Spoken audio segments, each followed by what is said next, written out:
But hello. We're so Barack, we're so Hussein, we're so Obama.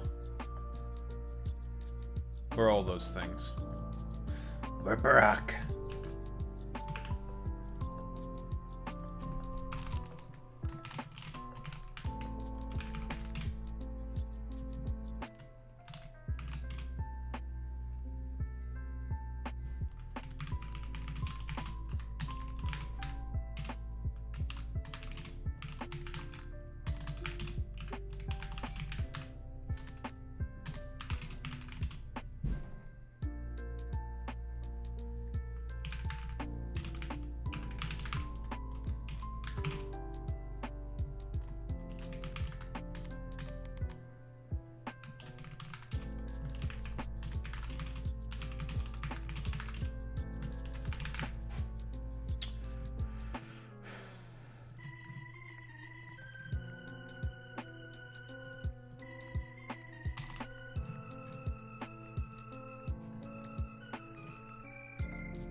Ba-doom, ba-doom, ba-doom, ba-doom.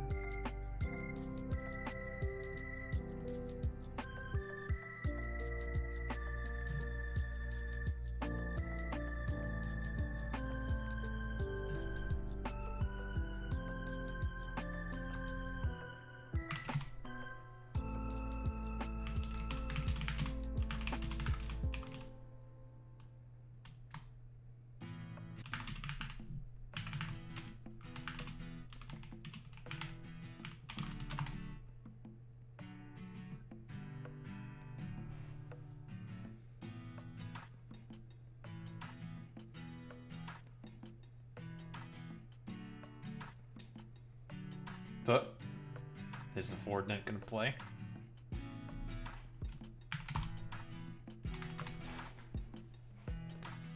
No.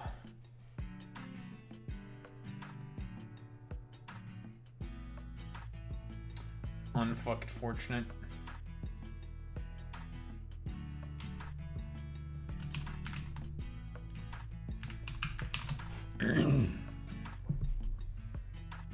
Ford can't play. Unfortunate.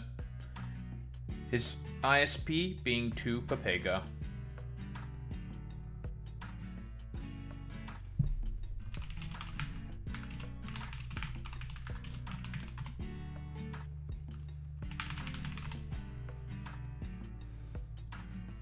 Oh well.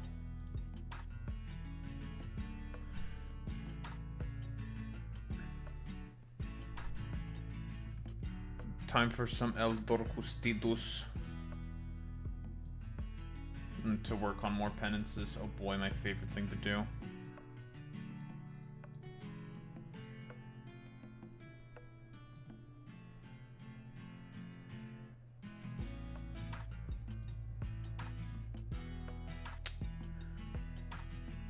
Okay, there we go.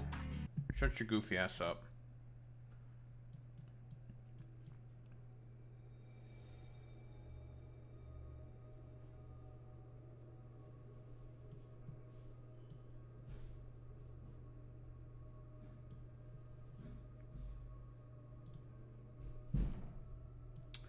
Lovely.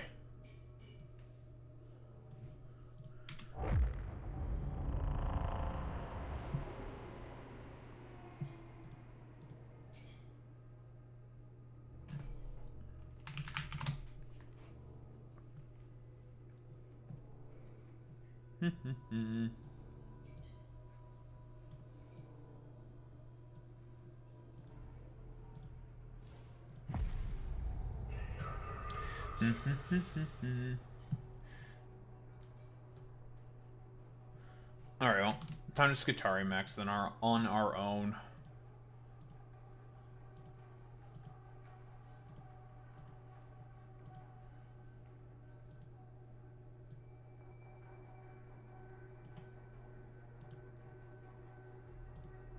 El Fortus Netus can't be with us today. Because his ISP is dying. Happens to the best of us.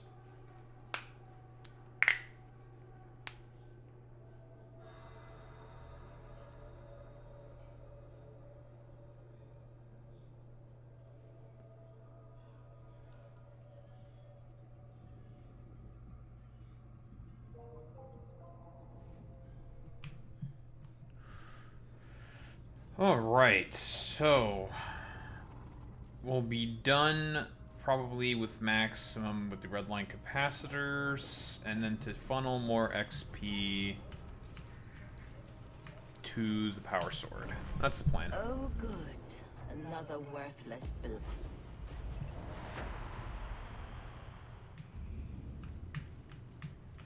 Very cool.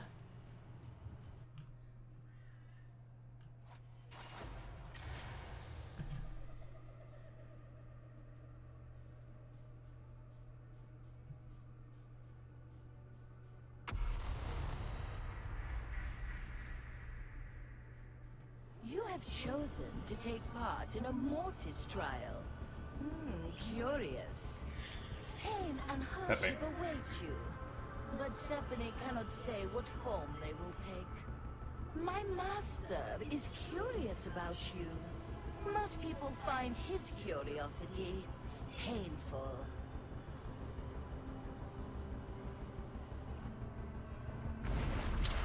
Alright, don't give me a shit keystone. Don't give me shit. Give me something good.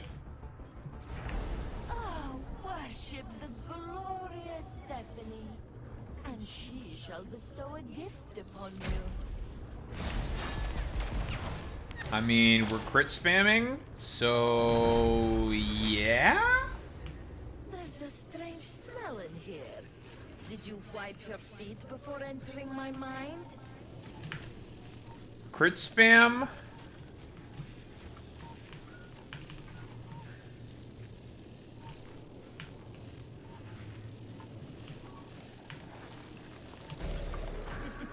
Crit spam, no ammo consumption, but also the burning is good as well. Has a good feeling about you.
Do you have to lose like that?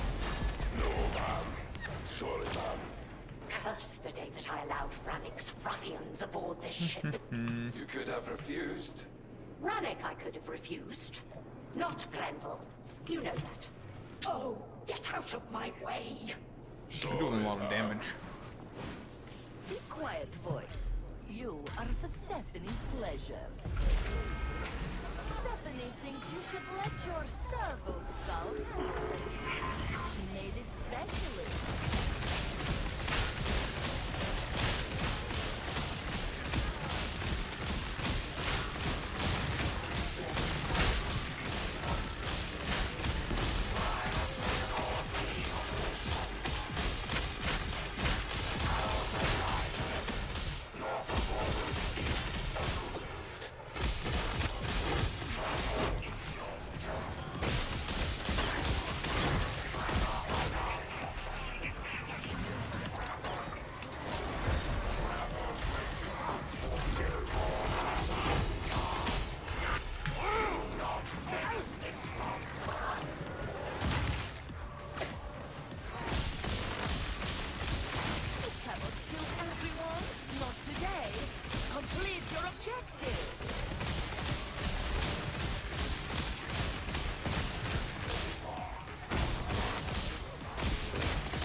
Can we do the objective, please?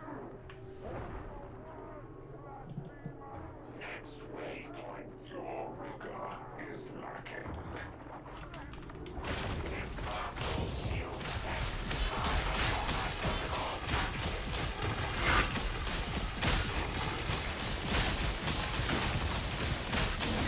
She wants approval of the Primus.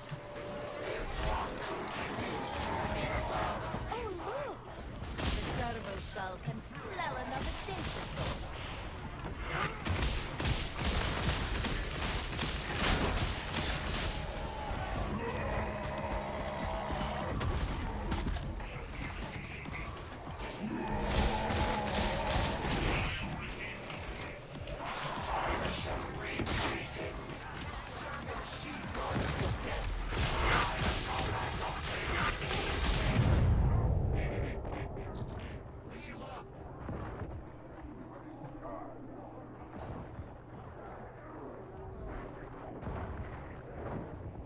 Have you noted this one? Absolute in great quantity. This one approves. The crime is to be eliminated. You have an objective to complete. Don't get distracted.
you like a Majoris indulgence? Navigate. Initiate self-restoration, Alpha Primus. I am with you.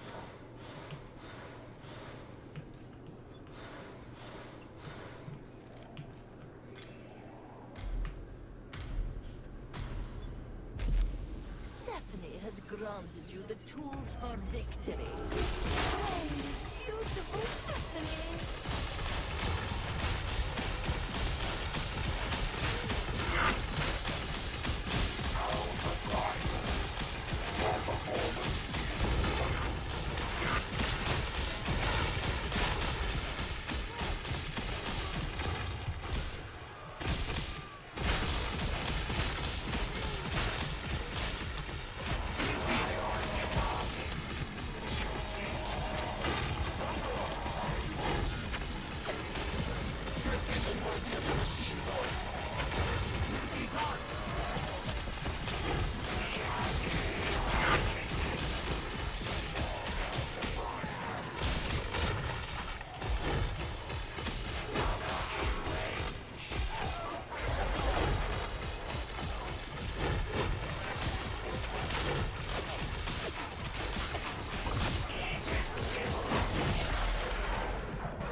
Alright.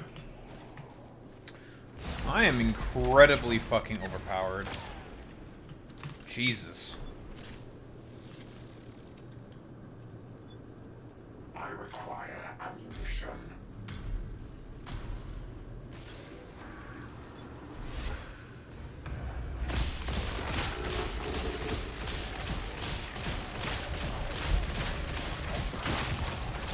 What the hell are you? Random YouTube link.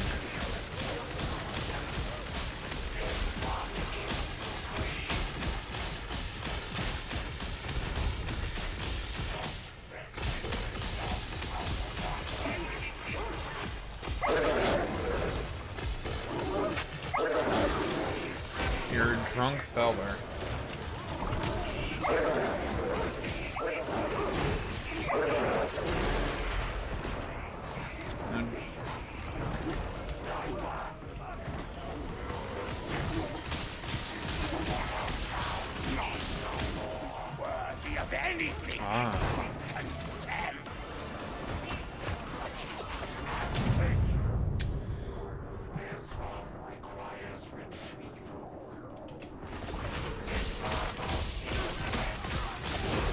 Fun.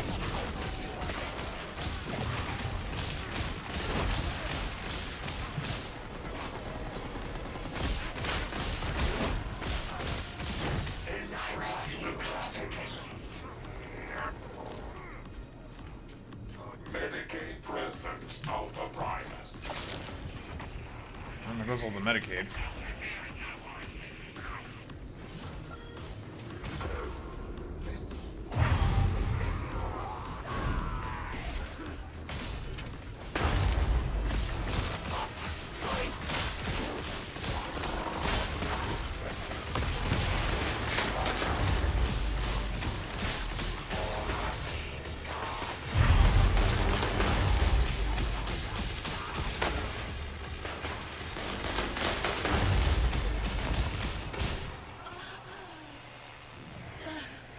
Your Morrow, is that correct? Sergeant Major Morrow, Mom, at your service. I doubt that. You look like you crawled out of the trench. Many times, Mom. Occupational hazard. Consider my disapproval to be another. Oh, we're just playing some Darktide. I have a very overpowered thing going on. Crit spam that consumes no ammo. Stephanie has a servo skull for you. That was a hint, a very subtle one.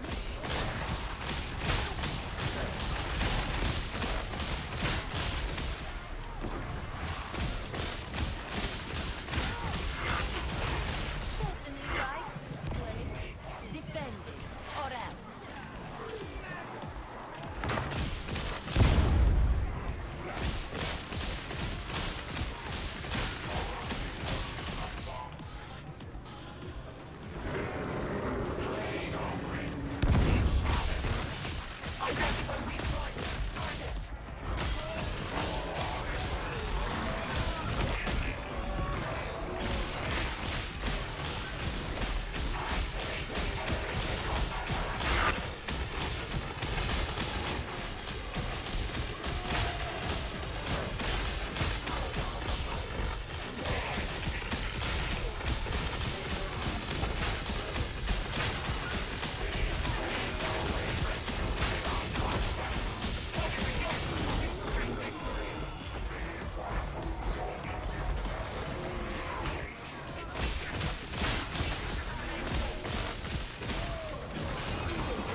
The abomination is gone.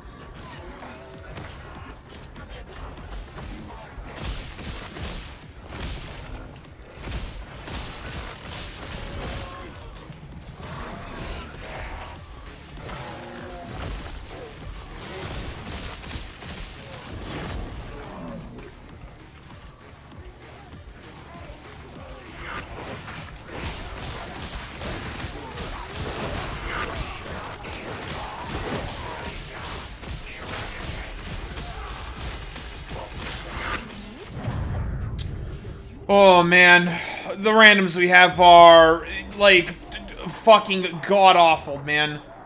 They don't know how to stick together for the life of them. They can't do it. It's like an impossibility for them.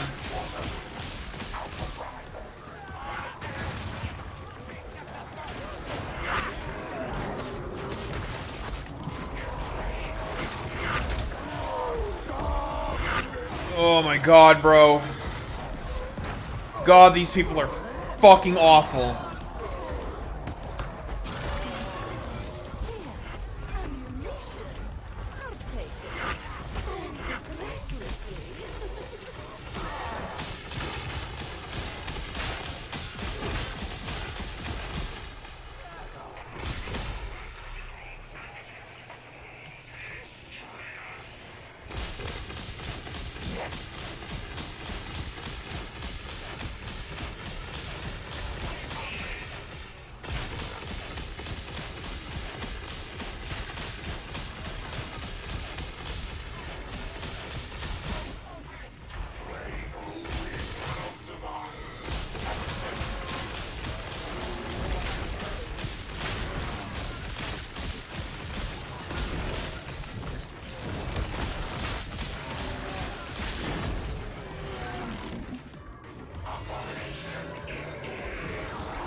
Are we fucking for real?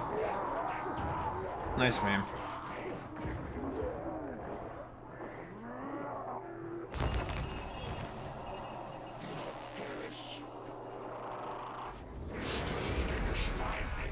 Stephanie has something for you. As you These are all so terrible. entertaining.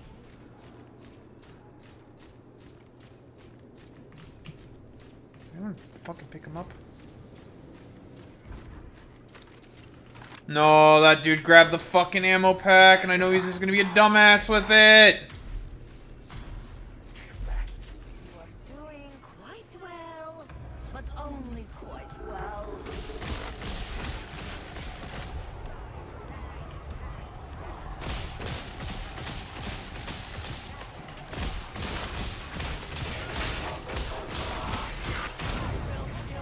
These guys are fucking worthless, bro. Holy shit, God, these people are fucking worthless. These fucking teammates we have. Oh, man. They fucking suck.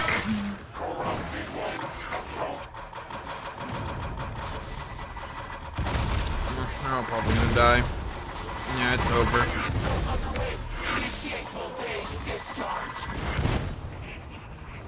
Well.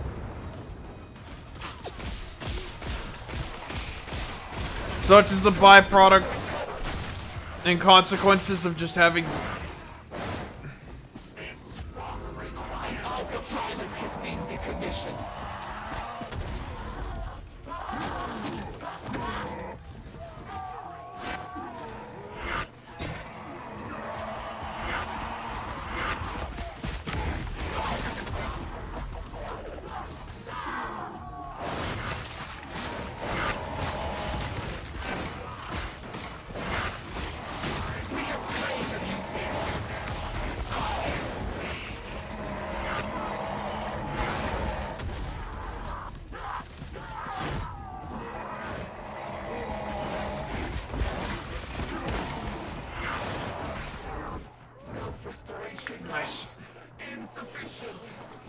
Oh, man.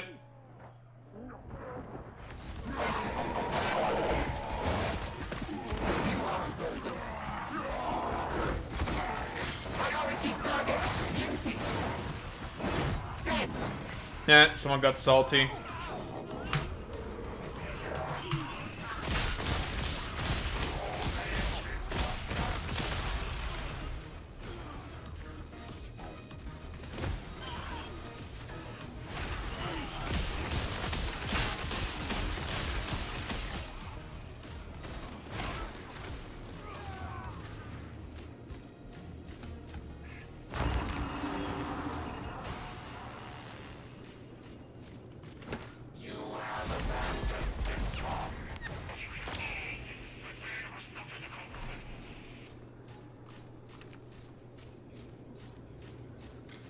Thank God.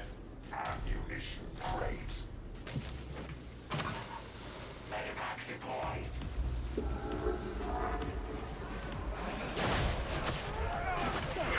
Loves flames, so pretty, so bright.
You handle Ramik's strategic planning, I understand.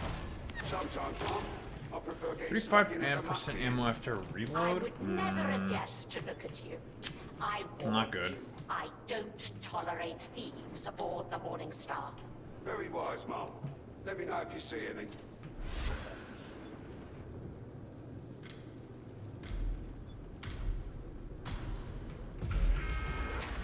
You will need a servo scout. Stephanie is happy to provide one.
Next wave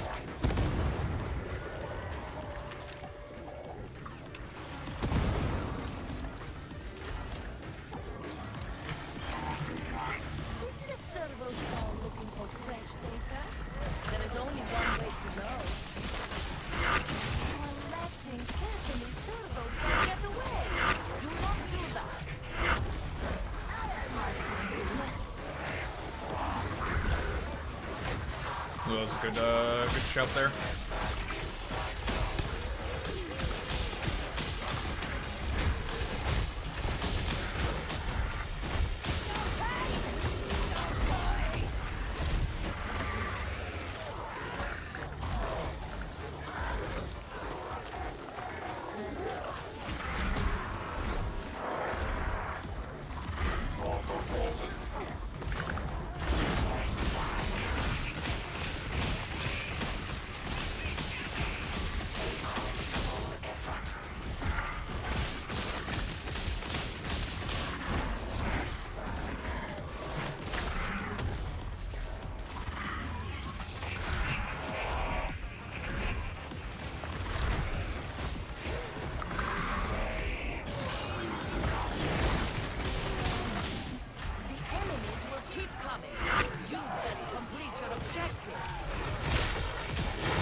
No, more like we have gotten some really, really bad fucking teammates, man.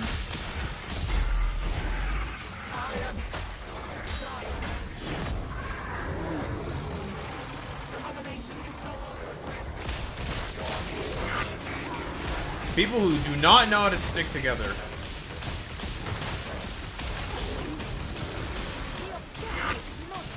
Is what we are getting right now.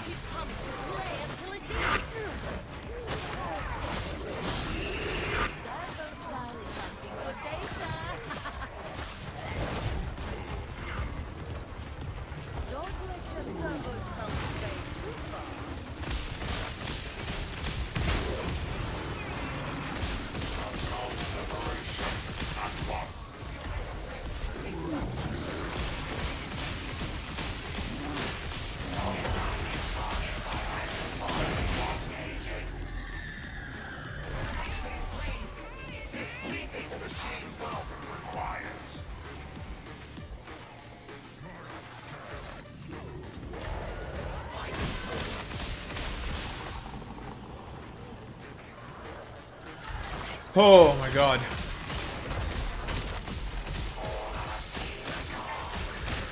But I got a crazy build, Puto. Basically, crit spam build, and crits consume no ammo.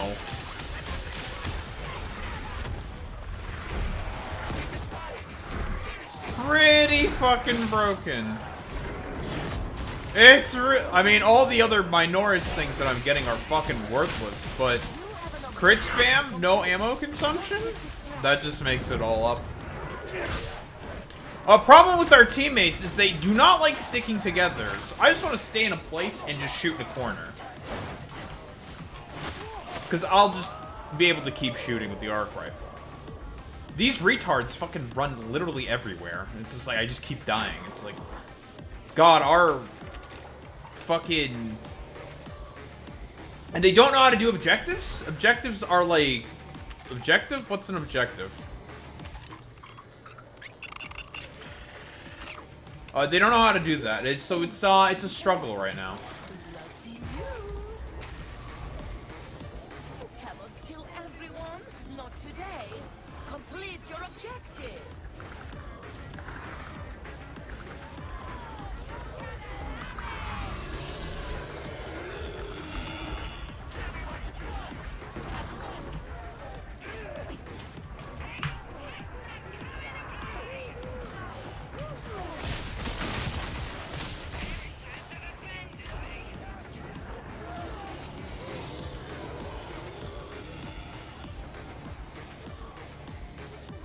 We just have to leave the hive scum.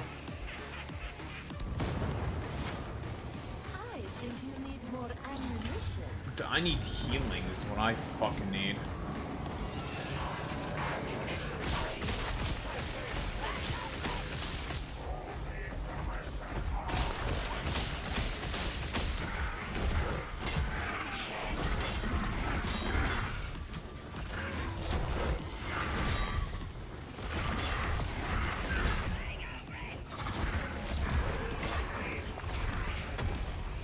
Well, I'm dead.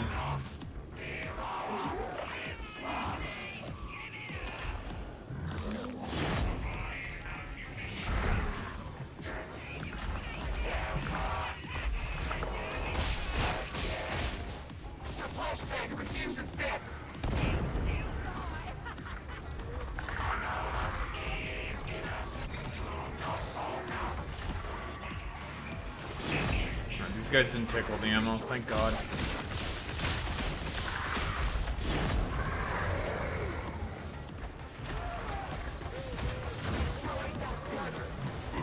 Jesus Christ.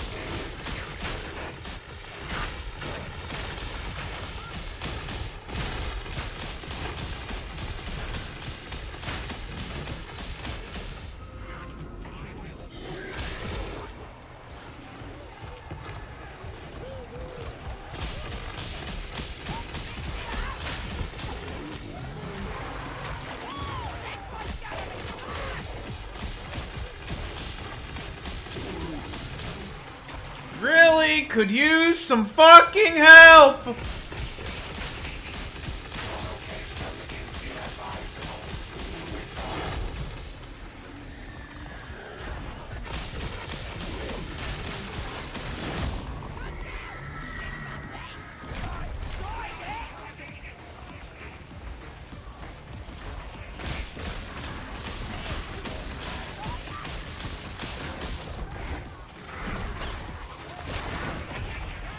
Alright, well.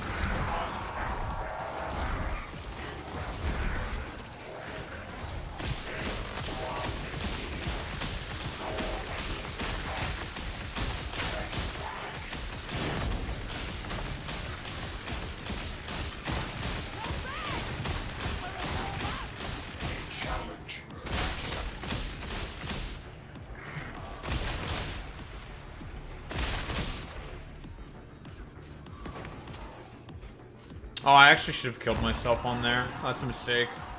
I only have 2 HP left. Stephanie thinks you should Oh, that's really good. indulgence now. I should have killed myself, though. Gratitude offered.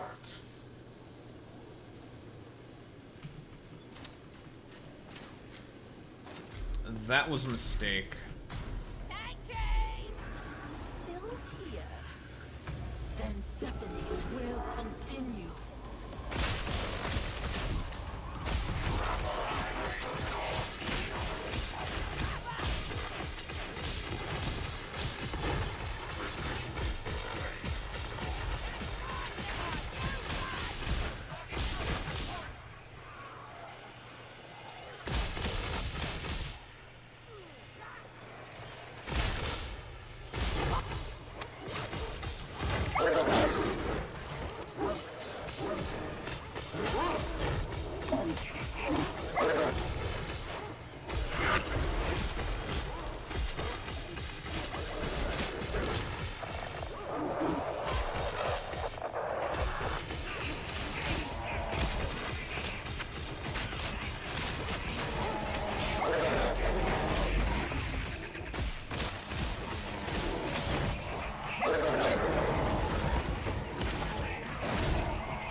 Oh, dude got the fucking blood and bleed and the crit. Ooh, that's a good one.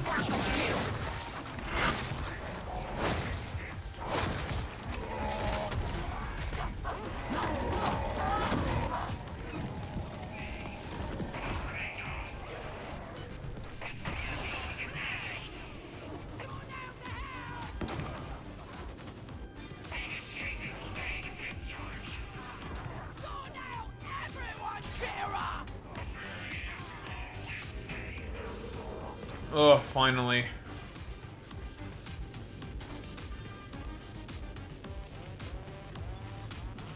Can we... There we go.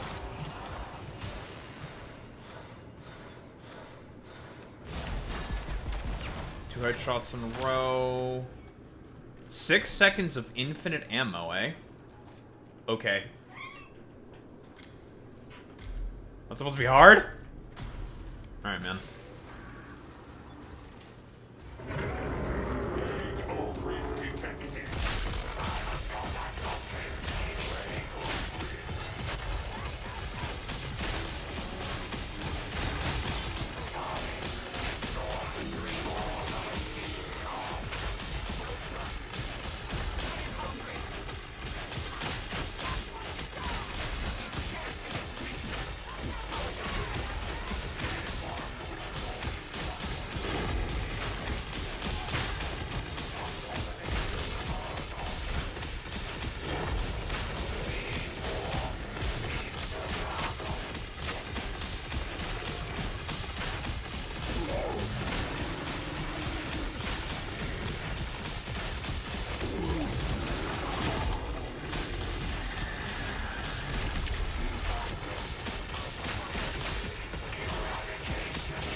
My ammo has not gone down at all.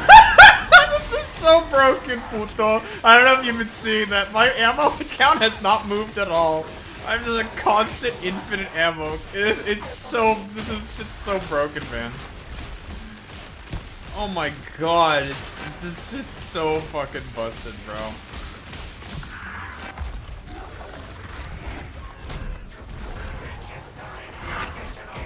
It's kind of hard when we don't have a lot of boss damage. And these guys cannot get staggered. And our teammates just, like, fuck off in a corner.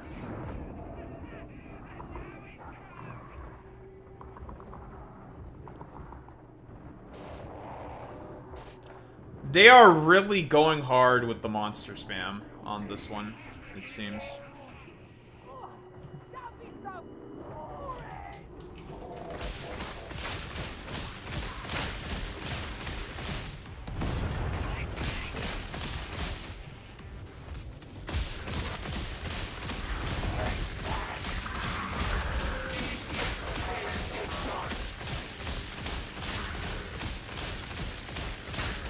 Alright, well, we got the stagger loop on this one.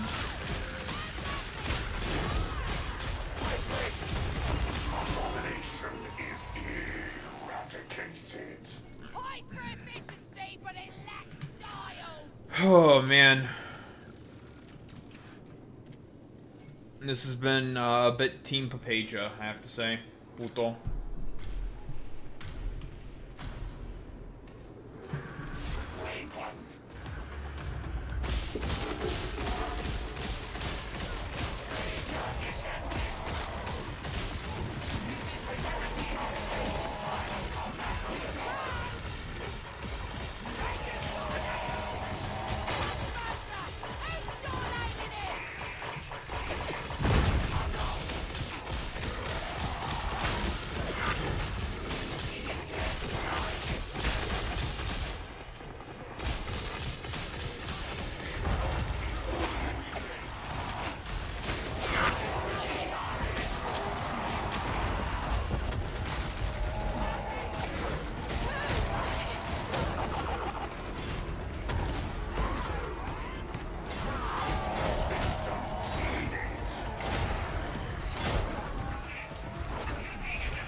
Got that guy. Nice.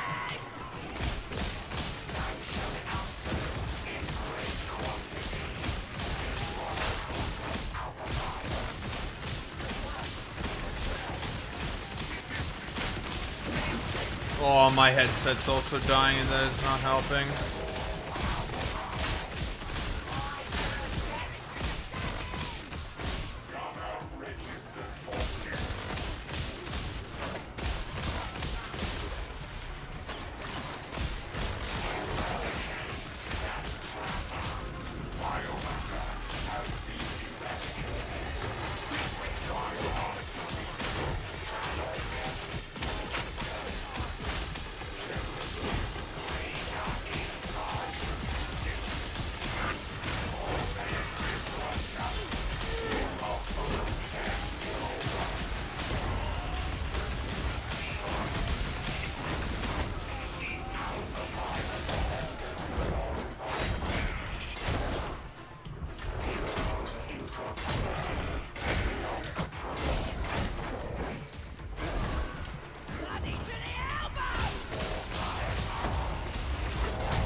Oh.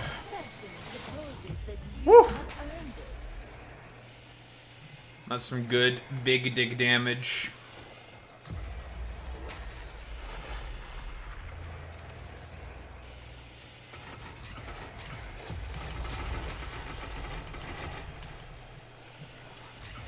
We did it, putis.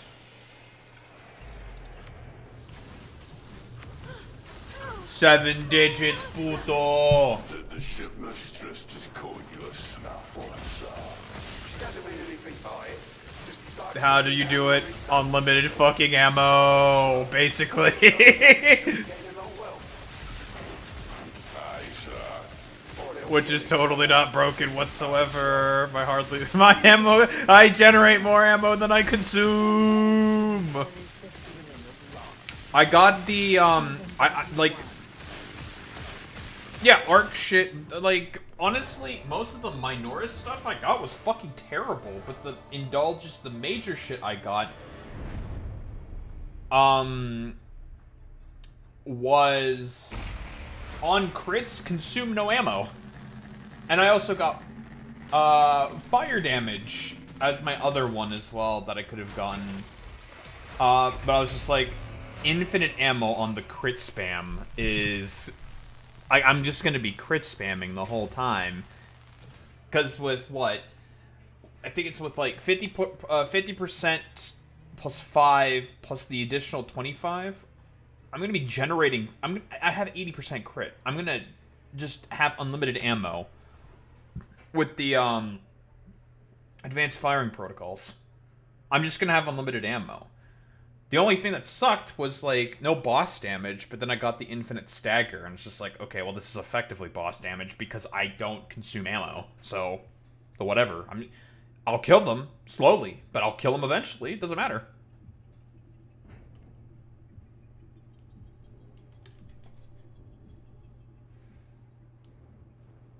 And one of my, keystones was complete shit anyways, because, I was working on a fucking penance. Like, I was working on the red line capacitors, which is fucking done now. Like, this is completely worthless, because this would give me way more fucking damage. With, what, power overload, which also gives me, I think, more crit, right? Like, gives me more capacitance generation.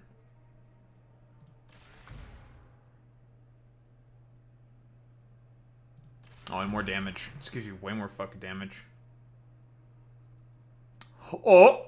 Putis may be getting better? Oh?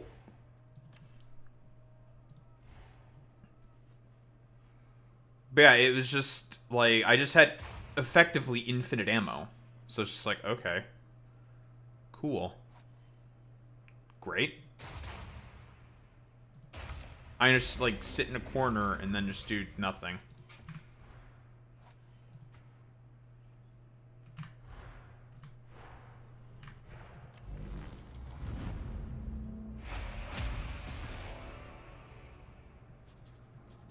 That was one of the... I think that was one of the most broken things I've ever experienced, ever. It's like, I consume no ammo! I just keep critting! So I consume no ammo! It's broken! Oh, God. That was so fucking nuts, man.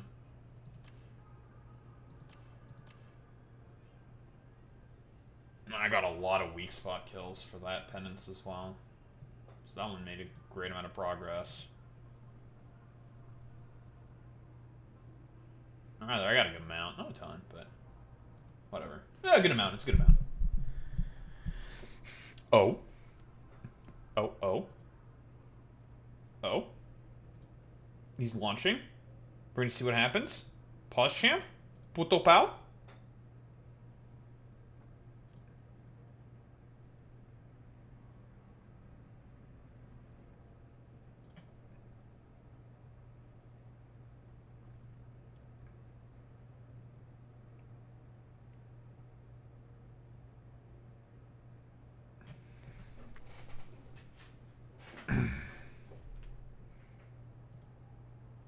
What's up, Big Jerry? How's it going, buddy? Man, that shit was broken what I was just doing. It felt good just to like sit in a corner there and just fire. Because it doesn't even... Oh. Hello. I thought you were the best, but you're just like all the others. Put this. You know, also the good thing about even just like sitting there and hitting a monster, there's always going to be like ads behind the monster, so it doesn't matter if I hit the monster, it's just going to arc to all of the ads anyways and just kill everything anyways. It was so broken. It's like, all right, good meme, good one.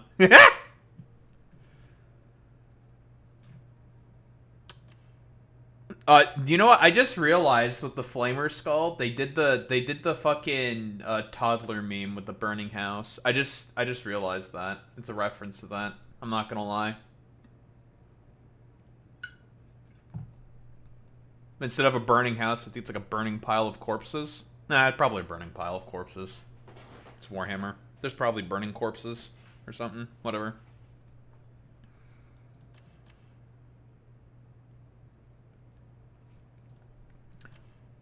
It is pretty shit. Although, honestly, the Servo Skull itself, the normal one, is pretty good. Especially with just the talent for it, just for the base Servo Skull. It's actually pretty good. I would say puto. It's really good. And it doesn't take up any grenade slots. You can just keep using it, telling it to just, like, kill stuff. It's pretty good. But yeah, this, yeah, the Servo Skull. Yeah, this thing fucking sucks.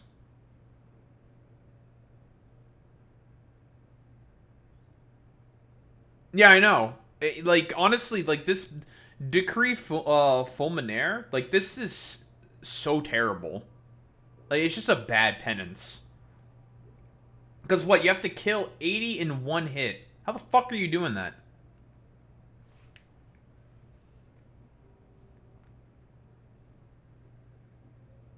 Like, how are we doing that? Nah, kill says burn. I think it's bugged then, puto, because I've definitely burnt more than 2 at one time. I think it's just Pepega, you know what I mean?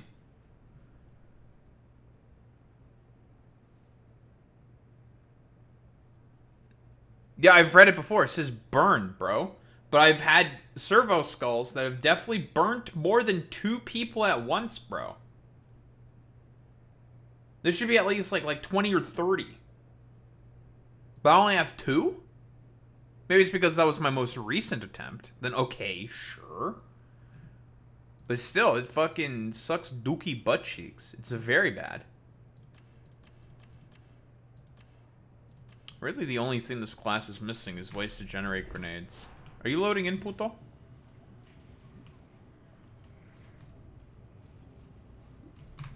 He's brooding.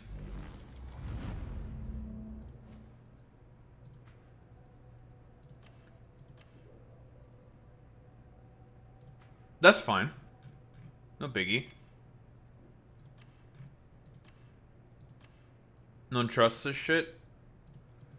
I'm assuming, is service coming back up basically for you, puto, or something? Or what? What's happening? Yes, I do think so. And you're gonna swear at them in Spanish. That's what you're gonna do, right? Yes. Okay. Whoa! Slurs? What kind of slurs? Slurs?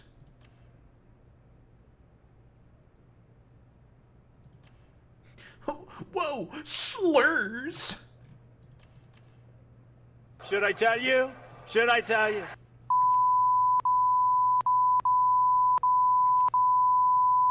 It's a lot of slurs. Put this.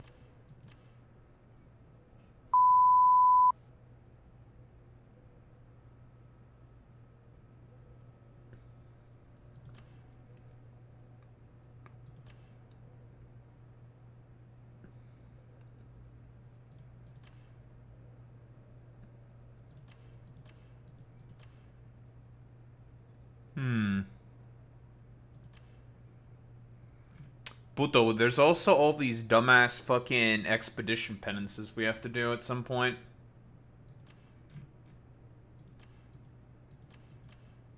Nah.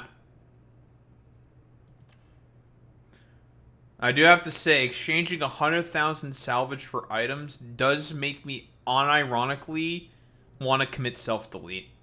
I'm not gonna lie. This is awful.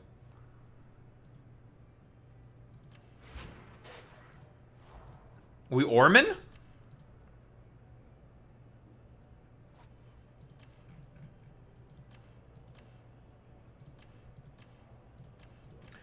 Yeah, but I'm mostly saying this because I'm an autist. I want this all to be at 100%.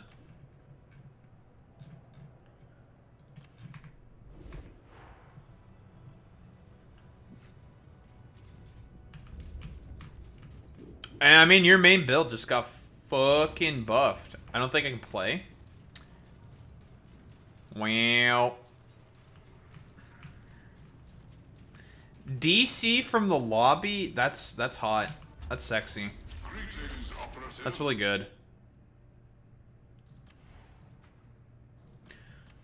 Also, I'll say it, I think for Skitarii, for Curios, I think this is one of the ones where you definitely want to take ability fucking reduction on your Curios, because it just seems so good.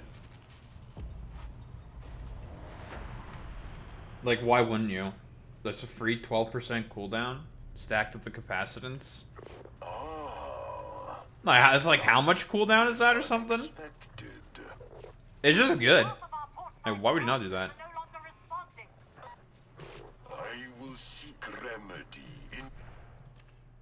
Alright, well, it's time to keep funneling more and more XP to this dog shit fucking power sword. God, this sword sucks, bro. Although, honestly, look. I got a fucking cheese sword. I got a 62 with the 79. Look at the fucking power sword, puto. That I have. If this was, like, beta and shit, that would be a 61. That's crazy. It still fucking exists, dude. The fucking meme. Stephanie lost track of you for a moment. I didn't think it was possible. And you are so Yeah. I have a pretty rare power sword then, I guess. It's crazy. Do not disappoint. Because they fixed that shit. And I guess I managed to sneak one through somehow. Sometimes lucky, I guess? Yeah, see, yeah, it sucks balls, but hey, I mean, it's like a cool piece of shit, you know what I mean? It's like, yeah, this thing's complete ass, but like, it's an interesting piece of complete ass.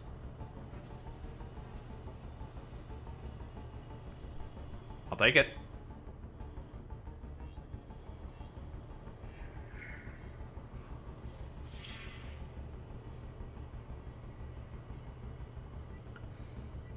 Alright, hopefully I get the crit spam infinite ammo shit again, because that was so fucking nice, bro.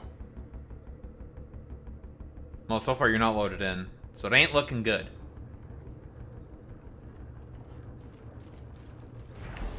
Choose an indulgence archetype. Well, I got dog shit. Stephanie is a generous goddess.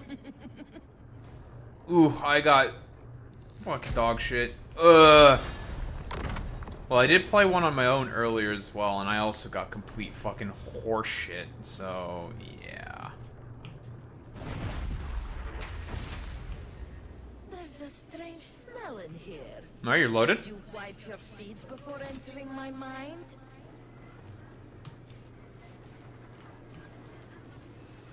He's in?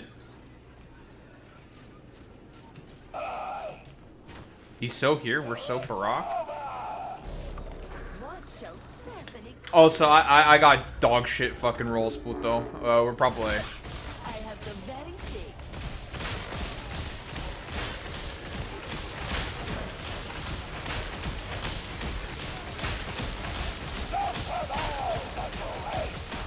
You got infinite bullets? Okay, well, you're just gonna... Just, like, literally just shoot at them, forehead, and we just kind of win. And you'll do better boss damage than I do.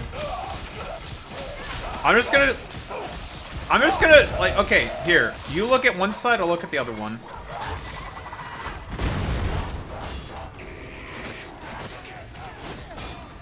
I have to reload my fucking gun. God damn it.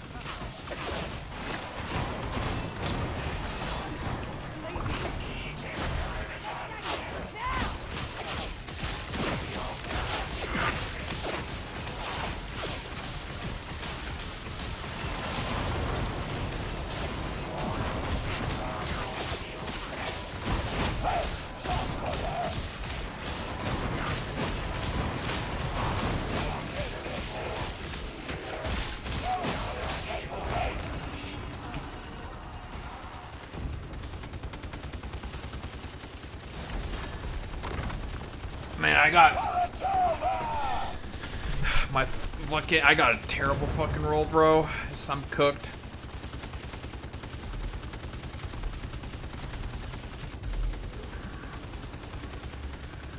Probably be more useful as a fucking tank at this point.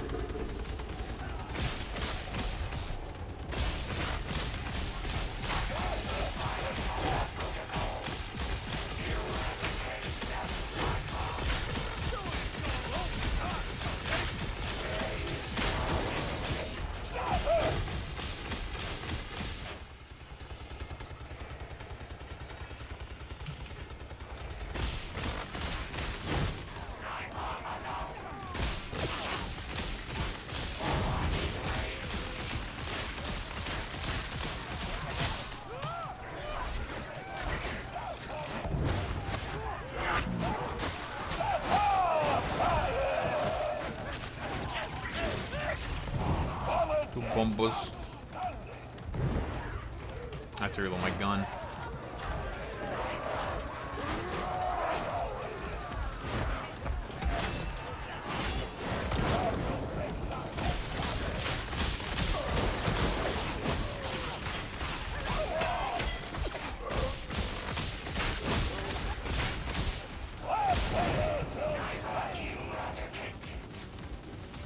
What the? We got a fucking random puto? What the?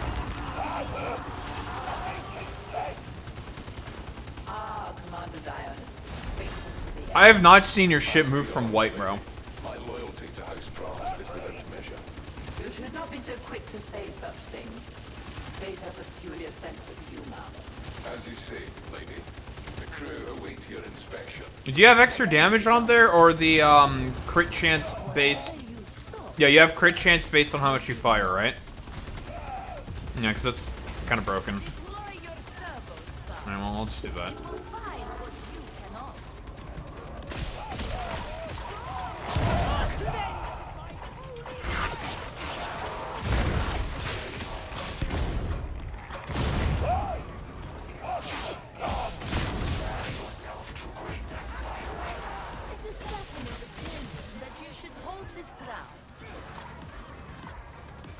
Well, time for both of us to sit in a corner and just hold around.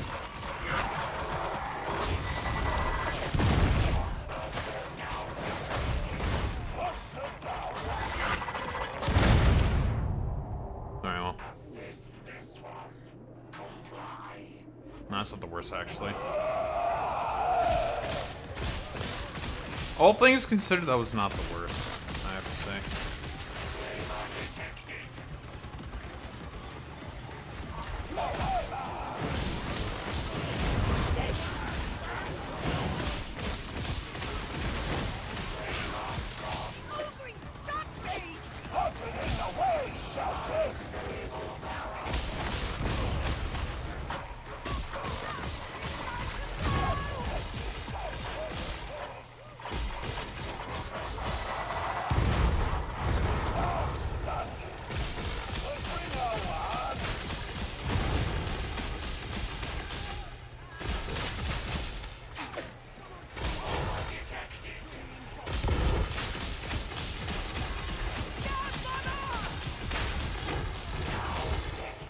Well, I'm out of ammo.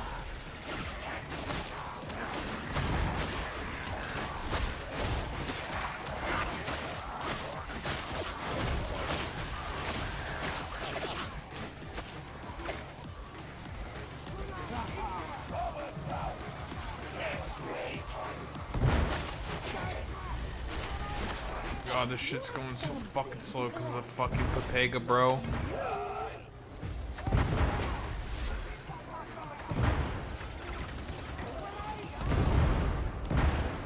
And my fucking headset's dying. Alright.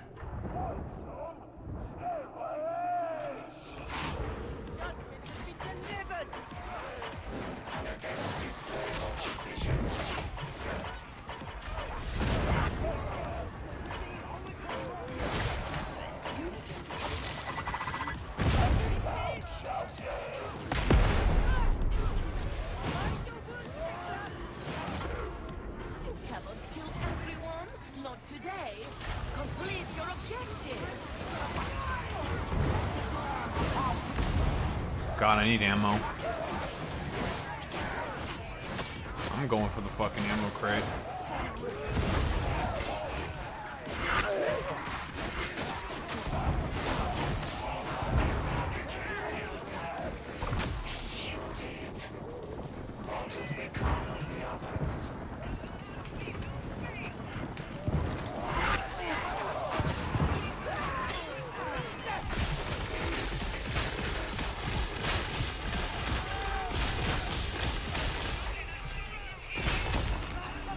We're good.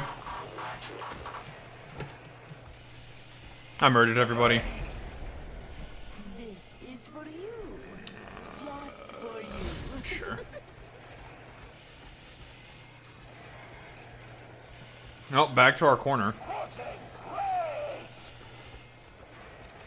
How's it feeling, the game so far for you, Puto?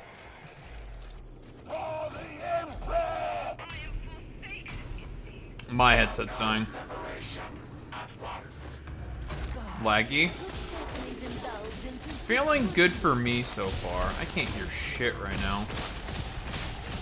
My headset's fucking dying. I probably think I need to get a new one, which is kind of annoying.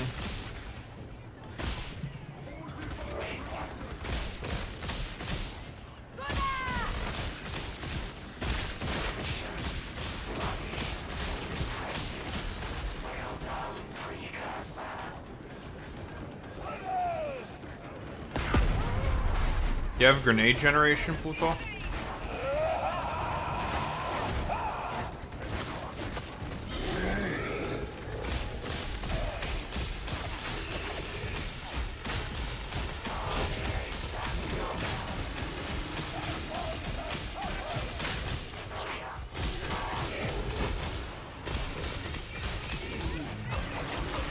Oh, you dropped.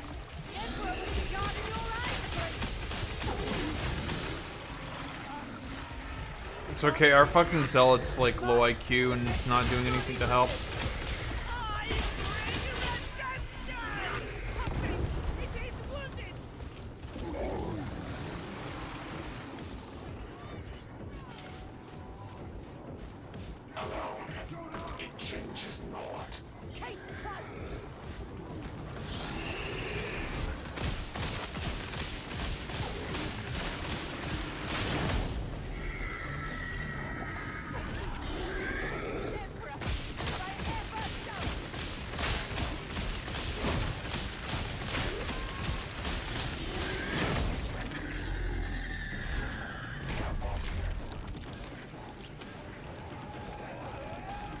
Put those back.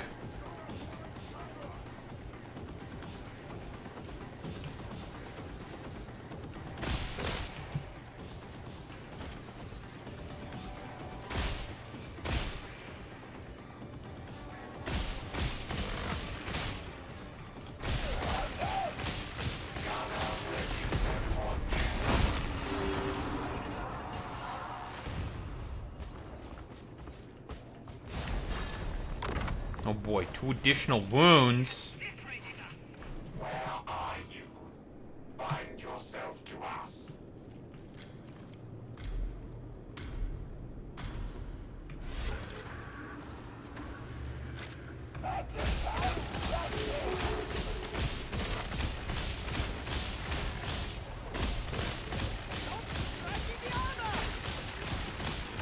Generous is the machine god. Perfection is gift.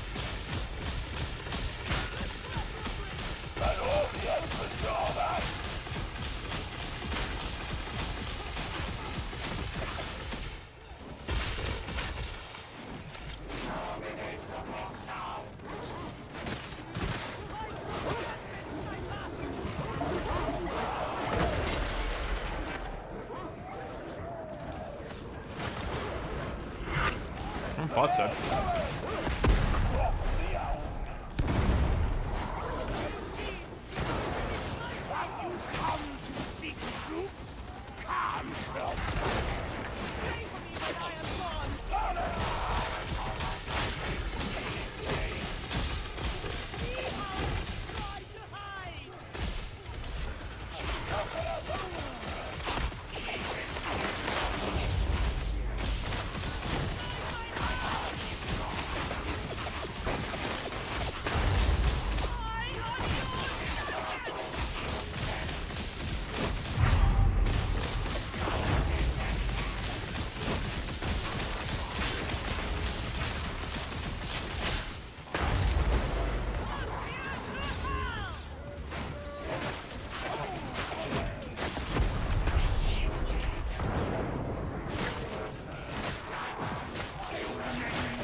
Amazing.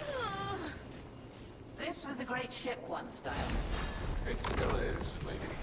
Ready for Italy's Oh day. boy, healing fucking corruption. Man, that's so good for me.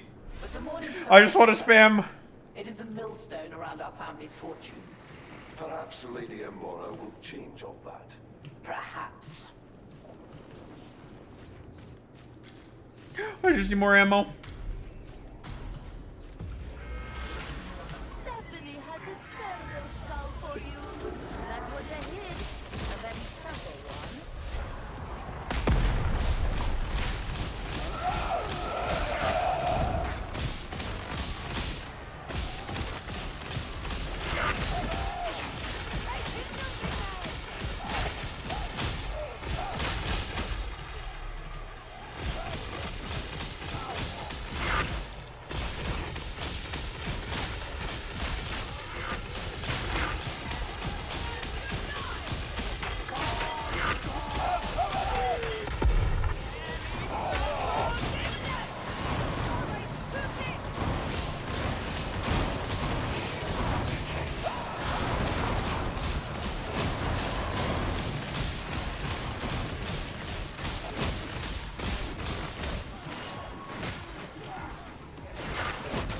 Fuck you. You have an objective to complete. Don't get distracted. Is the servo skull looking for fresh What? data? There is only one way to know. Cross the way, puto. Your servo skull is moving.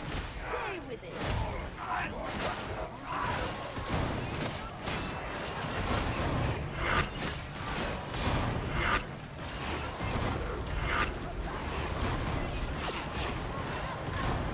Oh, I have no ammo, puto.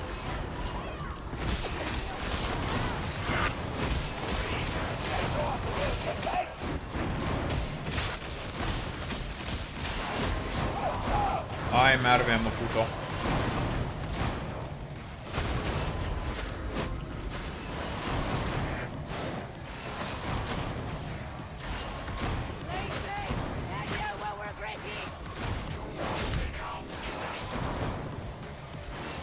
Look at the bot. The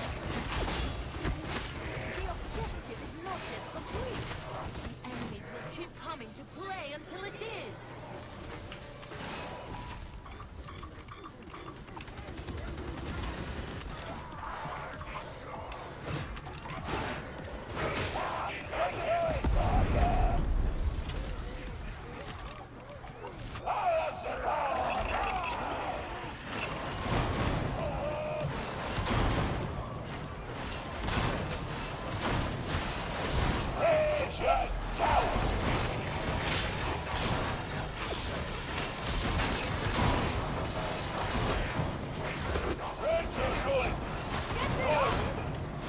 Enemies will keep coming.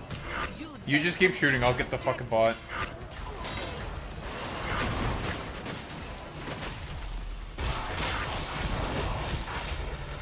Except for fucking ammo.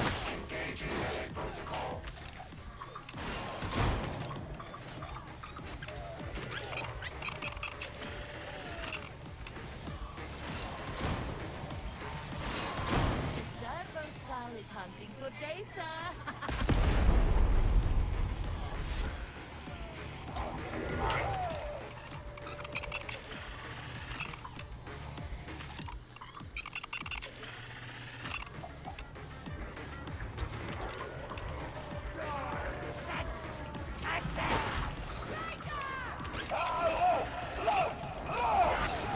Dessus, puto.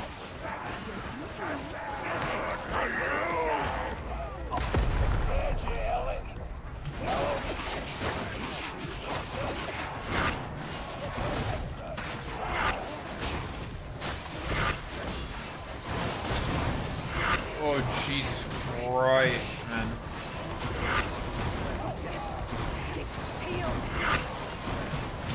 Complete your objective. Pay the enemies no mind. I have no fucking ammo. There's like 5, 6 plasma gunners.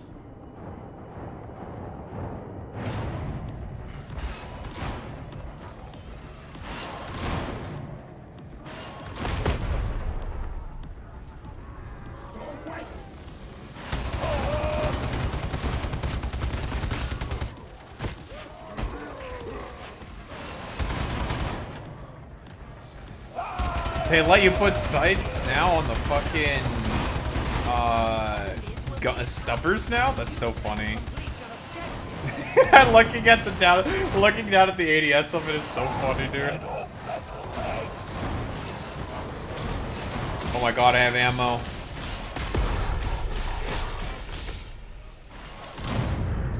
Alright.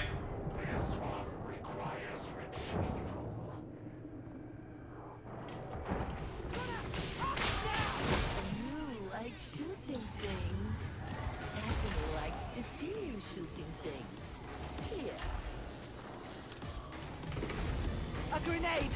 A gift from the beneficent emperor himself!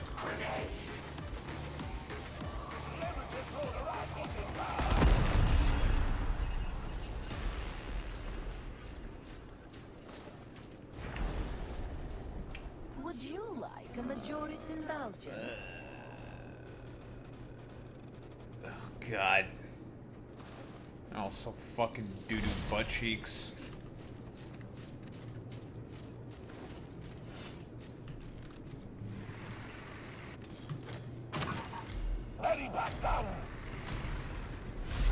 Stephanie has something special for you now. Stephanie doesn't like foxtroters, so feel free to kill them all.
Amazing what we can do with ammo.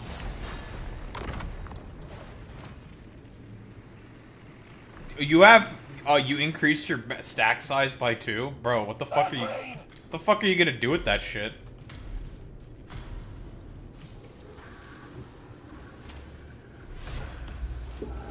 You can just, yeah, forever alt? Yeah, basically.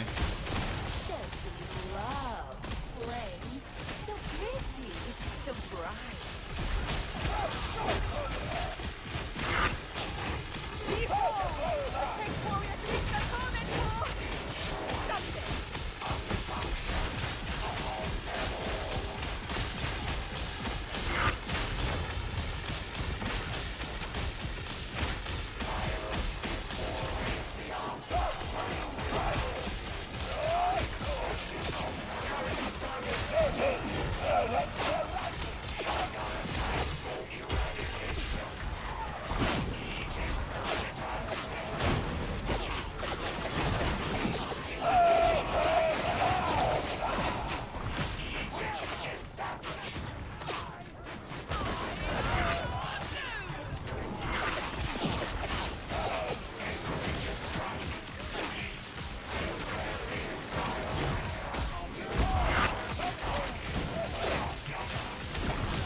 secrets fester once out in the open. My dear daughter has always lusted after her inheritance. She will doubtless consider this a final reprimand. You judge her too. Oh, I'm snagging your ammo, Pluto. Someone Because you don't need that shit. She's always had too fine an idea of herself. So I just keep spamming my fucking gun. You will need a servo slump. Stephanie is happy to provide one. Just take out the boss, Pluto. I'll take out the ads.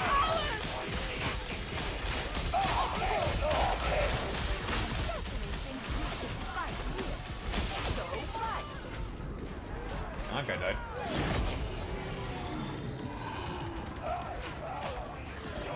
Well done. We should probably get that fucking putis.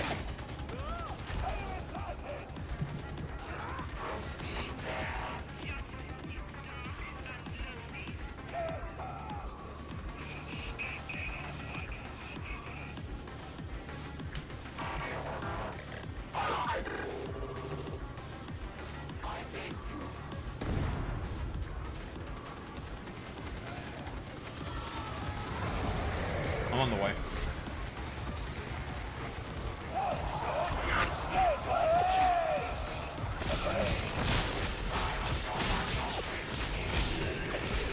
Get the bosses, Pluto. I'll take care of ads.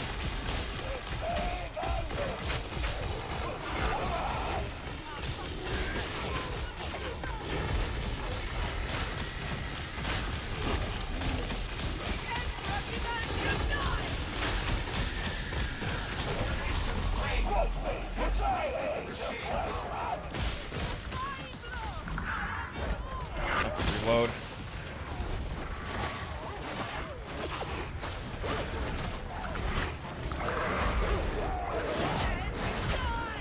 Got a grenade, probably could use it.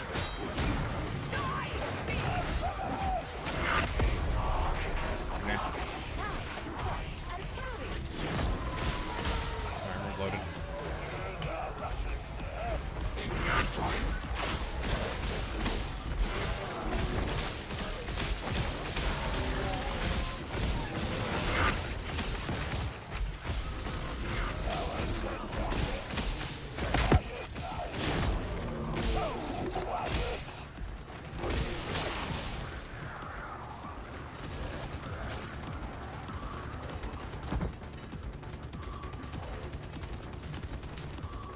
I got it. Here, ammunition. Partake of it. Spend it recklessly.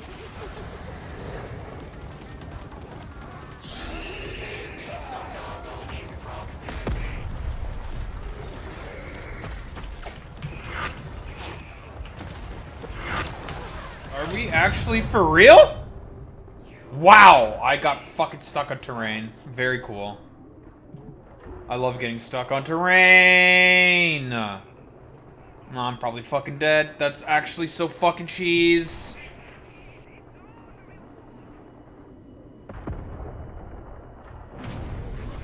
Nice. I got stuck literally on the lip of the fucking container.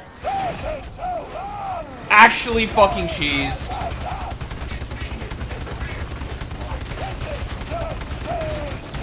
This is fucking stupid. Actually fucking cringe.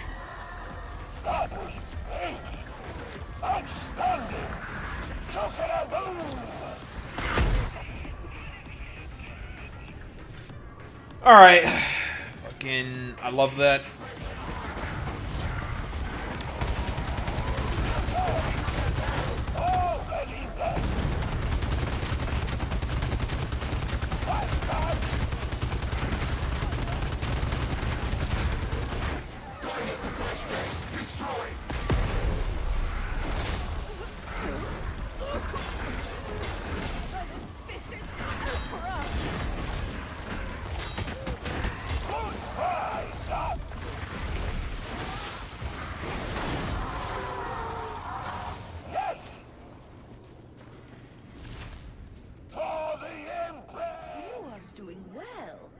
But you could be doing better.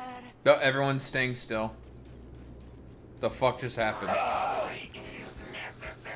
The hell was that?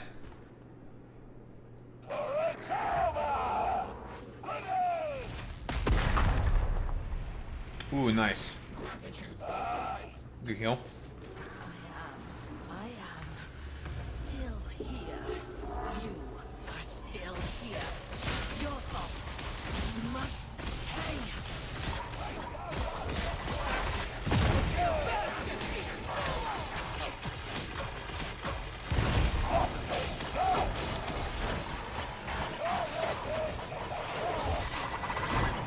Oh, thanks for the barrel.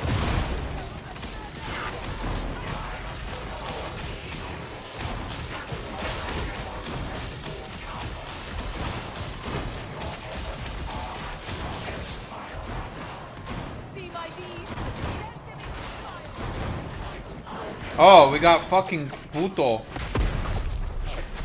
Why is Puto here? Fuck you. Oh, Puta is now here.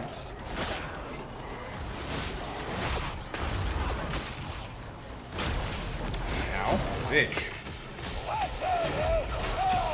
Fuck you. Oi! Fuck you. Bitch. Where'd her health go?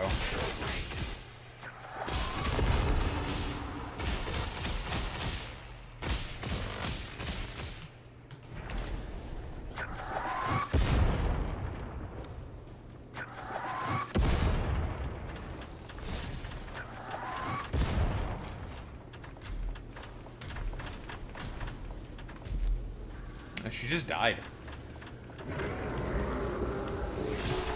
Man, they are really going with the monster spam, eh?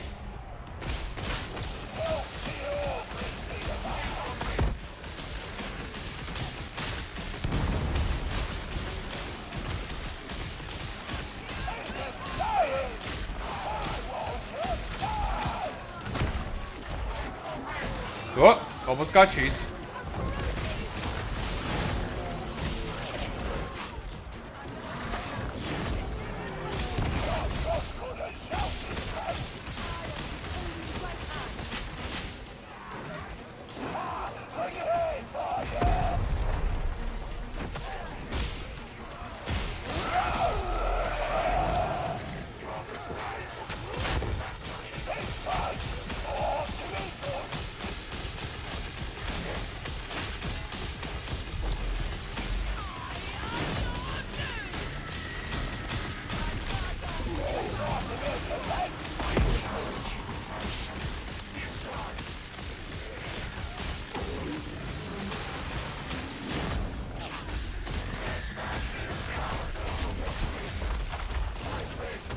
Woo! Get away from me. Alright. One.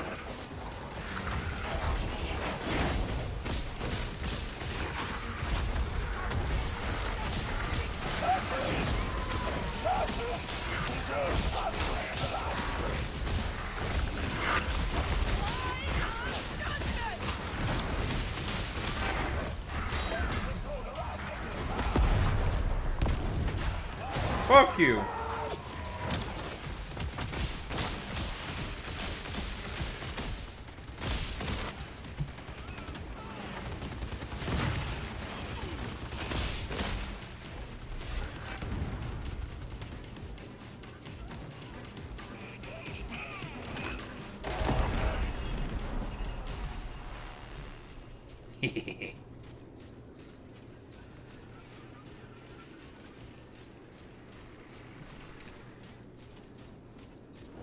No.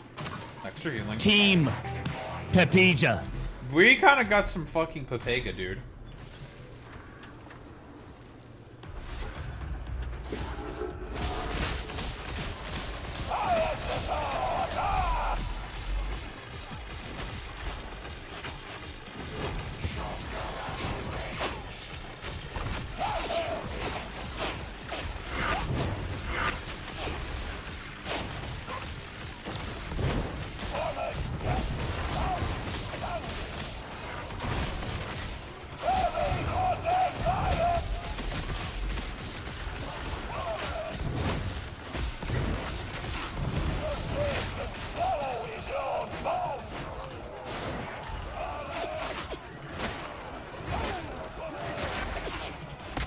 Oh dear.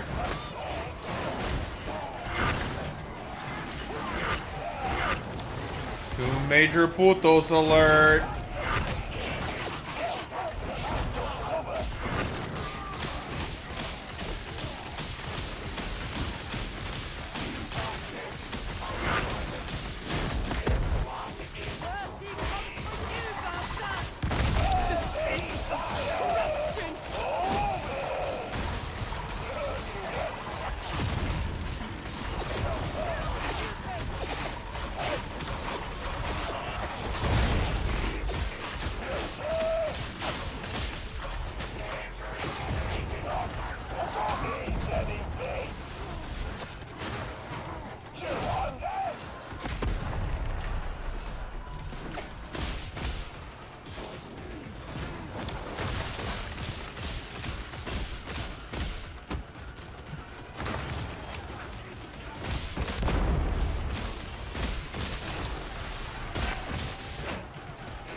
Stephanie did not want the Mortis relic anyway. Oh, that's a Putis relic. Jesus. Your fucking damage is insane. 1.7 billion. Jesus Christ. That's a lot of damage, puto.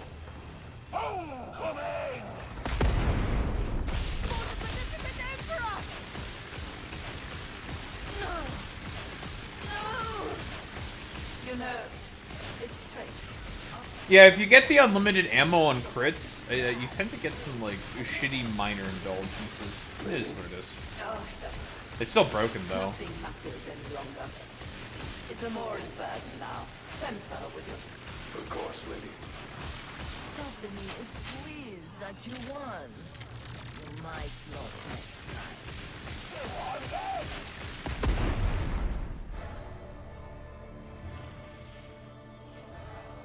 Still kind of broken, puto.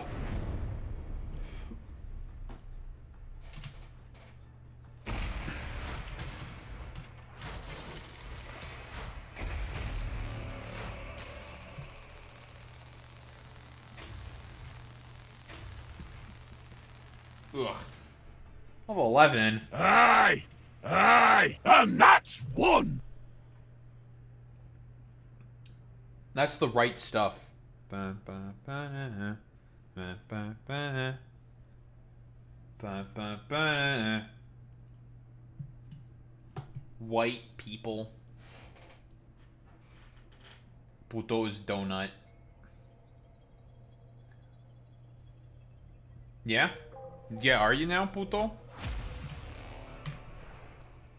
That's crazy. Okay, you have fun with that. GG's. Better than breakfast! Did not get as many that time. You know, this one's almost done. It's just fucking this curse of malfunction shit's gonna fucking take forever. That's gonna be a pain in the ass. That's really about it. That curse of malfunction one is gonna be a big pain in the butt.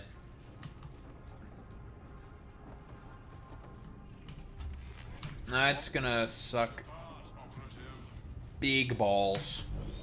From the forge cometh miracles. From miracles cometh deliverance. Oh, time to sacrifice these useless fucking goddamn weapons. The useless goddamn sword to fucking level it up faster. Bye-bye. Put this... Pow! This fucking put this pow over here. Shut your trap. Put this... Your fucking putis kills you. Literally kills you. Then eats you. And now I'm getting trolled again. Not yet, partner. Yeah, what? What are you gonna do about it? Nice try, mate. But I'm the man. Yeah, you are, men. Leaves. Fuck you. Alright, good one. Fucking good one, puto.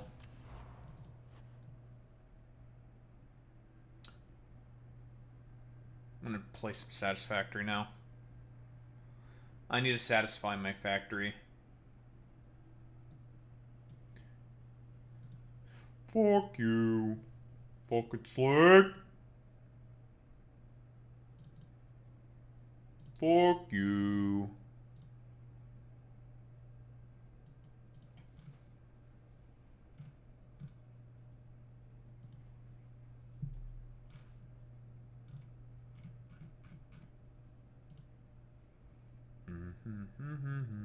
Bum bum bum bum.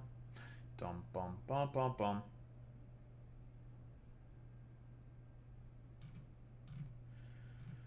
I keep looking at so many dumb idiots saying dumb idiot shit.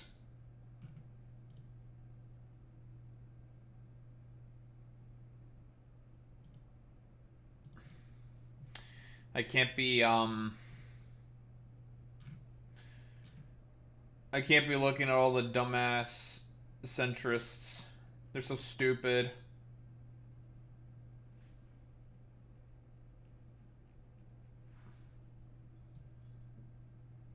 I hate them. I hate them so much. I hate the centrists. I hate the blue MAGA losers. I hate them. What's up, Equiro? How's it going, buddy?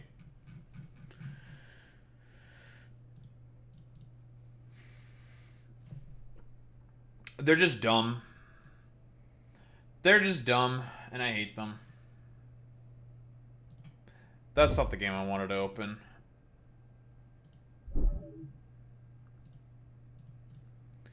Their takes are dumb, and they basically want the world to stay in like neoliberal dogshit stagnation for the rest of eternity, and it's just like, no. How about we don't do that? Because it's just bad. It's just a bad thing. Let's not do that. You know? It's just bad. It's not good.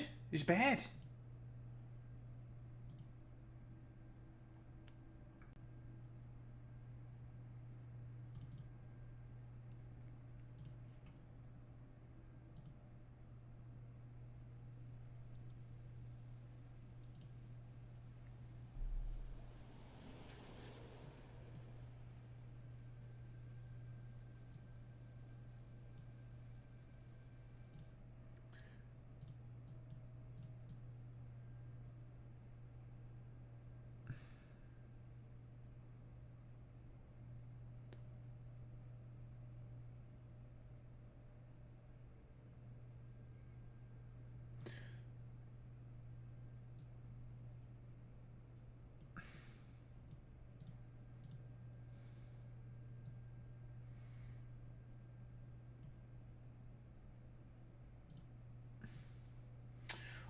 Dumb because I know these people are more than likely paid propagandists who are essentially shills for a dying political ideology and party. Because the Democratic Party is a dying it's a dying brand. Neoliberalism is also dying. And that's what irritates me the most. They unironically advocate for their own metaphorical suicide. Because, like, the left is, like, stinky or something, and it's just like, I have no respect for that. I really do have zero fucking respect for that.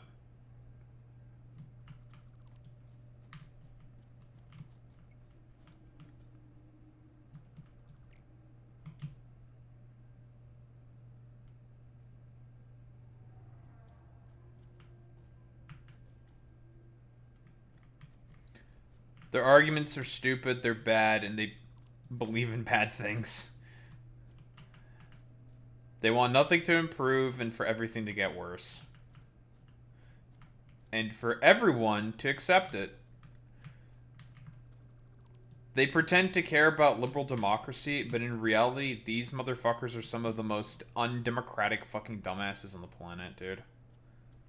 They are that bad.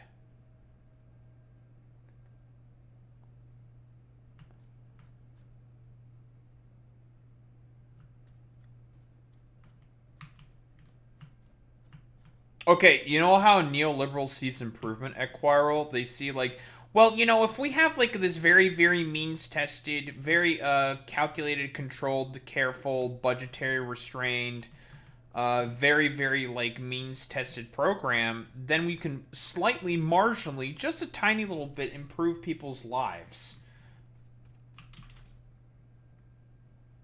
When in reality, that's what's gotten us into this mess to begin with.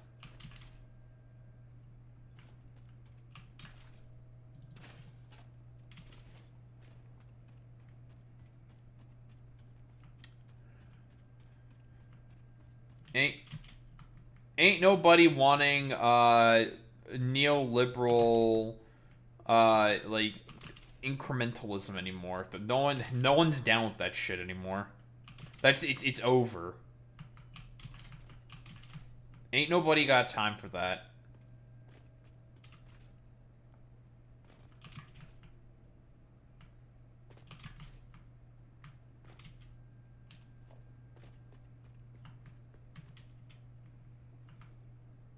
Don't think I'm a centrist, though. Well, that's good. Never be a centrist. Stand for something, ho.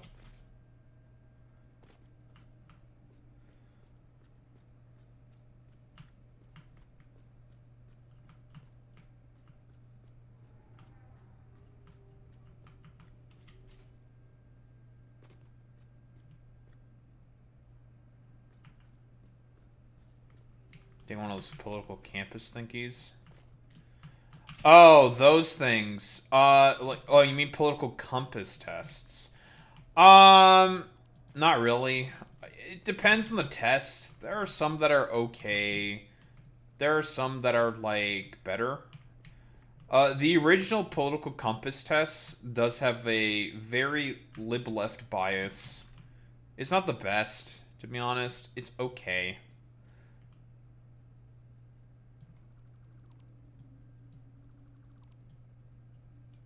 Can I link one? I know all the left-leaning ones. I don't know any of, like, the generic ones. Or, like, the meme left ones, because there's, like, a bunch of meme ones. Besides the original political compass test.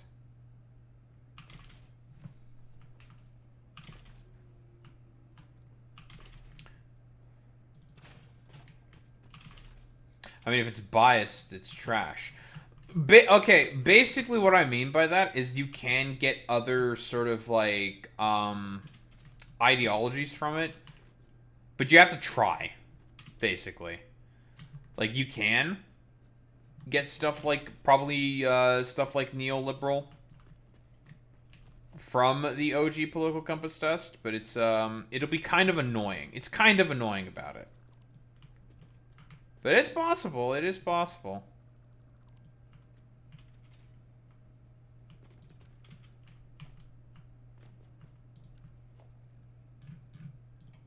Do I have Windows? I don't think so.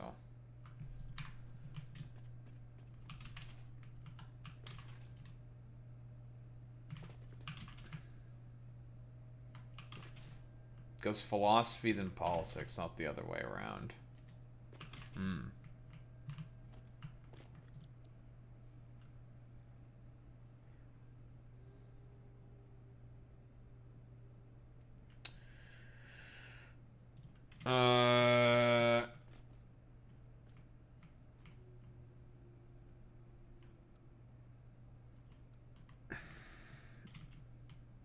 This is not what we want.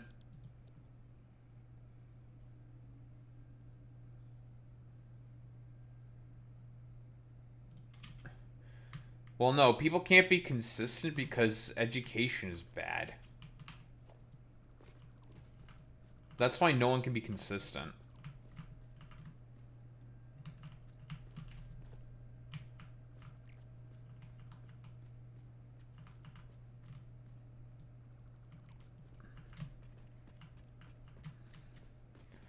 Like, political education is just fucking shit.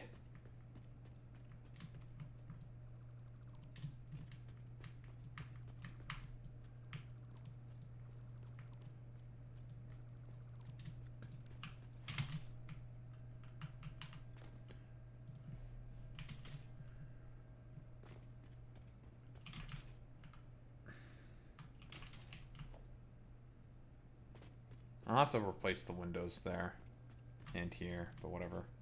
It's fine.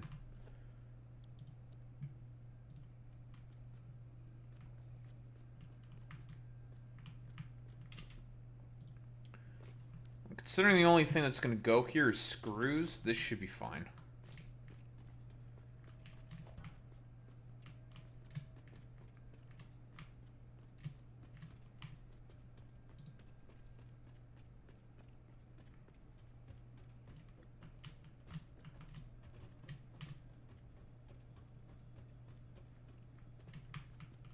Well, no, the problem is that a lot of problems with civic education within America, that's by design.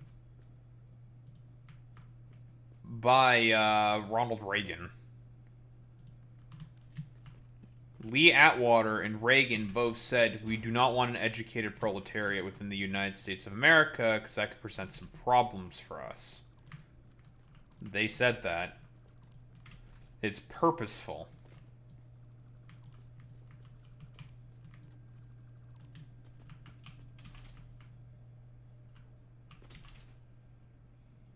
So there's a bit of there's a difference.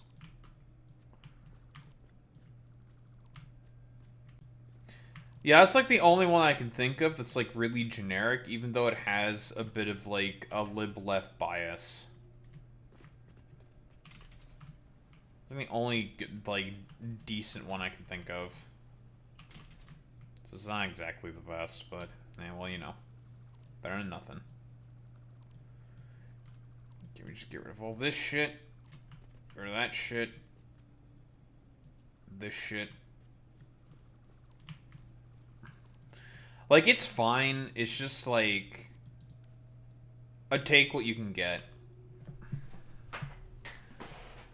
It's so over. He's already tilted from the first question. It's over. We'll leave this one as a load, actually. Yeah, as an unload. Yes. You unload the steel, so then this becomes our screws. Okay, that's easy. Or I can honestly flip it. Do I want to flip it? Good thing about this design is that it's pretty flexible. No, no, no. We want this one to be the load, because that's where we're going to put the screws in. Right. And then we clean up the hidden infrastructure underground.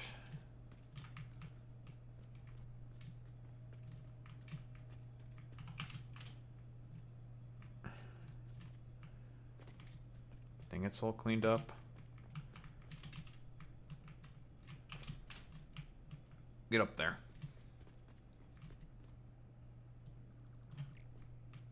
Oh, it is definitely not all cleaned up. There's definitely a splitter in there. It's fine. We'll fix that.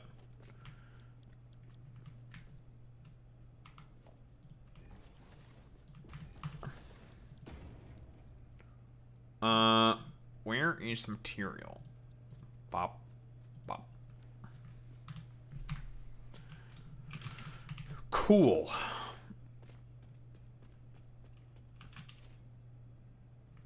Okay, that'll work for that thing. And then a bunch of other stuff. Straight with power. Bop. Bop.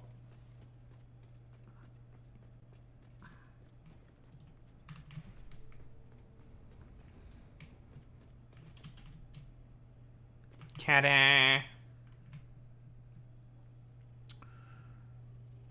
So here is where we're going to make screws. We're going to make a lot of screws. I didn't do this straight with the hypertubes. I am not happy. God damn it. Reloads an autosave. So then I don't have to tear it up, because it'll take forever. It's a pain in the ass.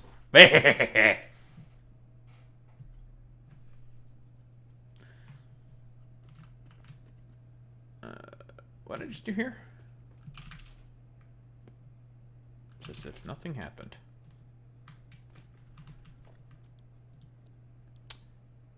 with hyper tube.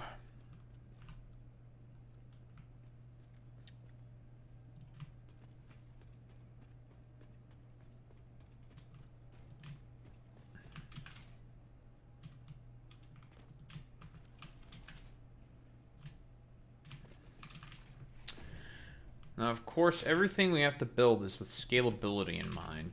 But if we're talking about screws, that area that we have here should be more than enough room for steel screw production, because that recipe is very efficient. Highly, highly efficient. And if anything, we always have verticality to take advantage of, so it's not the end of the world.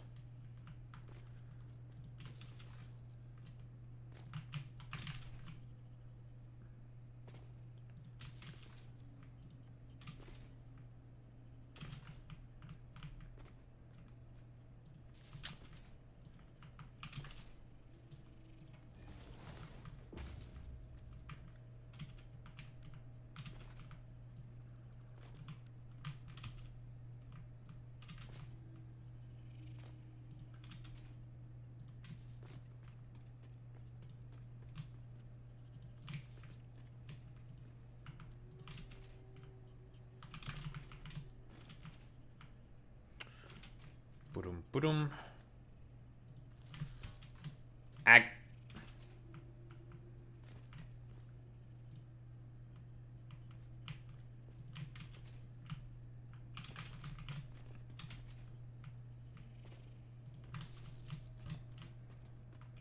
Lovely. One thing I need to check. Do I have the Caterium wire recipe? I wonder. No, I do not. Okay. That's fine. Alright. Don't have that one yet. That's alright. Yeah.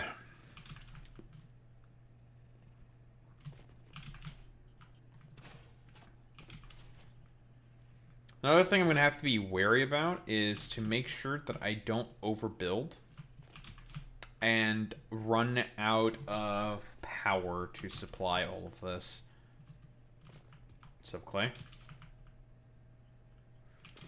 That's another concern we're going to have while building all of this shit. Okay, so what the fuck am I going to put over here?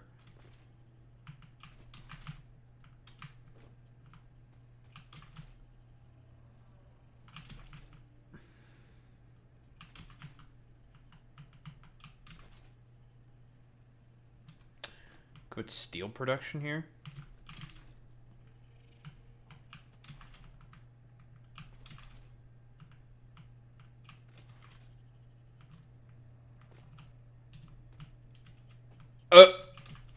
Almost fell.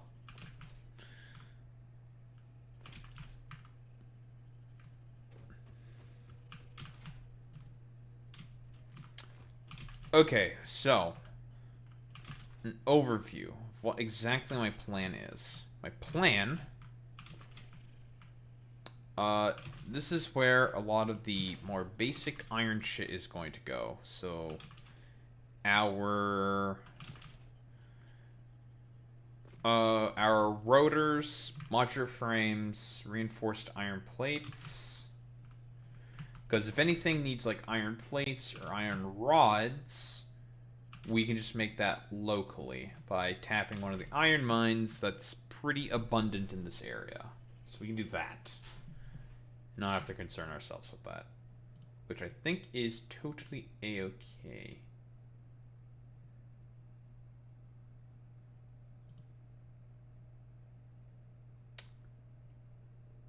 So then we'll do that.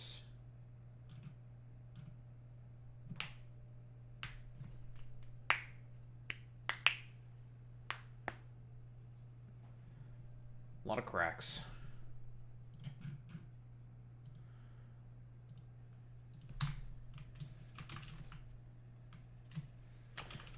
The only change we'll make for this specifically is going to be we're going to have fluid unloading so we can take advantage of a very good alternate recipe. AC's fixed for now. So don't feel like, but don't feel like I'm feeling, wait. Don't feel like I'm feeling like I'm sick. That's a sentence.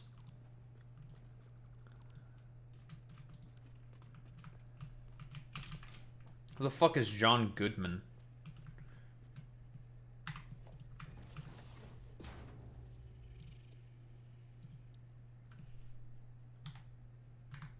Oh, that works. That's convenient. Economic left-right 3.88. Social libertarian authoritarian. Negative. Okay, so that's no.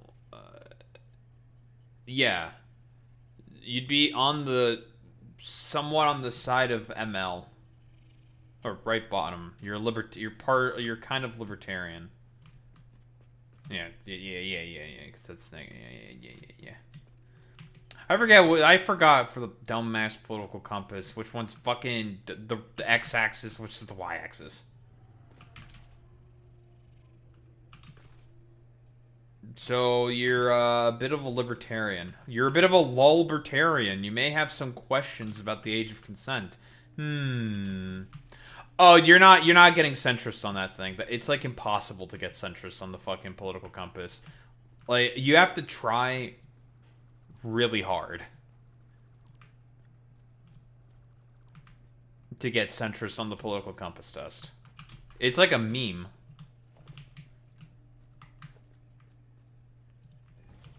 Yes, I agree. Some of the questions are pretty bad, but the problem is that they kind of have to be bad because it's the political compass test. And some of the questions kind of have to be a little generic and just like, wow, this is really subjective and up to interpretation. It's like, okay, but it kind of has to be because it's like supposed to have like some kind of representation of all of the potential options. So it's like, that's why the political compass is not the best. It's okay. Like, it's not the worst.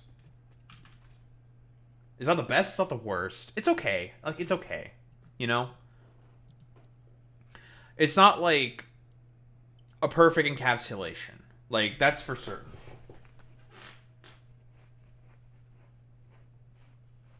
That's true, actually. But let's not forget equiral. We kind of live in an environment where there'd be a lot of people who would fail that test. I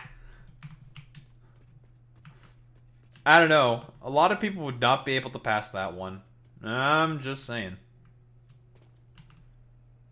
Some of these work. Max consumption 383 fucking megawatts. God damn, that's a lot. That's a lot.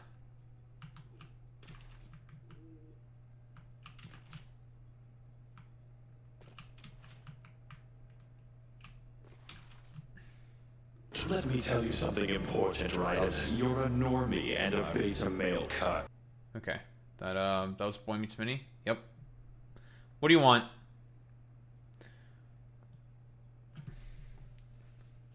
What would happen, what happened to the bedroom, is no one else's business? Like, who the fuck would say no?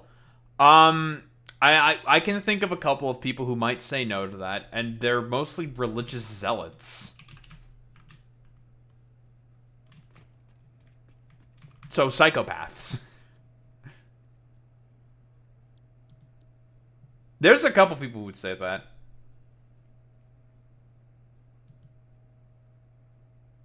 Wait, we don't have to... We go up against Morocco?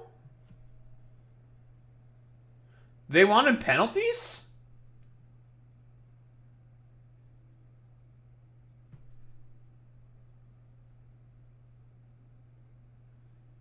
Okay, so we actually might have a pretty decent shot, Canada, because the Canadian team is pretty good. Yeah, I spent a lot of penalty kicks. Like Brazil, I didn't go to penalty. No, Germany went to penalties and they lost, which is really funny. And then Morocco also went to penalties. And also, like, all the late goals. This World Cup's been weird. Tons of late goals. Is Morocco good? I was about to say, it's like, Canada might have a chance of being able to make it to top 16. Because I would feel like the Netherlands is probably the better team, but I'm not sure. I'm not, like, a soccer guy. I don't know that much. I'm not really a sports guy in general, to be honest. Yeah. We had a late goal, but hey, you know, we take it. We beat apartheid, okay? We beat apartheid for everybody again. Shut your goofy ass up, Boy Meets Mini. You hate that guy. You're actually trolling.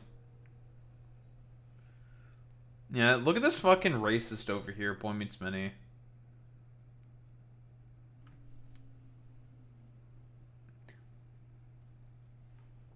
Oh, you're just saying that because I have the hair. Shut your goofy ass up, Equirl. I know why you're saying that.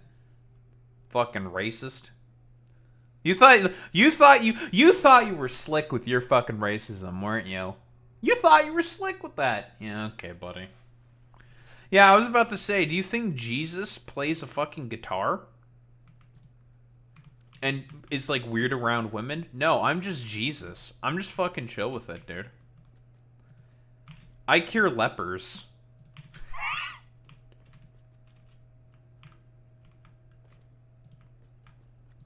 Boy Meets Mini knows what I'm talking about when I say I cure lepers. How much fucking...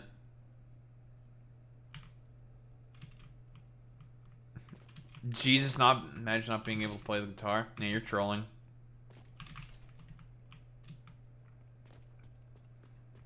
Jesus would do something like that.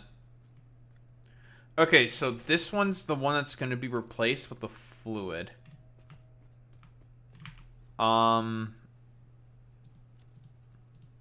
This one is the one that's going to take one of the other products. It's going to be a little awkward, but we just run the conveyor belt along the whatever. Like, that is what it is. I'm just balding, so I'm jealous. If there is one thing that's always been good in my family, it is hair genes. Hair genes for us has never been a problem. Ever been a problem. My grandparents still have a full head of hair.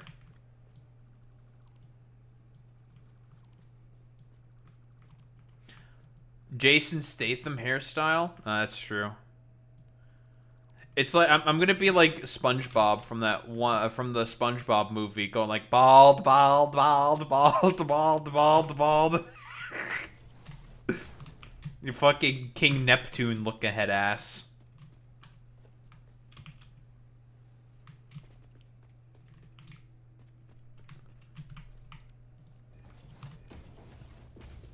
Okay, that's all fine and dandy.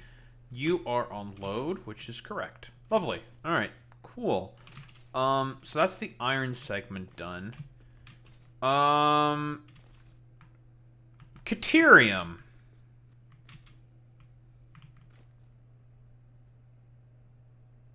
We're nowhere close to that yet. Okay, no, we're fine. Okay, I got space. I should probably blow that up, though. Let's do that real quick. Nope. Jason Statham has the McDonald's logo on his forehead? What the fuck does that mean? What does that mean?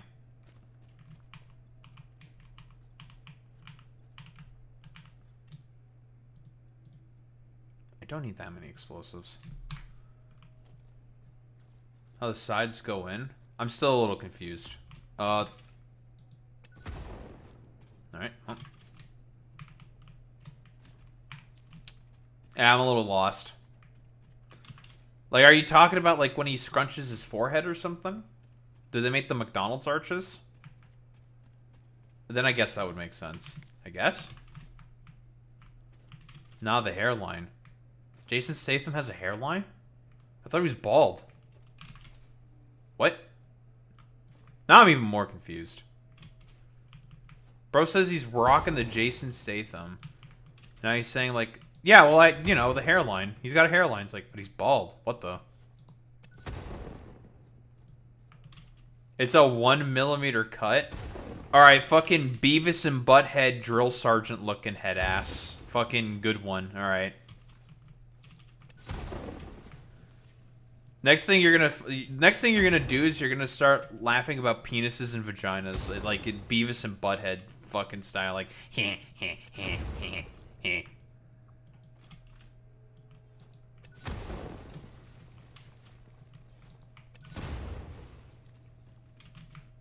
Oh,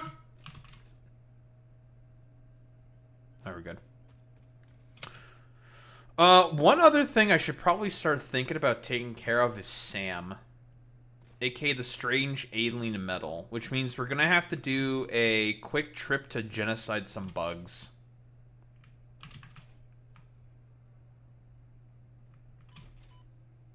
Who's ready to genocide some bugs? I mean, we did already murder some stuff bugs here. We don't need to genocide the bugs yet. Not yet.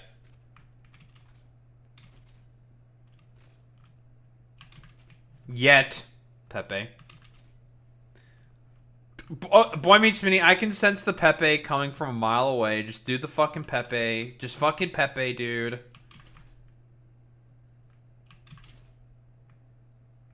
Just Pepe. He's not doing the Pepe. That means he's serious. Twitch, I don't know who Boy Meets Mini. I do not know who this Boy Meets Mini guy is. I disavow. I have no idea who this dude is. No clue. Clippers? What the?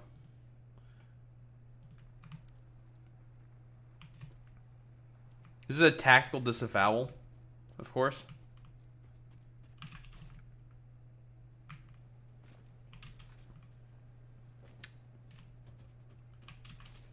What do you call them in the US? What, Clippers? Like stream Clippers? No, you call them Clippers. Machina de ras. A shaving machine. Like, it's a shaver. You say shaver. Or an electric shaver. You can say that too. I mean, there's a bunch of different words you can use it, to be honest.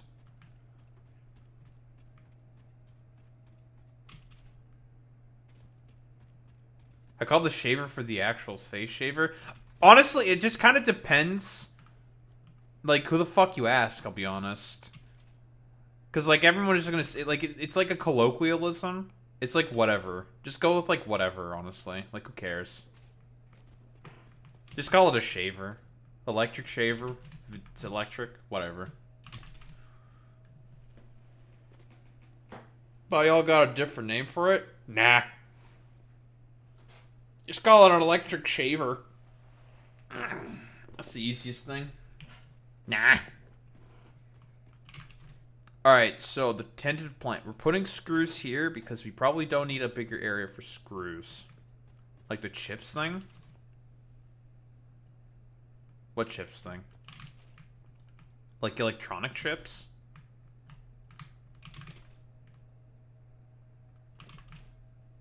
That's Romanian.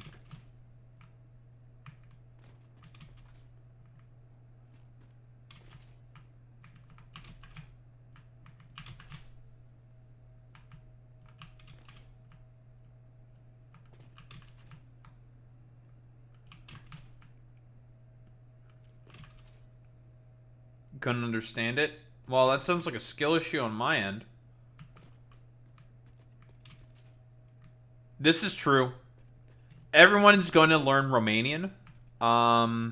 If you don't, we will nuke you. Pepe. Why is Tactical Templar calling Hasan fat? What? Like, okay, Templar, look in a fucking mirror, buddy. There's not even a reverse card. I should not have forgotten it. Like, bro? Is Hasan fat? He's balding. That's why he always takes Finasteride and all that shit. But is he fat? I don't think he's fat.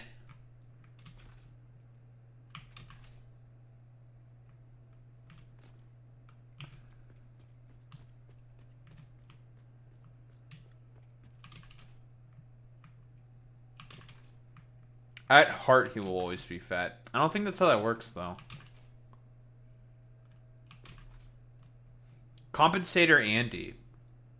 But what is he compensating for? That's my question. What does Hasan have to compensate for?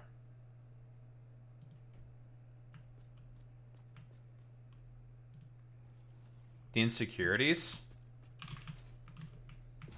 What insecurities? Like, maybe about his hairline. Sure. I have no more concrete.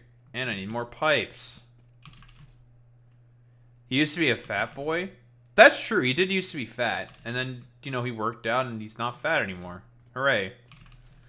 You know, you would think that that's like something that the conservatives would celebrate and stuff like that. That he used to be fat and then he worked out and became like a 6'4" dude, jacked Turkish dude.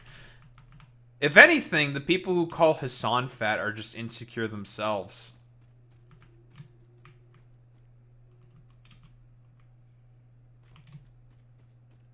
Well, I don't think he's taken any drugs. Not that I know of.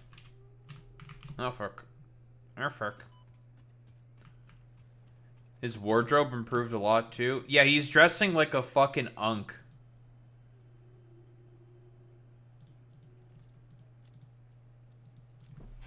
I don't think there's any evidence to suggest that Hasan isn't fucking natty. I'm gonna be honest here.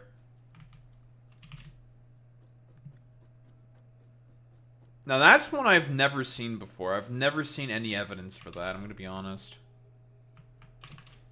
Wait, is Dan Saltman the one who calls Hasan fat? Shut your goofy ass up, Dan Saltman. You're a literal fucking butz, okay? You're a fucking stick, bro. I could fucking snap Dan Stockman like a fucking twig. Metaphorically speaking, of course. I'm saying that because he's very thin. Yeah, he is dressing more professionally because he's trying to become more of a fucking political advocate. And in that environment, you have to dress professionally. I mean, it just is what it is. The same thing with Mr. Vanch.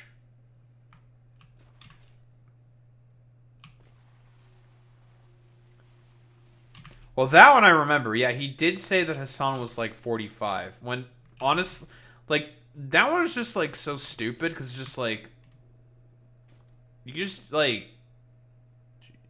type his name in Google and it says 34. Like, why would you say that? Like, I don't, like, it just doesn't make any sense to me. It's very weird. It's like, okay. Why?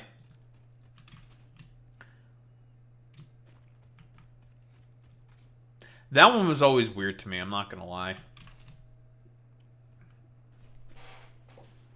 Coffee. Imagine being a fucking coffee head. The fuck is this? Corey O Coffee. The fuck?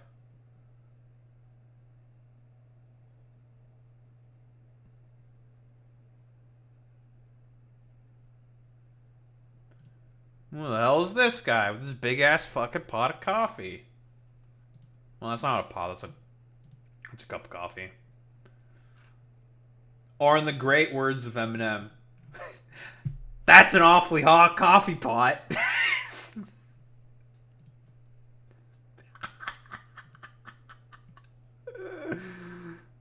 That shit was so fucking stupid. But it's funny, so it's okay. It's funny because how like silly it was. It was dumb. It's like, alright, Eminem. That's cool.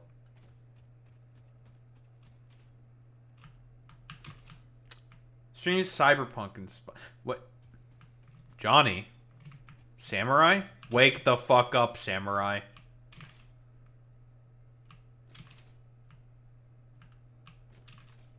Well, that's because Destiny's like a disheveled weirdo. Daho, why are you saying that about Destiny? You two are also a disheveled weirdo. Yeah, but I'm not looking to dress professionally for anything. I don't have employment, nor do I have many connections, politically speaking, so it doesn't matter to me. Like, I don't give a shit. I don't have to give a shit.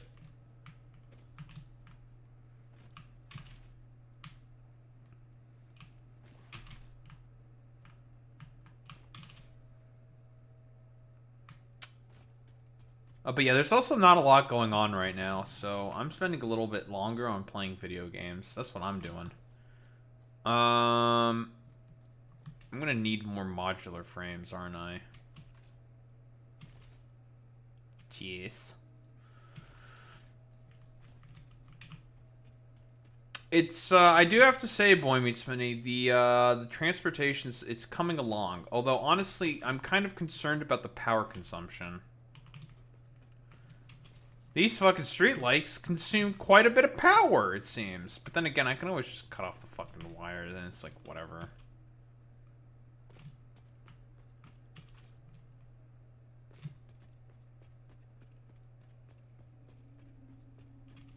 The Army Hammer stuff. The fuck is that? Yeah, 424. I don't even have any machines connected yet. What the fuck is Army Hammer?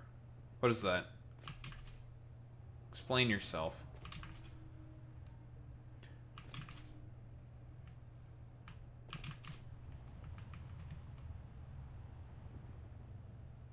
Yeah, unfortunately, the Skyray does clip through our infrastructure, but there's not much we can really do about that. Oh, you're talking about Citizen Vigilante. That thing. Right. Yeah, that shit. But didn't you say he's like a sexual assaulter? Allegedly.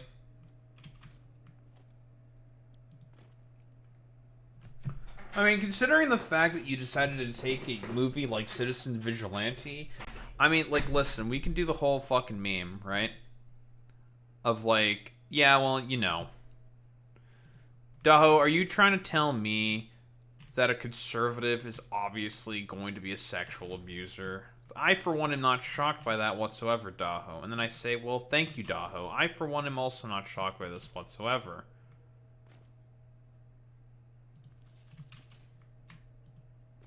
Yeah, so now he has to do, like, weird conservative movies and some...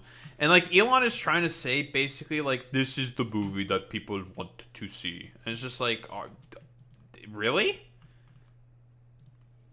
Because, like, the argument is because it got banned in Germany, therefore it's, like, actually really popular. And it's like, that's not exactly how that works, man. It's very stupid. Oh, that's a big... That's really bad. He did BDSM with his wife without consent. That's really bad. Like, that's especially bad. Because BDSM, that's, like, that's the one that where consent is the most important. Because you can actually hurt people.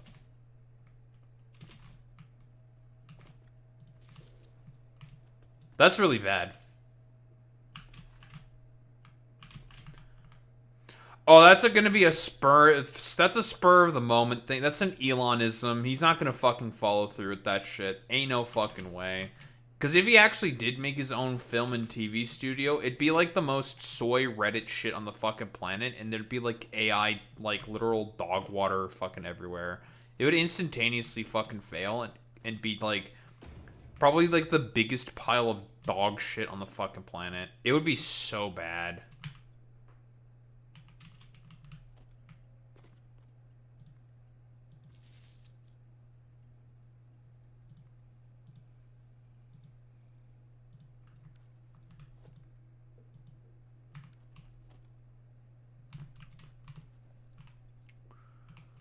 Be somehow worse than the Daily Wire movies? I probably would be. Like, Elon movies would be so bad. They would be awful. He's already, like, extremely soy and Reddit. And he doesn't make anything. Like, the Reddit would go up in to like the nth degree if Elon got involved with making movies. It'd be bad. It's gonna be so for real. Truck station, truck.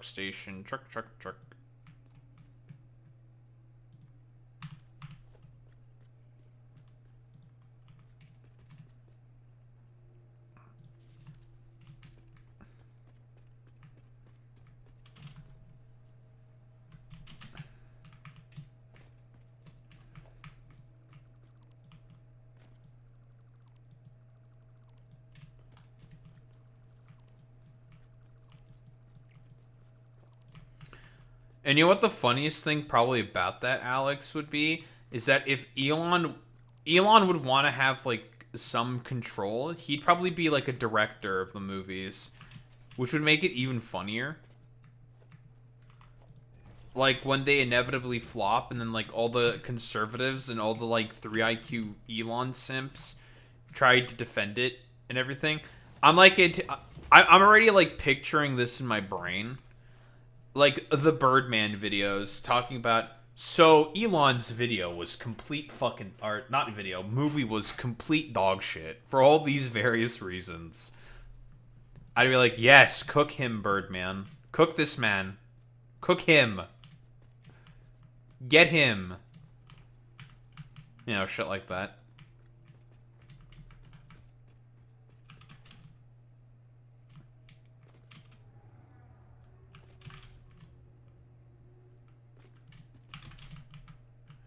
Am I gonna do like a little double dipping here?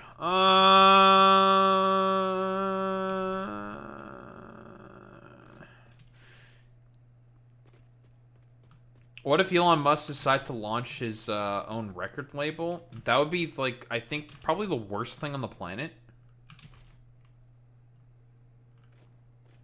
That would be like a level of awful that I don't like. I have like no conception of how just bad that would be. Like, it would be bad. What music does Elon even like listening to?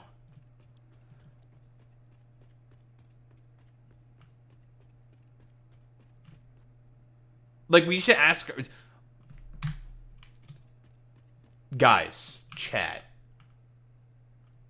What fucking music does Elon like? Grimes? Does he like Grimes' kind of like lesbian poppy music? I don't even know.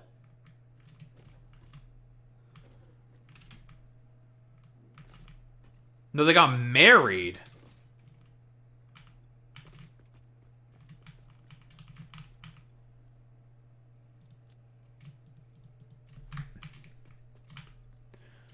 But no, fucking, like, Grimes directly appeals to lesbians. Or at least she used to. But, like, not anymore. Like, she's just washed up. Nobody cares about Grimes anymore. I have no fucking idea, to be honest.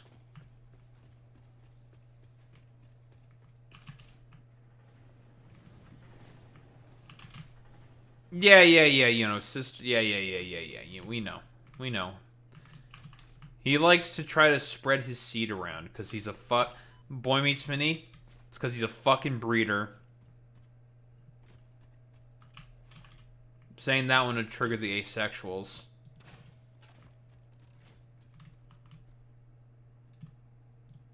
I think Boy Meets Minnie is AFK. He's not here to get triggered about breeding.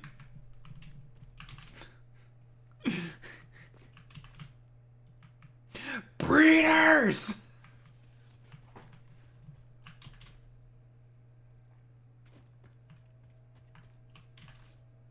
Never mind. Boy Meets Minnie didn't fall for my most elaborate of bait. Fuck you, Boy Meets Minnie. Damn you.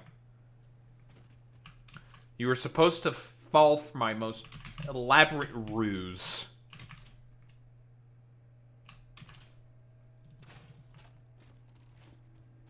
We do a little trolling. It's called we do a little trolling. No, you're not trolling. You're lying. You're not a troll. I'm the troll. Fuck you. Bastard.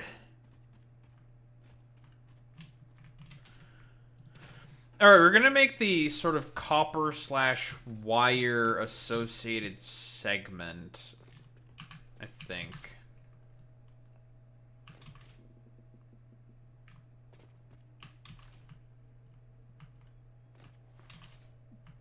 Jaina, like Jaina Proudmoore from Warcraft?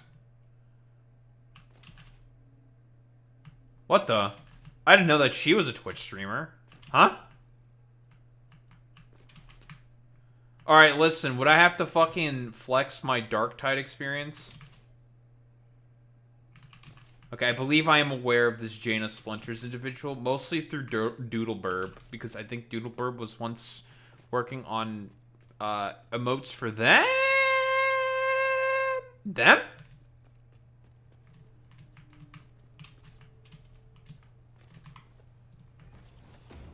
See how large my fucking brain is? She, they. Oh, well. Damn it, I could have been racist and it would have been fine. Curses. Whatever. Damn it.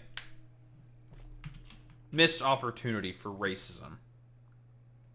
It's over for the Daharumba Enterprise. Okay, so this Quickwire facility... That's not going to be for Quickwire.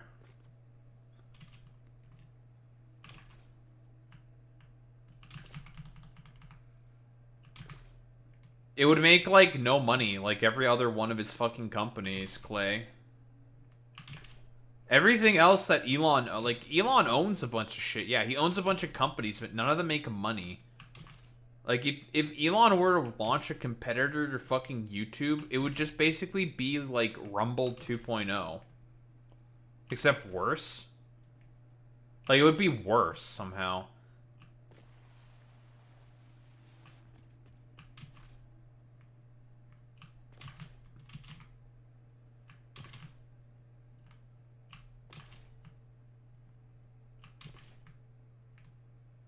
Ag.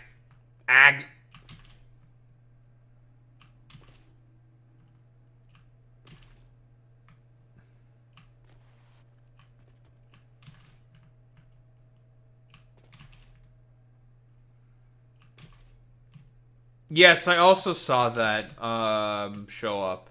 Yeah, I wonder why he named his son Saxon. Now we can get all now we can start the fucking Pepe posts, okay? Everyone get your fucking Pepes. Is everyone getting their Pepes out? Very important we get our Pepes out. Yeah, he's trying to like Anglo-Saxon LARP. Which is like it's boring. Honestly, it's just boring. Like it's just boring because it's like cringe. It's like okay, fucking whoa, Anglo-Saxons. All right, bro. Like whatever, man. It's just like it's like a snooze fest basically.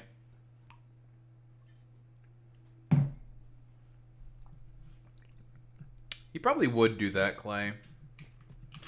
But I don't think Elon's gonna do it. Like that shit would be like rancid. Like let's be honest here. And the Elon Musk YouTube competitor would be fucking wretched. It would be so bad. No one would want that, like, at all.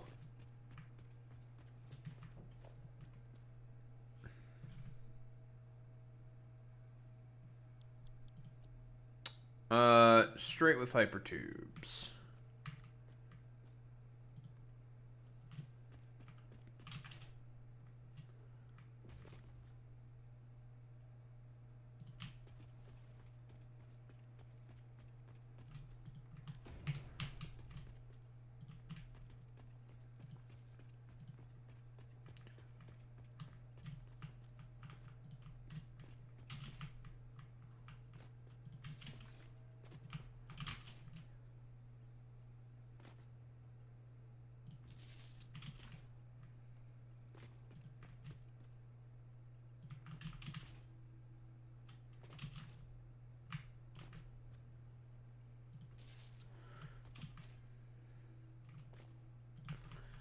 Yeah, like honestly, like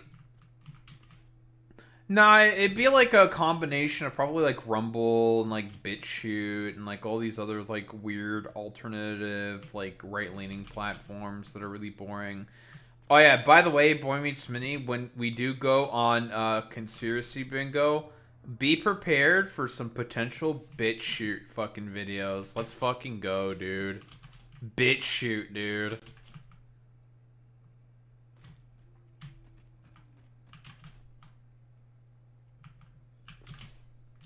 Dave had some BitChute prepared. It was fucking awesome. Because of how fucking ridiculous it was.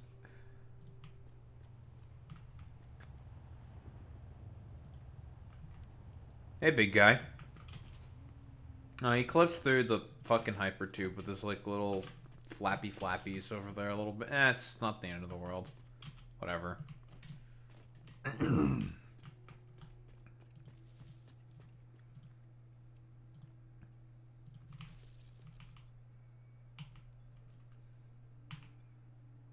$494 max consumption. Jesus. This shit's more expensive than I thought it would be. In terms of power consumption. It's mostly that's the fucking streetlights. Like, these things I think consume like 12 megawatts or some shit. Like, goddamn.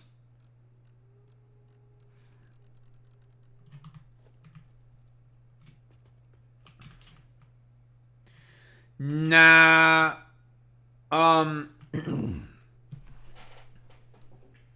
Fuentes wouldn't go on Elon's platform. Fucking Fuentes thinks Elon's cucked.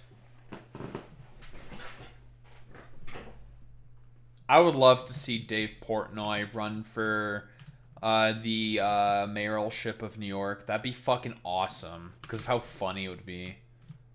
And everyone would just make fun of him and call him a fucking loser. Emma would have, like, the time of her life with that one, dude. She would have such a good time with that.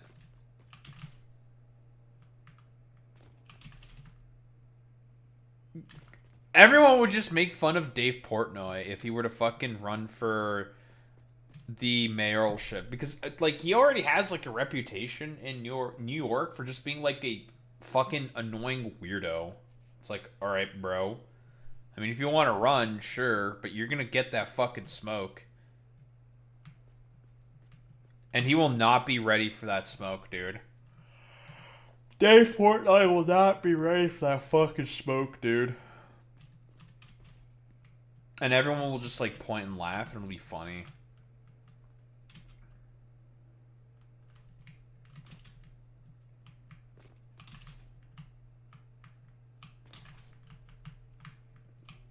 Oh yeah, he's gonna fly off the handle? Yeah, because it's Dave Portnoy. That dude's like stereotypical, like, annoying ass fucking loser.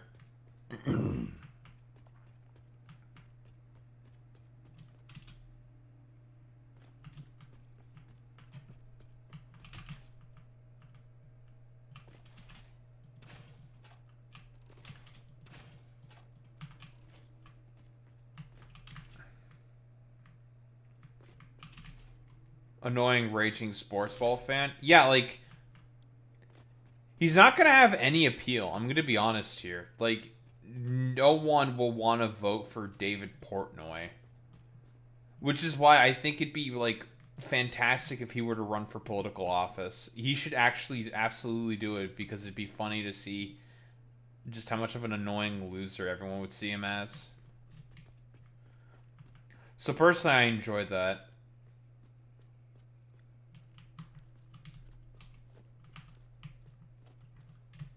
Sign big names? No, they would not sign Hasan because Hasan's, like, cucked lefty or whatever. And I don't think most of the big names would want to join Elon Musk because unless they give them, like, billions of dollars, I don't think any of them are going to want to take the reputational hit with their audiences. Like, it would have to be a take the money and fucking run situation. Otherwise, no, that's never gonna do that. Well, of course, Valuetainment would, but that's because, like, Valuetainment, like, those guys have no fucking principles. They don't care. Those guys are shameless.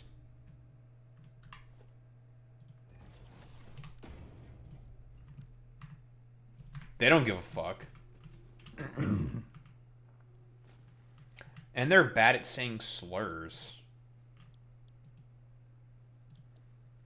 Yeah, they're like just fucking scammers. Like that's a Valuetainment shtick. They're just boring. Like they're just boring fucking scammers. Who the fuck cares about boring fucking scammers? Like no one gives a fuck about those guys.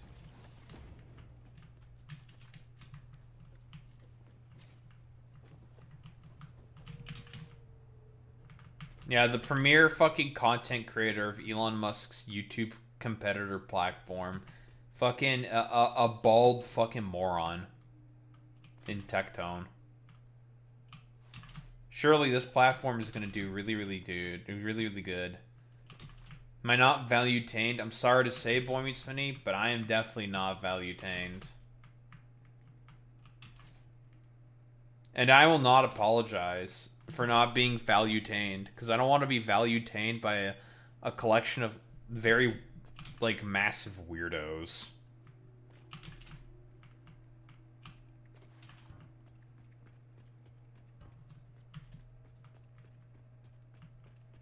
I want to just get in a shouting match with Vinny.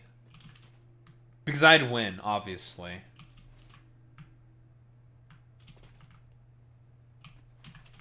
Like, I would just call him, like, a beat red fucking dumb fuck. Like, a very low IQ loser who doesn't know what he's talking about half the time.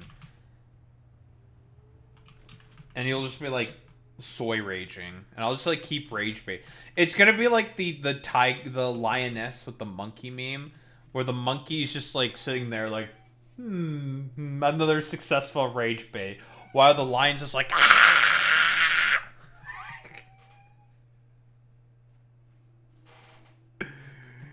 Be funny.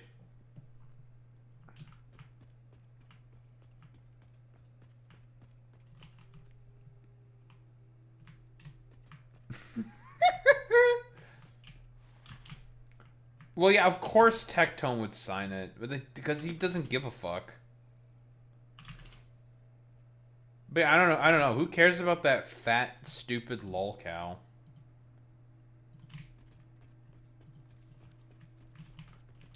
Tectone is the type of dude who's so desperate for fucking motion that he'll, like, literally do, like pay, is that he'll like literally pay for his own fucking hype man. Like, I got instantaneously blocked by, I think it was actually him, on a alt account doing fucking clips of himself. And then there's like another one that I wasn't blocked yet by, but I might have been fucking blocked by. Like, he's so desperate for any kind of motion because he knows he's fucking cooked. Because everyone just, like, knows him as, like, a fat, bald, stupid, like, gambling addict who abuses women. And has, not only a divorce under his belt, but also has a fucking, a whatchamacallit. A protective order on him as well. Like, he's cooked. Like, he has no motion. It's over for him. I need more fucking cumcrete. What the cock and balls? Can't believe I need more cumcrete. And this is when Boy Meets Mini goes like, huh?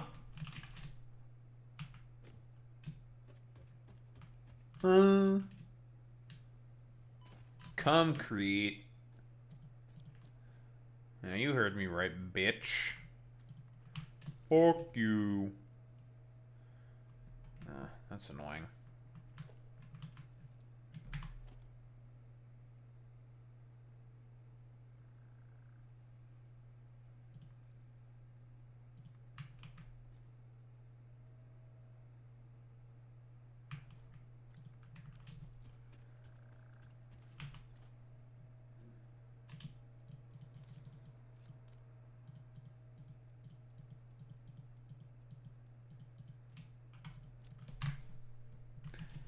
Indian cement is still stronger. I have bad news for you, Boy Meets Mini.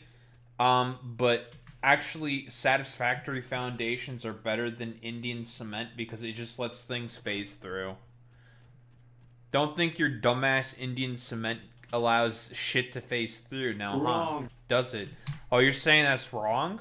Well, it's got what phasing properties does Indian cement have? You think you cook with that one, huh? Yeah, I did fucking cook with that one. Yeah, and all you're doing is playing all the fucking Donald Trump cope. Look at Boy Meets Mini fucking coping right now. Yeah, and guess what? Fucking satisfactory concrete, not cement, but concrete. The stuff that cement is used to fucking make allows for solid matter to phase through it. Huh? How about them apples? Oh, that was Alex. Boy Meets Mini, I need you to kick at least 3 espers.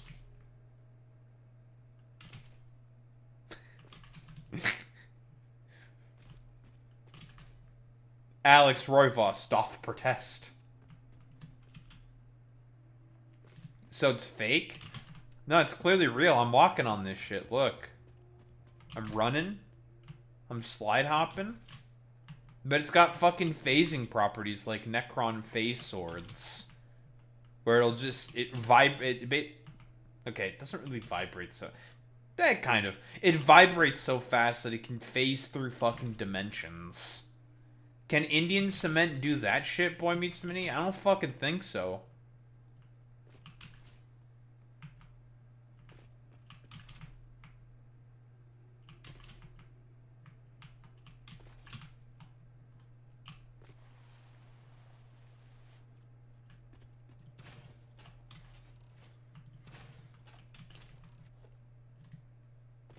Checks physics textbook, not possible.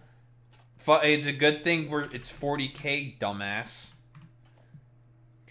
Yeah, imagine doing like the actually that doesn't work physically speaking. And then it's just like, yeah, it's 40k, dumb fuck. It's called the suspension of disbelief.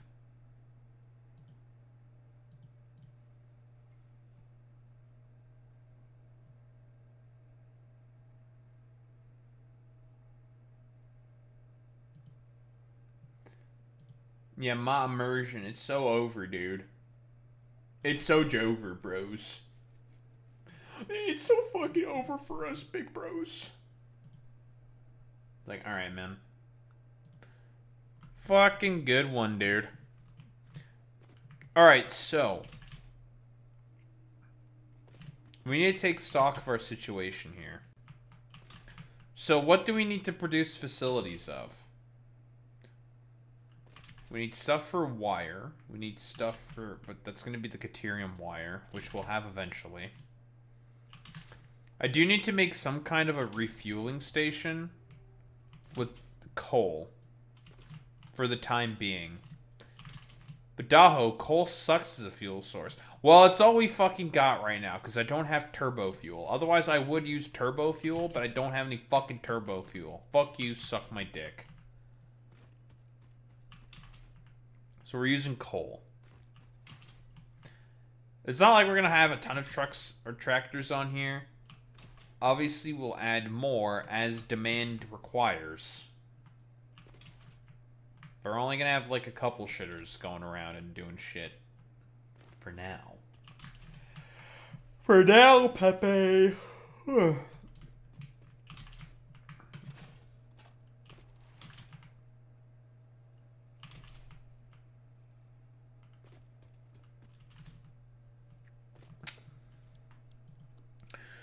Well, that's probably the only time where Chibi Reviews is probably going to be agreeable is that Kosa stuff. Because we're going to talk about it as well, because it's the same fucking bullshit. Surveillance apparatus dumb fuckery that they're doing. Same with, it's Kosa and it's some other shit. But it's the same fucking, internet apparatus fucking bullshit. And, it's bad. You're dying at this Gian Marco tweet. Huh? I've seen this. No, I agree with this. No, he's correct. He's spitting for that one. Why the fuck would you order a hamburger at a sushi place? What the fuck is wrong with you? Now, there are some sushi places that make sushi pizzas. That I can understand because those things are fucking awesome. Sushi pizza? That makes sense. Hamburger at a fucking sushi place? You're actually fucking degenerate.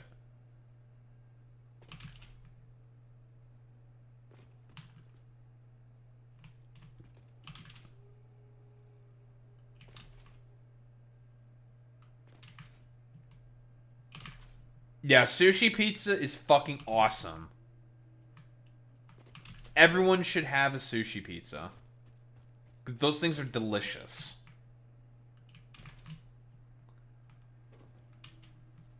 You know, no different than ordering a hamburger at a fried chicken joint. Well, it would make sense if you're getting like a chicken burger, but if you're getting like a regular fucking hamburger at a fried chicken joint, then like what the fuck are you doing, bro?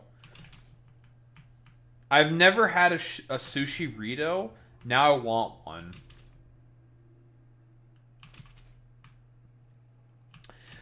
Yeah, but that's like fucking normalized. Aren't like... Isn't Burger King's chicken nuggets like actually like decent? Like with fast food, it's a little different.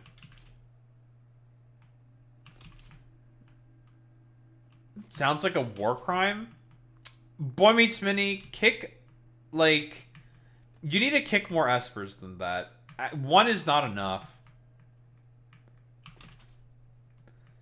Fuck, you're in Chicago. You could probably find a sushi Rito place, Alex. Shut your goofy ass up.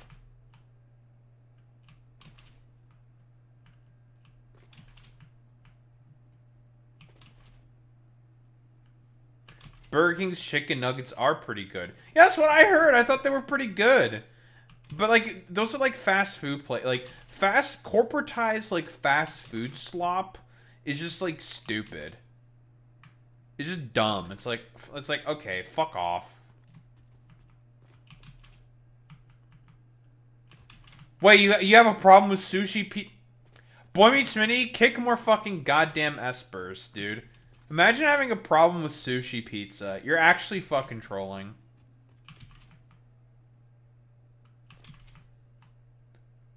Oh, KFC. Oh, popcorn chicken's delicious. Absolutely. I always get popcorn chicken from KFC. That shit's good. Absolutely. That's a correct take.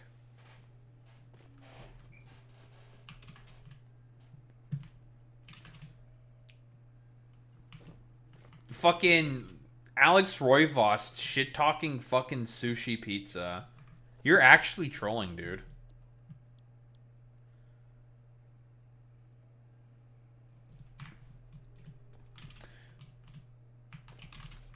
Like, pineapple on pizza, I understand why people think it's weird. You know? Like, I get it. I've had pineapple on pizza. It's okay. I don't think it's the worst. I do think the pineapple on pizza thing, that's definitely overblown. Like, I get it with ham. I think I get it with, like, some spicy stuff. Like, pineapple, like a Hawaiian pizza with some, like, jalapeno on it. I think that would be fucking awesome. Right? Or like hot peppers. You get your sweet, you get your spicy, and you get the nice fucking ham and the meat in there, dude. That sounds delicious to me. One thing I'll never abide by is fucking anchovies. Those are fucking disgusting. Anyone who likes anchovies on pizza, you're a fucking goofy head. I have a problem with you. Like, it's on site. Unironically, on site. Like, I will, like, run up on you and just be like, what the fuck is wrong with you? What, anchovies on pizza? I know Italy hates pineapple on pizza. Which, again, I can understand. Because it's just like, yeah, I mean, it is a little weird. It's off the beaten path. I don't think it's the worst thing, but that's because I like sweet things. But anchovies? Absolutely not. You do like anchovies on pizza? On site. Those things are I hate them. They're just so weird. But then again, I don't really like fishiness and shit. I'm not really a big fish guy.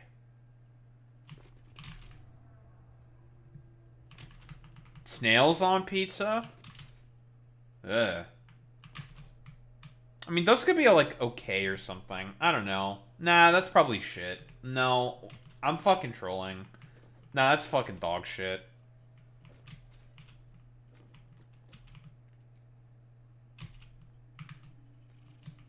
Ooh, here's a good fucking, pizza topping idea, though. Fuck, I had it and I forgot. God damn it.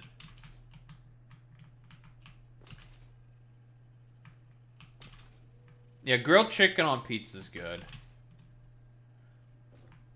You know what I would want to try? I think there's, people have done shrimp on pizza.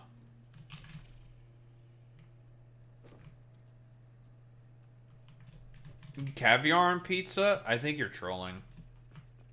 Yeah, shrimp on pizza is good. I'm interested on what scallops on pizza would be like. Scallops on pizza is probably good, I would say. Don't know about mussels, but I feel like mussels would probably also just be good. Just because they're just mussels. Mussels are just good.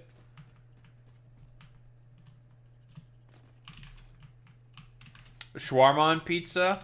I've had, like, listen, okay. Canadian here.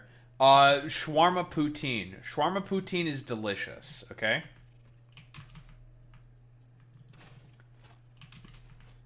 Shawarma poutine's great. Very delicious. Obviously, when I was in Quebec, I had chicken poutine. Delicious.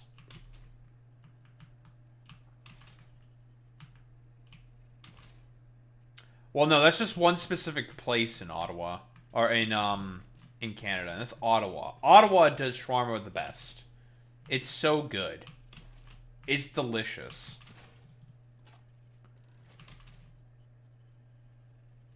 Oh, 1000%. Yeah, caviar and pizza would be delicious. Or not delicious, expensive. Delicious? That's a different question. Caviar is okay. I don't hate caviar. It's like what? It's whatever to me. Like it's extremely whatever to me.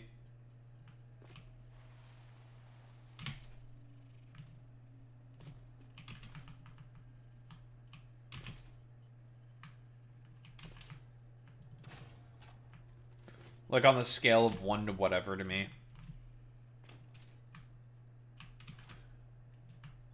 Okay, so I need to look at all the shit we need to make.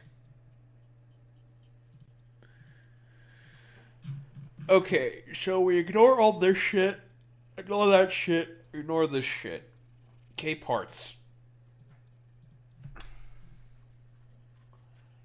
AI limiters. We do need to make these. Not right away, though. Like, we can kind of hold off on these.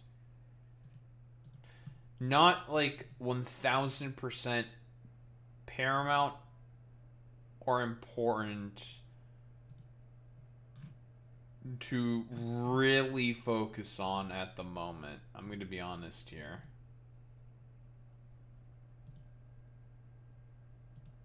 So we can hold off on that shit.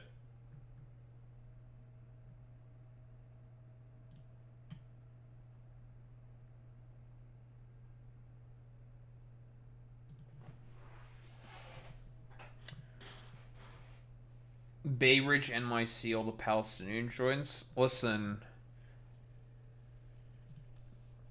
okay. I don't know if I said this before.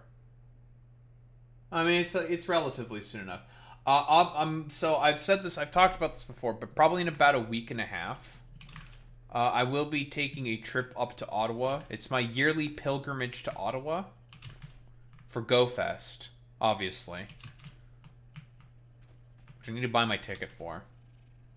I'll do that eventually. So it's my yearly pilgrimage to Ottawa and whatnot. Blah blah blah blah blah. To make sure I have a bunch of content ready. Go Fest isn't Pokemon Go Fest, you goof. So, Pokemon Go Fest, I go up, I hang out with my,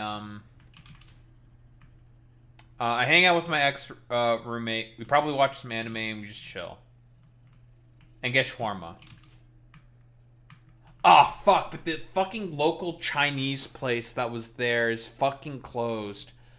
Fuck.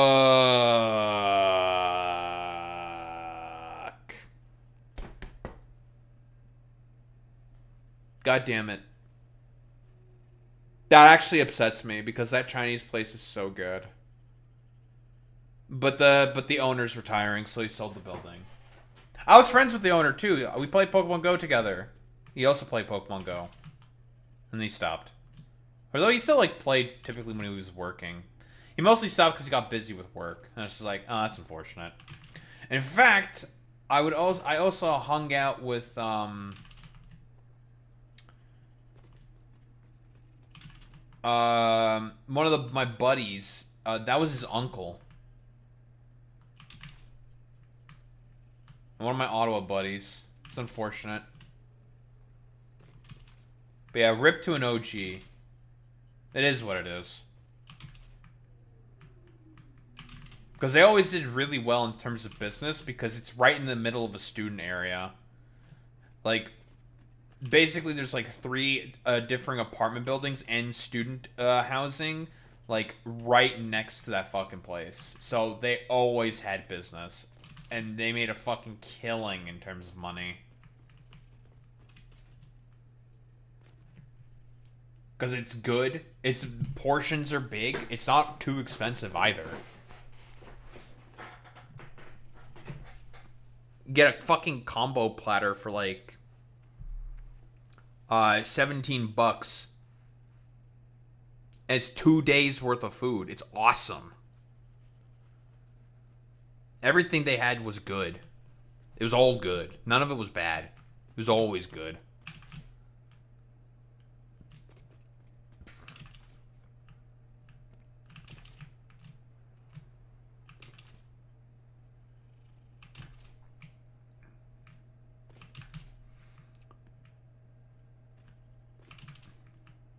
I just tried to raid my local taquera. What the fuck is a taquera?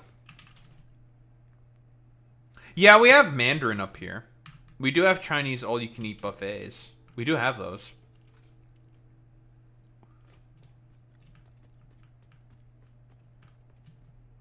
Ice got the Tamil guy. Uh-oh, he's going back to Sri Lanka or some shit. It's, Wallahi kind of cooked for that guy.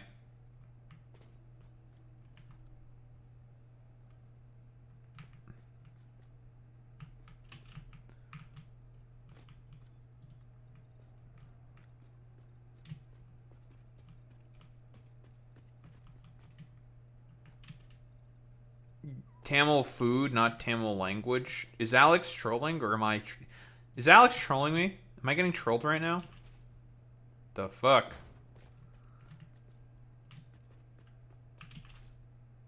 Oh, tamales. Oh, that's awkward. Awkward. Okay, that's some fucking racism right there. I did a racism. It's over for me. I'm getting canceled on Twitter.com as we speak. Da Harumba, that fat, stupid fuck. Mixed up Tamils with tamales. I can already sense a rune writing the twit longer. It's fucking over for me, dude.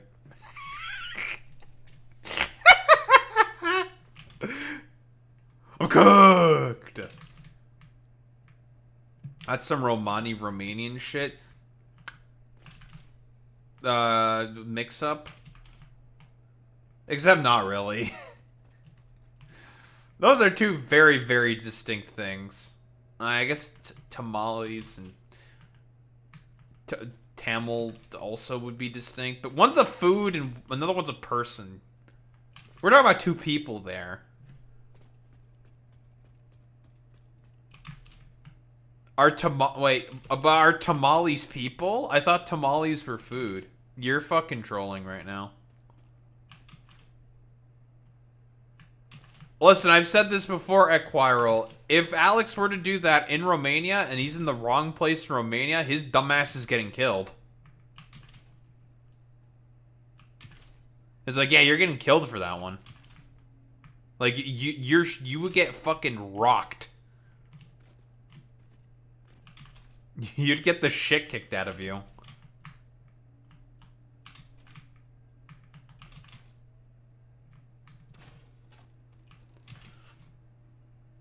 You would get knocked? Yeah, knocked off. Like knockoff. Haha. Haha ha ha ha. I made it was a Pokemon joke. I made a Pokemon joke, guys. Whoa, I made a Pokemon. Whoa, Pokemon. Soy!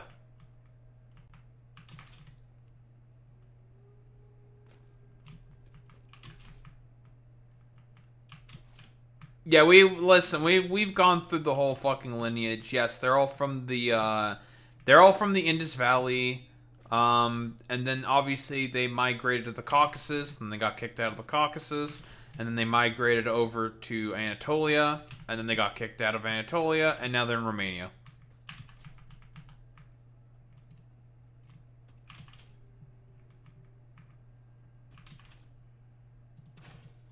Or did they go to Iran? I think it was Iran in the Caucasus. Something like that.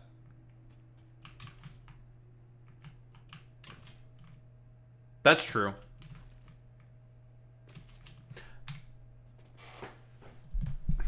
Okay, so now I have to think about the stuff I have to build. We need our own rice. It'll be called rice. This is true. Okay, brains. AI limiters. Oh boy. Very cool.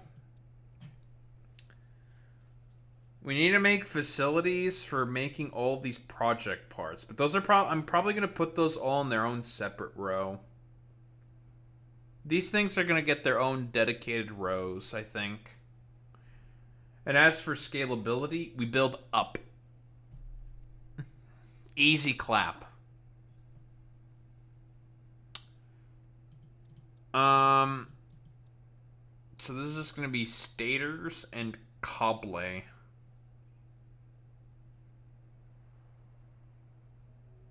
I mean, this isn't too bad. 2.5 per minute. That's okay, I guess. Black powder.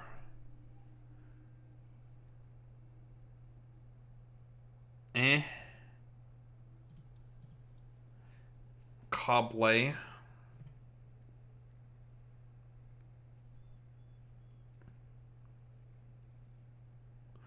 Probably gonna have to make an associated row for sulfur-based products. And also, although honestly that one's probably gonna be a little different. I'll figure out what we're gonna do with sulfur-based products and quartz-based products. I think those are just gonna be brought in from outside by trains. Probably.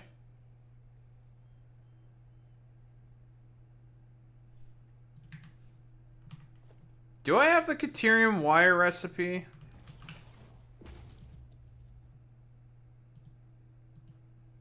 No. I rolled into it, but then I fucking skipped it.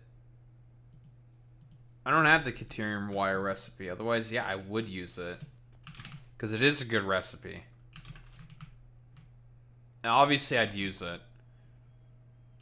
It's a great recipe. It's so good. But I don't have it.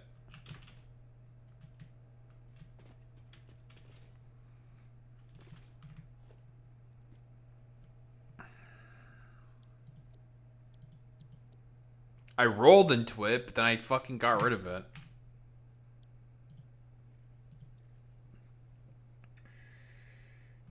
Concrete facilities separate. So I'll be on the outside. for the basic stuff.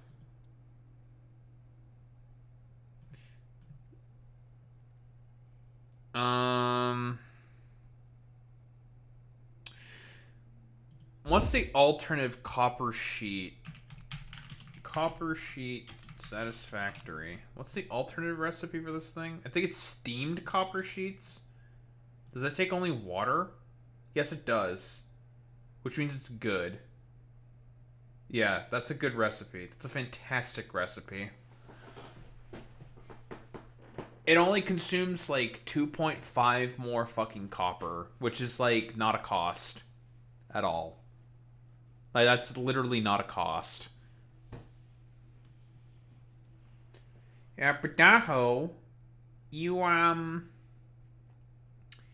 that alternate recipe requires a refinery, which means it's more expensive. Nah. Whatever. Power is like a whatever in this game because it's a relatively simple problem to fix. You just build more. Okay, so steamed copper sheets. All that requires is water, which we'd be shipping in anyways. Okay, so that's fine. That's taken care of. That's accounted for.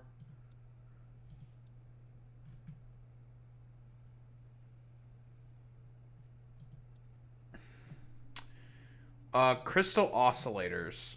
That, I think we're going to take care... All the crystal stuff. We'll just take care of that stuff later. Encased industrial beams. Now, what I think I'm going to do is I'm probably going to have to do some hunting, I think, for hard drives, because I think we want a bunch of these alternate recipes, because I would love to be able to make this recipe only out of concrete and iron. Because that would be so sick. Yeah, in terms of its output, it's 50% less, but it cuts out making the steel, and it's less expensive on concrete. Like, this recipe, it's just a good recipe. Like, obviously it's not as good as this, but this is way easier to scale, because iron is basically free.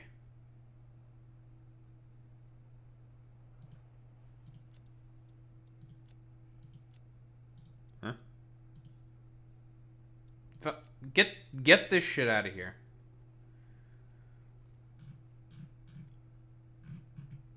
So we probably...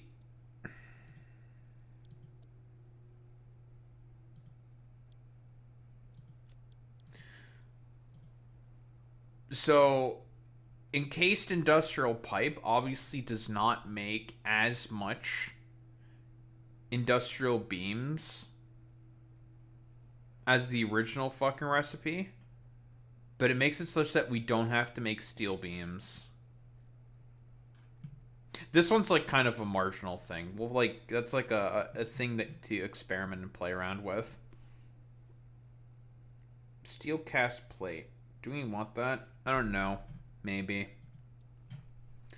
Steel rods? I don't know if we need steel rods. Honestly, like, iron is free, so whatever. If we have to make, like, an outpost just making, like, iron rods from, like, one random iron node, that's, like, whatever. Like, who cares? That's a like, this is... This shit is so whatever.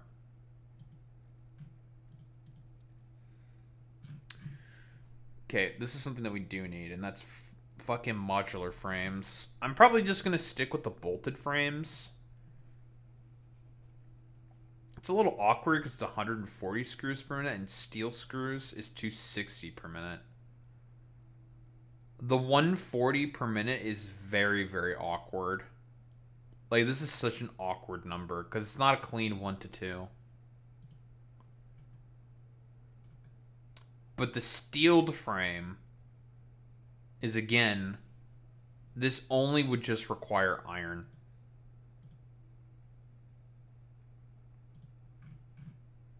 Which makes it a good recipe.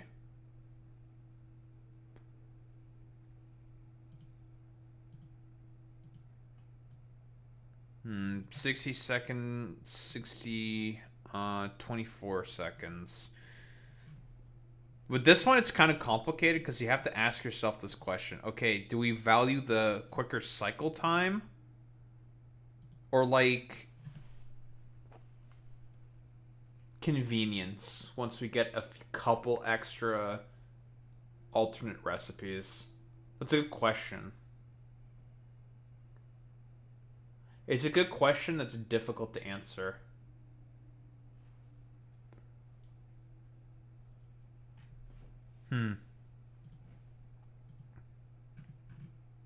Because the original recipe's shit. Never use this recipe. This recipe sucks balls.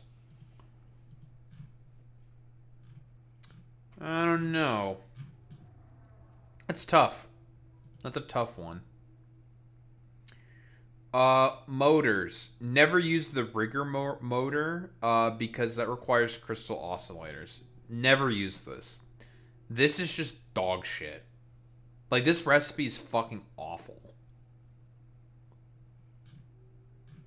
Like, just use the original. Although I'm curious. What's the other alternate recipe for motors?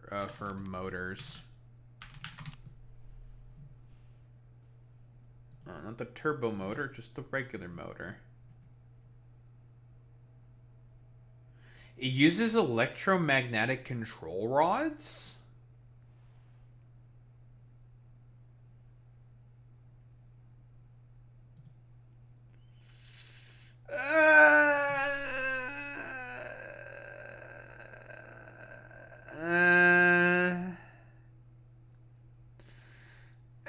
I don't know how to feel about that one, I'm going to be honest.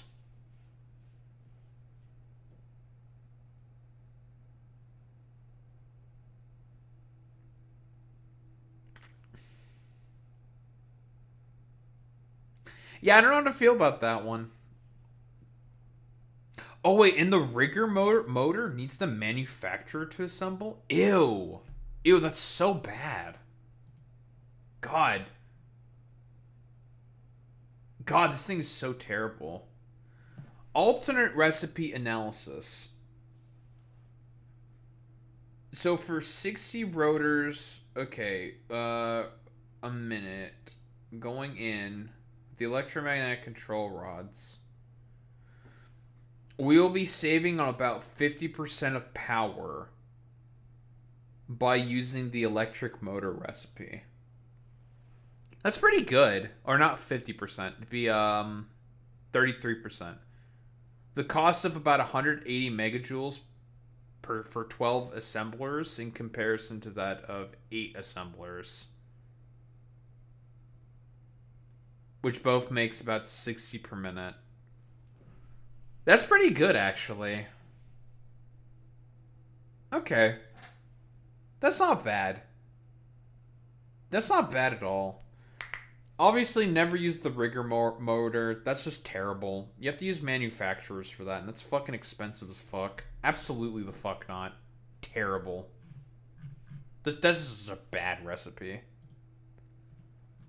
Okay, so unfortunately that one gets unlocked to tier 7, so we're nowhere near that. So we just have to stick with the original, which is like not the worst, but it's not the best. It's okay. Reinforced iron plate. What are the alternate recipes for this one?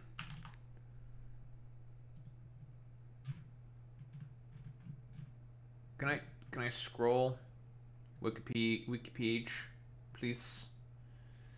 Please.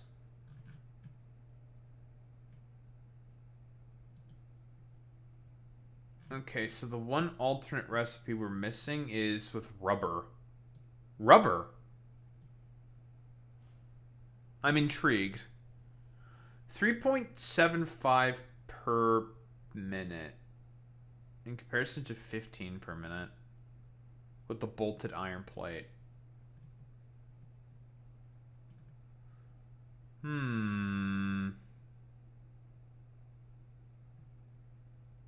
I mean, the bolted iron plate is just really good.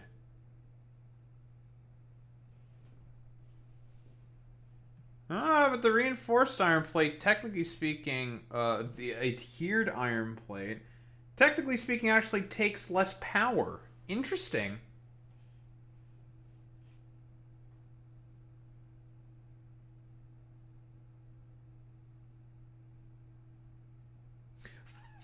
Funnily enough, between stitch iron plates and adhered iron plates, if we're talking about power efficiency, they're actually the best. Fascinating.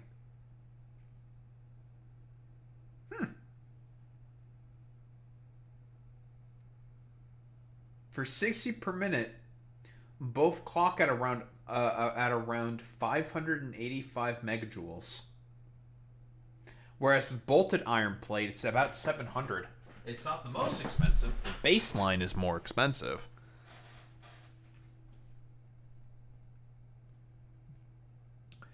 But the adhered iron plate is actually better. And here's the thing with rubber. You don't use a lot of rubber.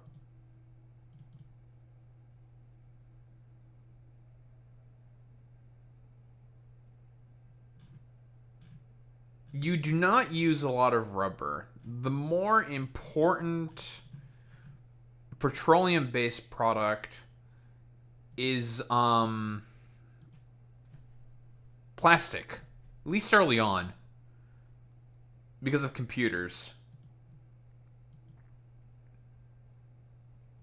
And then you get the polymer-based recipes, which are really good. Very useful.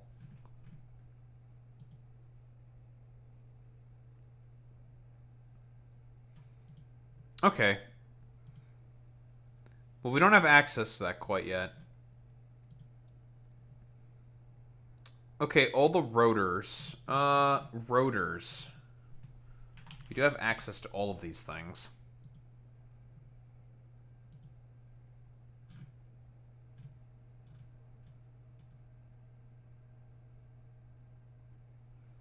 Steel rotor is the most efficient in terms of power consumption.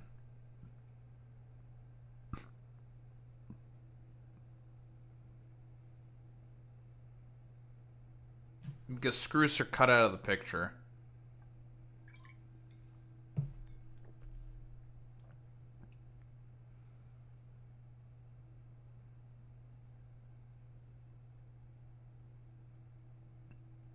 Oh, these ones also don't account other, like, alternative recipes. Because with steel rotors, unironically, you can't effectively just make them with only iron. This one is one that's very, very marginal. The baseline recipe is not bad, but this one's also not bad either. The fuck is this bot sending me a friend request? Get your goofy ass out of here.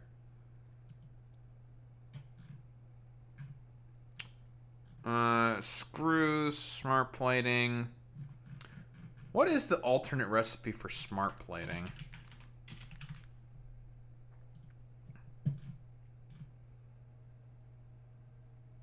Ugh, it requires a manufacturer? Ew. That kind of sucks. But it is more power efficient than in comparison to that of the regular recipe. Okay. That's not the worst then. It's definitely more power efficient. Okay. Okay. What about the other one? Like automated wiring. High-speed connectors, wire, and stators in another manufacturer. In terms of power saving, it's so marginal. Using baseline recipes. Very, very marginal in terms of the amount saved. They only buy about 100? That's not that much. It's like 4%. 4%'s 4%. Where's the other one? The frames. Yeah, versatile framework.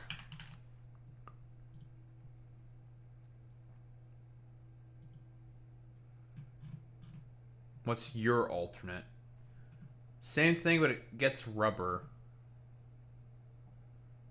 Wow, the first time where the alternate recipe is actually more expensive. Interesting.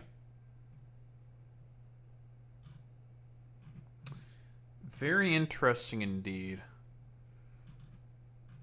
Yeah, but it's basically the same thing, but it adds in rubber, but it cuts the steel amount by 1/4. But it increases the amount of modular frames that are needed.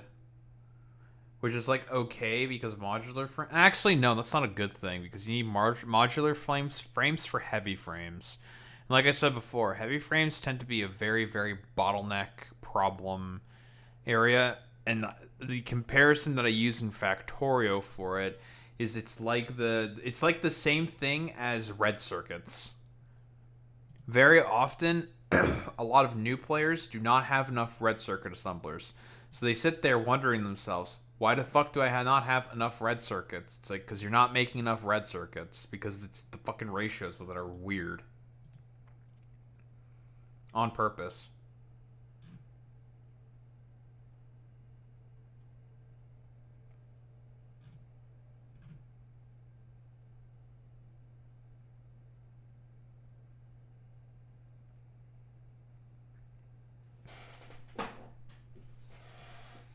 Okay.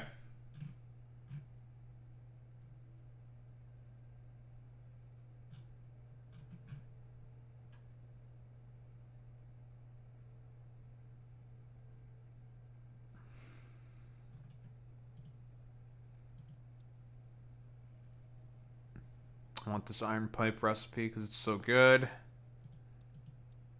It's very convenient as well. Actually, what is the consumption rate on this? Yeah, 100 per minute. But once we get the pure iron ingot, it's like fine. And there's this. Molded steel beams.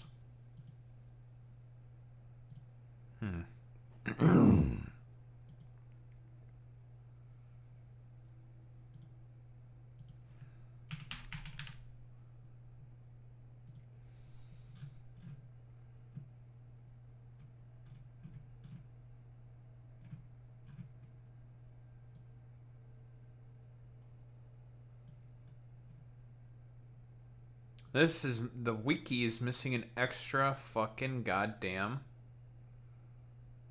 alternate recipe for steel beams. What the fuck? 16 megajoules per item, 21 megajoules per item.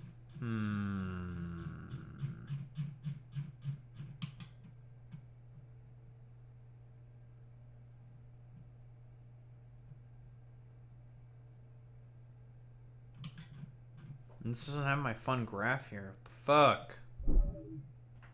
Okay, whatever. This one is interesting to me.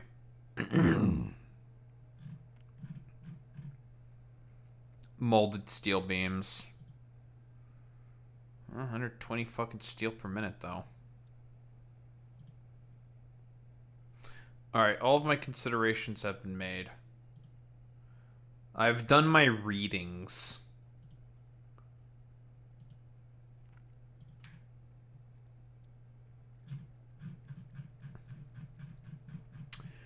And it seems like what we need to do now is we need to go hunting for more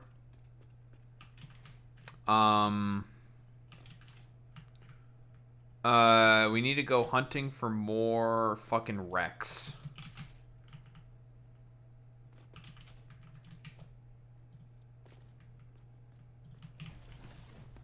What do I need to be able to find hard drives?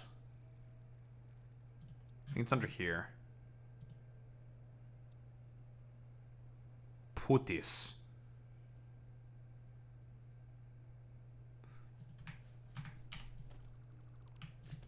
Actually, you know what?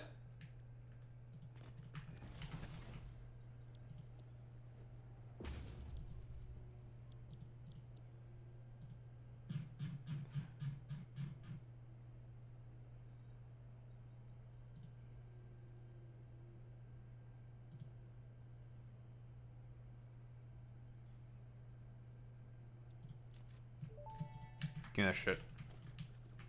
Parts purchase confirmed. Promotion delayed by X times part value plus fixed stock value. Fuck you.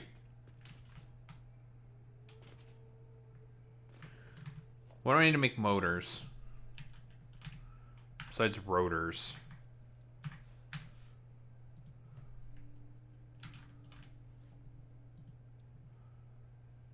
I need stators. Okay, that's not too hard. Alright, that's fine. I want to be able to scan hard drives with the object scanner. Because with the mod that I have, it'll point it out to me. We should have the necessary equipment to be able to get to everything we need. We just need enough concrete to climb up a bunch of bullshit, probably. Which is fine. Okay, so that's what we're going to do. We're going to have to do some exploring.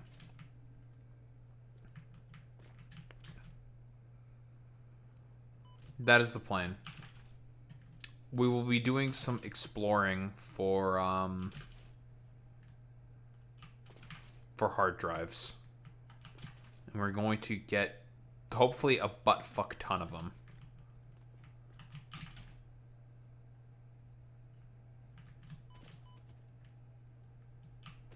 Because I need that shit.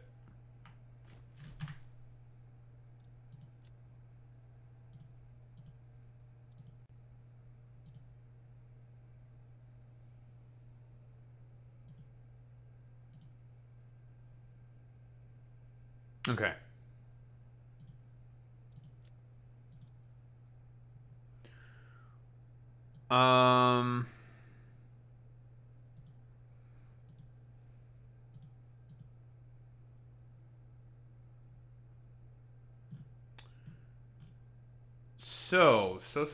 So.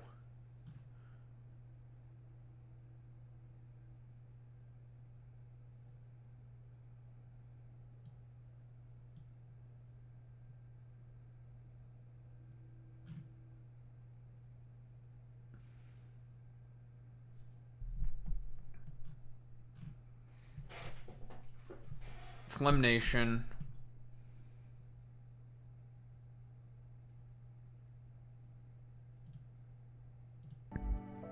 There's what I was looking for.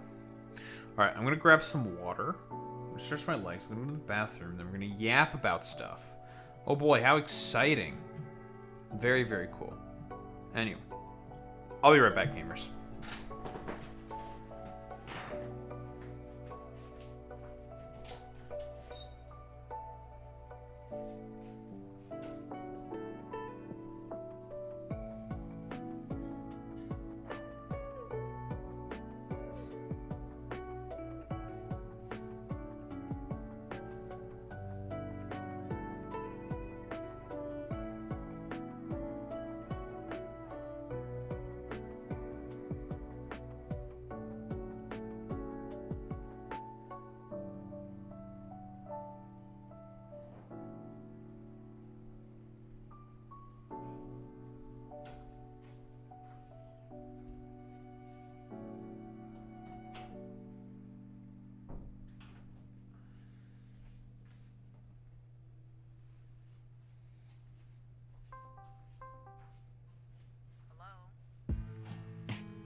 Boo. Do you need the blue check to stream on Twitter?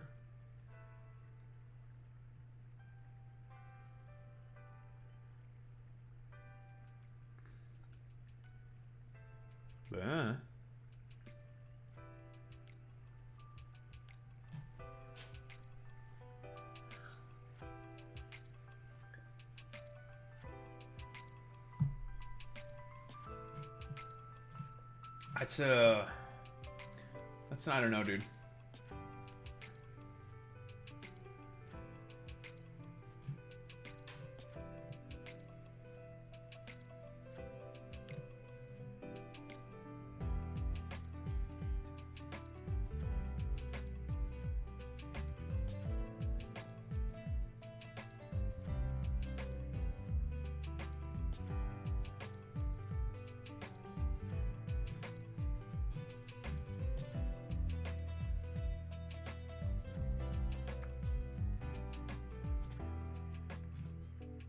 Who with?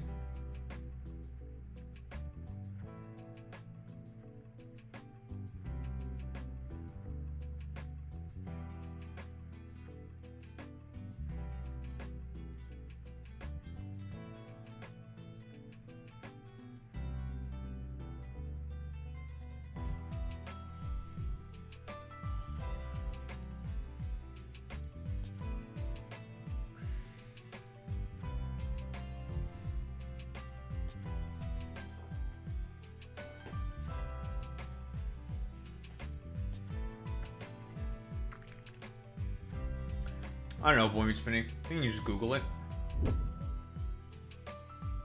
Let's see. Can you stream on Twitter without premium? No. You need to have a blue check. You gotta have one.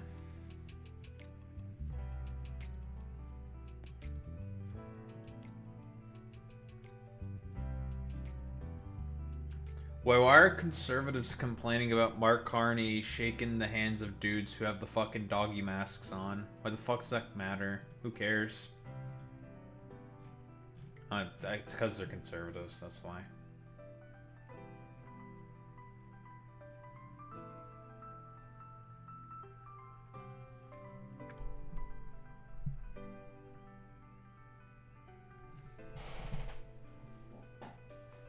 Gotta pay the former trillionaire. I don't think it's worth it, Boy Meets Spinny.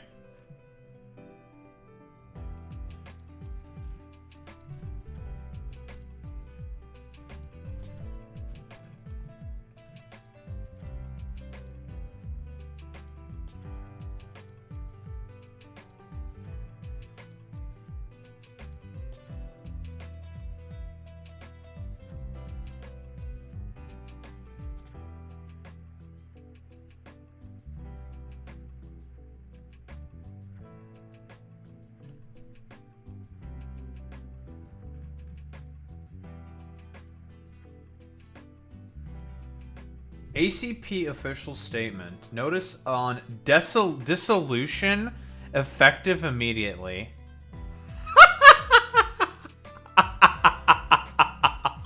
Yo, dude. Bye, ACP. Bye-bye. Whoa. Turns out the bag of communist thing didn't fucking work. We have been having some ideological struggle sessions in the past 3 months. After an investigation, we have concluded that we shouldn't be branding ourselves on an imperialist colonial settler project, or the America Can identity. A communist party, in the practical sense of the word, clearly will fill itself solely within a decolonialist, trans-feminist, new African with a K, nationalist, necrumanist? The fuck is a necrumanist? Ideological formation. Bro, this is a lot of fucking, like, low IQ, like, buzzwords and shit. Like, what the fuck is a necrumanist? Whatever. None of which have accomplished or come near to accomplish. None of which we have accomplish or come near to accomplishing. Yeah, because the fucking schizo idiots who ran your party were fascists. Like, okay, dude, nice meme. We have instead became a fraternity of transphobes and homophobes.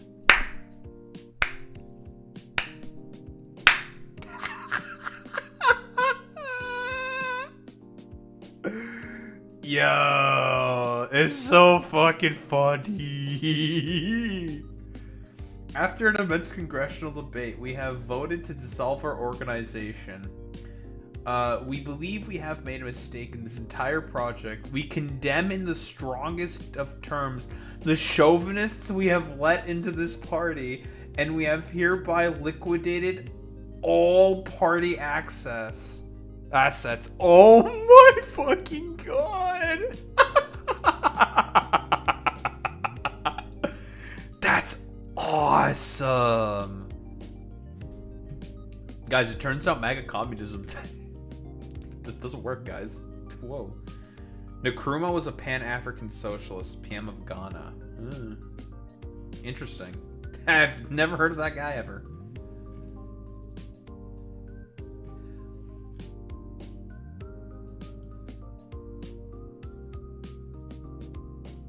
Dude, that's so fucking funny, man. I'm choosing for this to be fucking real because it's like the funniest outcome, to be honest.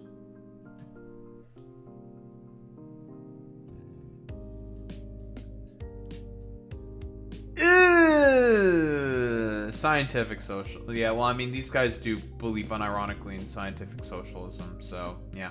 Okay. That's about all I need to know. It's low IQ ML Drek. Okay, cool. Thank you.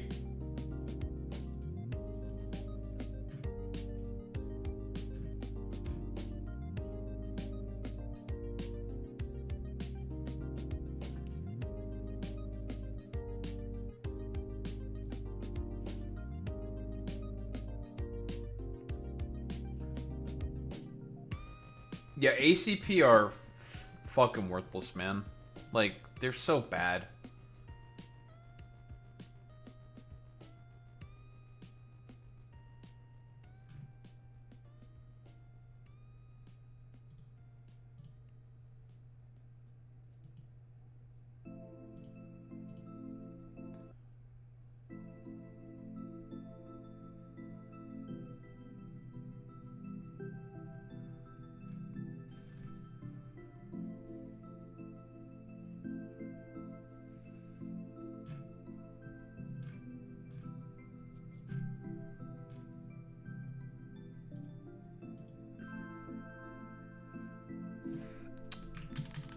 Oh, also, I learned one of my fucking tweets got limited visibility. I'm trying to remember. Somebody fucking spam reported one of my fucking tweets. It's very funny.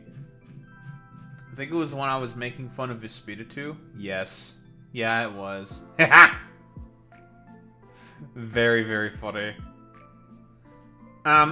It's got limited visibility because of abuse. It's like, yeah, man. Sure.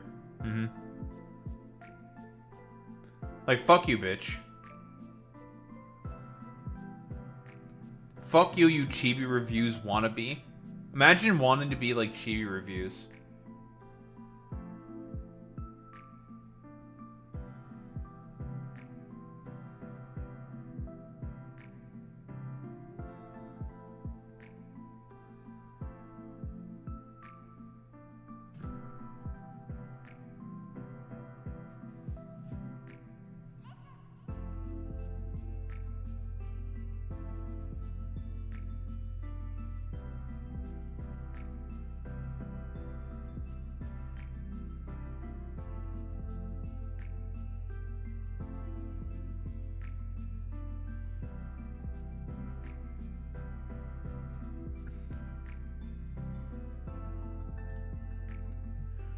Alright, yes, I need to grab something for Kosa. Kids Online Safety Act.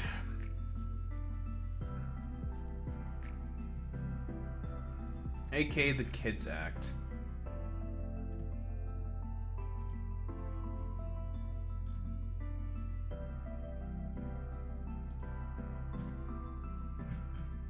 Grab the thing from Progressive Victory.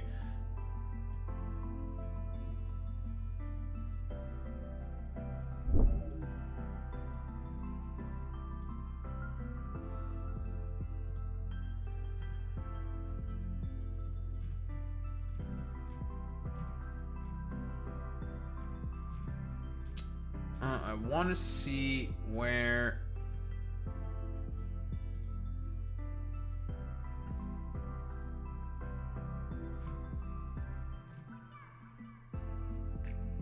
Because guess what? Even Chibi Reviews is coming out against the Kids Act, so he is being consistent in terms of his beliefs against censorship. Because this stuff will just be the exact same, like, stupid shit from the Online Safety Act. It's basically the same thing.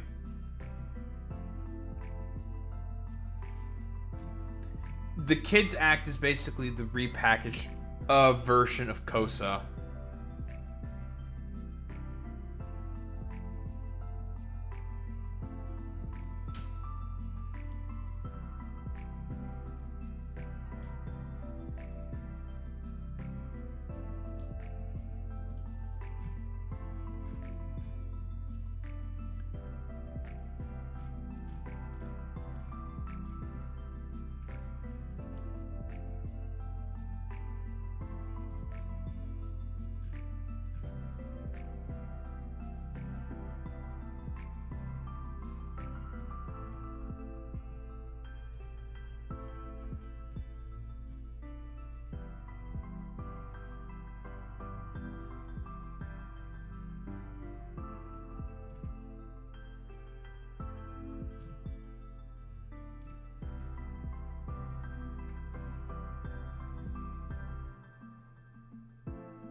Ooh, that's a good example here. In Texas, if you're under the age of 18, you can't download apps on your iPhone, essentially making it useless. Unless you confirm that you're 18 plus, which does essentially make it useless.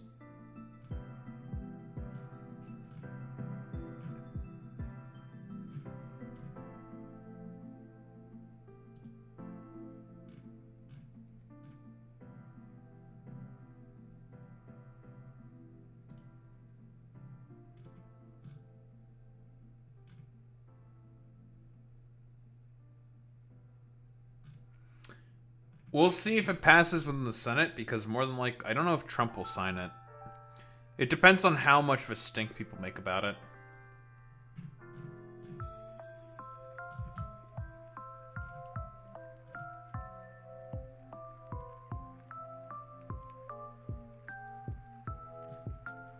Yeah, the Kids Act is not good. Pramila Jayapal voted no on the Kids Act. Very good.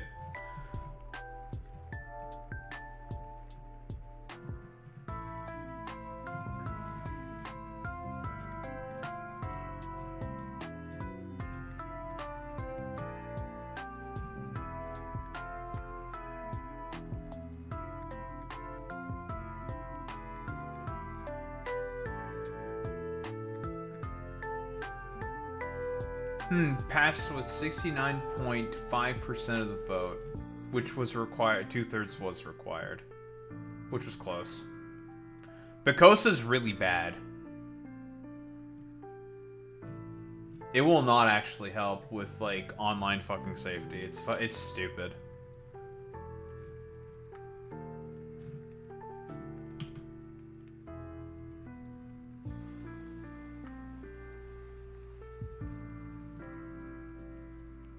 Yeah, it's Palantir fucking bullshit, basically.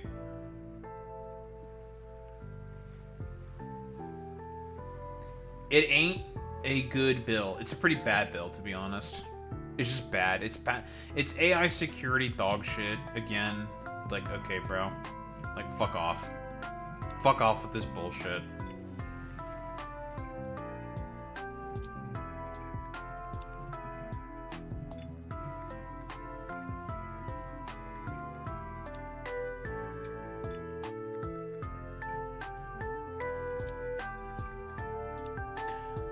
The question is I'm most curious about how this broke down along party lines, because I guarantee you, for example,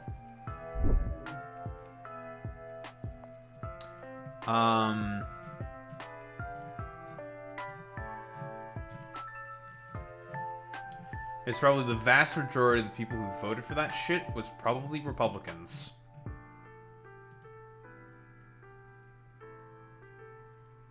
Here we go. 32 Republicans and 89 Democrats. Yeah, of course. That doesn't surprise me. Republicans are the party of fucking censorship. It's not the Democrats. As much as these, like, low IQ troglodytes like to fucking talk about.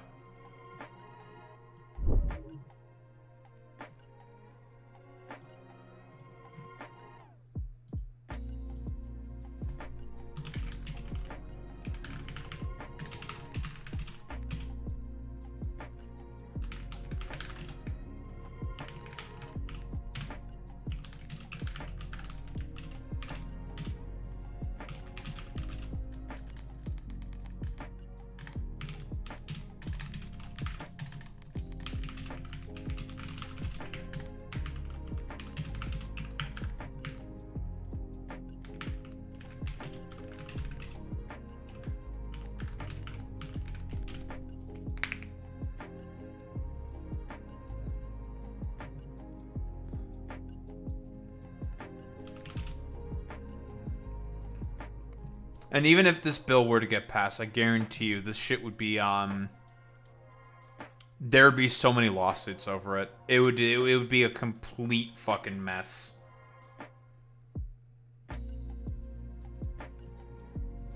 There would be so many fucking people suing the shit out of this bill.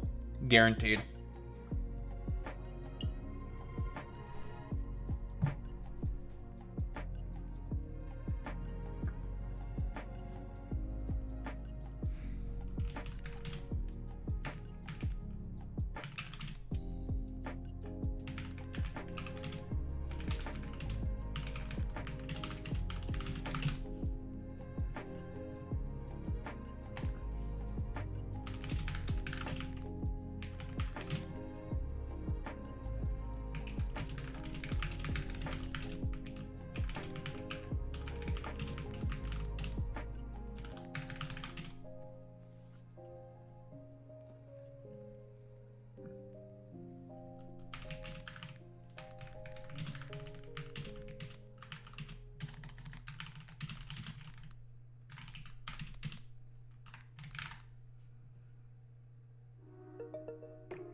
Because, I mean, I've been consistent about this before, but there is a particular degree of censorship that is effective, for example.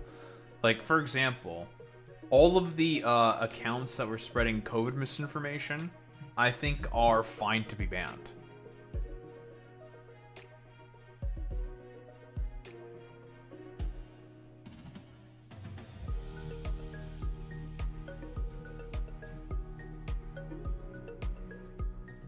Like, for example,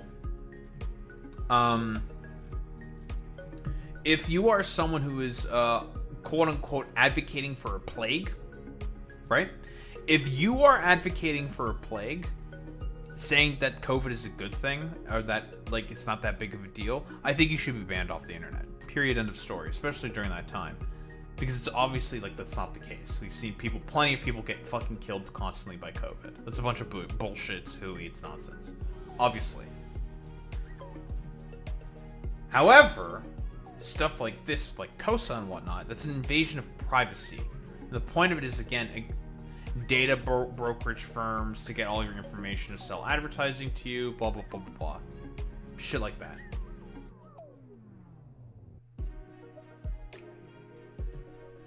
Calling for censorship? Whoa.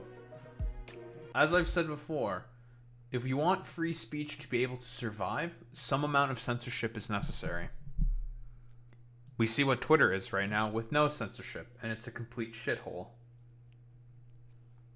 Like, it's a borderline usable fucking platform.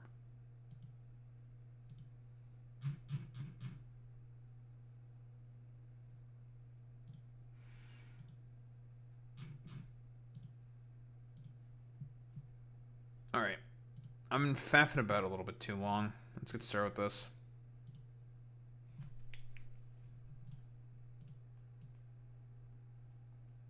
Look at this guy.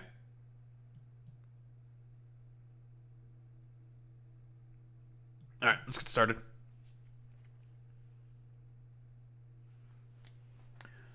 So this is a bit of a surprise, but the Supreme Court actually made some good decisions. I, for one, am completely and utterly fucking shocked. Wow. Supreme Court making not terrible decisions for once in their lives. Especially considering the current makeup of the court, 6-3 conservative majority, blah, blah, blah, blah, blah. Obviously, the Supreme Court is evil. We've said this before. I'll say it again, and I'll keep saying it over and over and over again. Supreme Court is bad. Yeah, the Supreme Court's pretty bad. But apparently there's been some cases that have been making their way through the courts, where the Supreme Court actually came to some good conclusions for once. So that's cool. Some rare W's for the Supreme Court, which I still think should be absolutely fucking abolished, because I don't think there should be wizards from on high who can just say, like, this law is okay, but this one is not, in a fucking partisan sort of sense. I don't think there should be a Supreme Court whatsoever, but whatever, here we are. Kyle, what do you got for me, buddy? All right, y'all, about to start the show here in just a second, but I have some major breaking news that I want to share with you here. So we have a bunch of Supreme Court decisions that are coming in right now as we speak. Believe it or not, a bunch of them are surprisingly decent. Okay, I'm just going to warn you up front, we're not used to this from the Supreme Court. They're a bunch of judicial supremacists and extremists, and very rarely do they actually get something right, but as the old saying goes, a broken clock is right twice a day. All right, so let's start with this one. Apparently, the court rejected Trump's E. Jean Carroll case. That, of course, is the woman who accused Trump. So, yeah, I made that call in my E. Jean Carroll video when Donald Trump was basically looking to send this up to the Supreme Court. I believe the Supreme Court had that case on their docket like 12 separate times, and they ignored it 12 separate times. Which means there is no fucking way they're going to look at that shit. Like, if they've done it before, where they've had it on their docket 12 differing times, and they didn't give a fuck about it, who is going to say that this is going to be the 13th time? Like, seriously, like, fuck off. No. Because, again, it's like not even within the purview of the Supreme Court, and the only reason why Trump is doing this, as Kyle Kulinski himself is more than likely going to say, is just because he's a salty bitch. He's a salty bitch. He's just mad about the fact that he has to, that he lost in court to E. Jean Carroll. He has this like partisan fucking losers within the court right now, and is trying to basically be like, I just want to be like a salty bitch about this, and like cry, bitch, moan, and I just want to cry, moan, and complain to the Supreme Court because I'm being treated so unfairly. I'm so unfairly treated, folks. Let me tell you, it's just like, yeah, you can like fuck off with that shit, dude. Like, you lost, pack watch, rip bozo. No one likes the Supreme Court looking into this particular case because it's so like ridiculously obvious and clear that Trump just lost that shit. Like, he lost the fucking Tim Pool viewer as well, who was on the jury for the E. Jean Carroll case. Like, that shit was never going anywhere, bro. Of basically raping her in a department store. It was either in the late 80s or the early 90s. And they say that now Trump has to pay E. Jean Carroll $5 million after they're declining to hear his appeal of the sexual abuse verdict. So, yes, it is official. He now has to pay E. Jean Carroll. And this, of course, is a massive, massive L for him. He's been refusing to hold this L. In fact, he's been trying to, like... Yeah, he's been, like, a real salty, petty bitch about this one. Like, pack watch, rip bozo, haha, do my Fortnite L dance, Fortnite L dance, or some shit. And honestly, just, like, stay mad, be salty, fuck you. Yeah, like, stay mad. Launch a DOJ investigation into E. Jean Carroll, trying to ruin her life because she told her truth. So just incredible stuff there. I'm sure he's fuming over that. We also have, the Supreme Court says that mail ballots can arrive after Election Day. Mail-in ballots can arrive after Election Day. So this is a massive fucking ruling, by the way. So, and what this is specifically in reference to is the LA mayoral race with Spencer Pratt, where every Republican was getting like really salty and mad about the fact, because again, you can submit your mail-in ballot on the same day of the election and it will still be counted. Obviously, it's going to go through the mailing system. It's going to take a while. It's one of the reasons as to why Californian cities and elections, generally speaking, take longer to count their votes in comparison to, well, other states. Besides the fact that they have the largest population within the United States of America. It's like 54 million people, I think. Boy Meets Minnie, you can correct me if I'm wrong.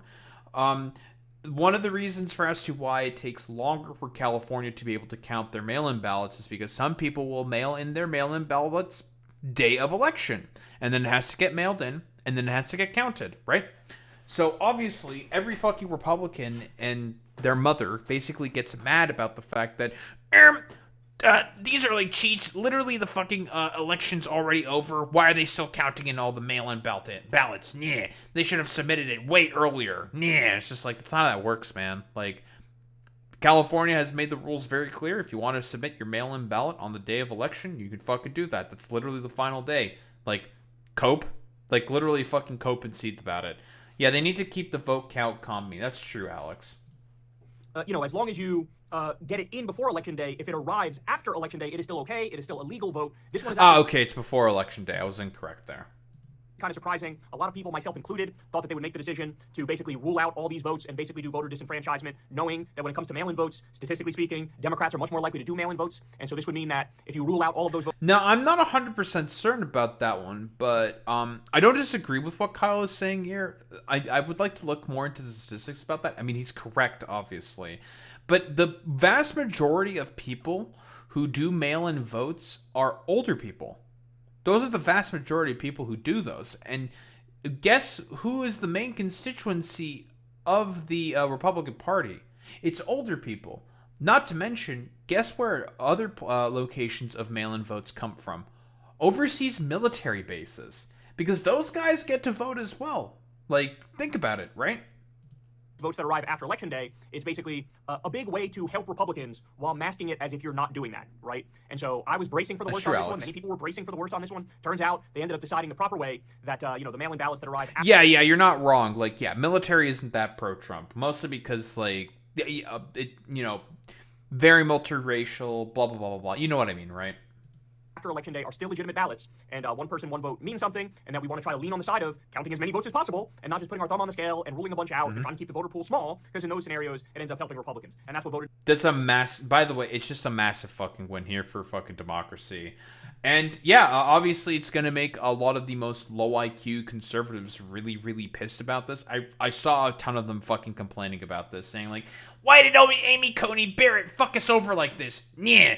John Roberts, also the Chief Justice of the fucking court, also voted in favor of that bill, because with John Roberts, I mean, he's already achieved his sort of like penultimate sort of goal within life as a Supreme Court justice, and that is to gut the Voting Rights Act. There's a really good some more news video about that, talking about like John Roberts and how he really hated the Voting Rights Act specifically, and that was pretty much the main thing that he wanted to go after. So that shit's already been fucking gutted with the destruction of Title II, I believe, within the Voting Rights Act. So like it's effectively over for the Voting Rights Act, effectively speaking. Yeah, he probably doesn't give as much of a fuck about mail-in ballots because, again, there's a lot of Republicans who also vote in via mail-in because of the fact that the Republican constituency tends to skew much older. Disenfranchisement is all about. So another shock decision, which is a positive decision. Now hang on here, because at the end I'm going to tell you there's actually a horrific decision among these. All right, we also have this. In a landmark 6-3 decision, the Supreme Court ruled that geofence warrants, which allow law enforcement to collect sweeping smartphone location data over a broad area, constitute an unreasonable search and violates the Fourth Amendment. So that's a big... massive fucking win here. So guess what? All that fucking geodata location that you can get from your phone, because of the Patriot Act, that's data that can be fucking harvested by all these fucking brokerage firms. And a lot of that data, generally speaking, is going to be sold to police departments, federal agencies, and a bunch of other fucking dumbasses who want that fucking information to track your locations, right? So they can do surveillance on you. That's the point. It's a violation of fucking privacy rights, obviously. So guess what? Can't be doing that anymore. It's going to be a lot harder for a lot of these state apparatuses, these security apparatuses, to be able to, well, further spy on you. Big deal.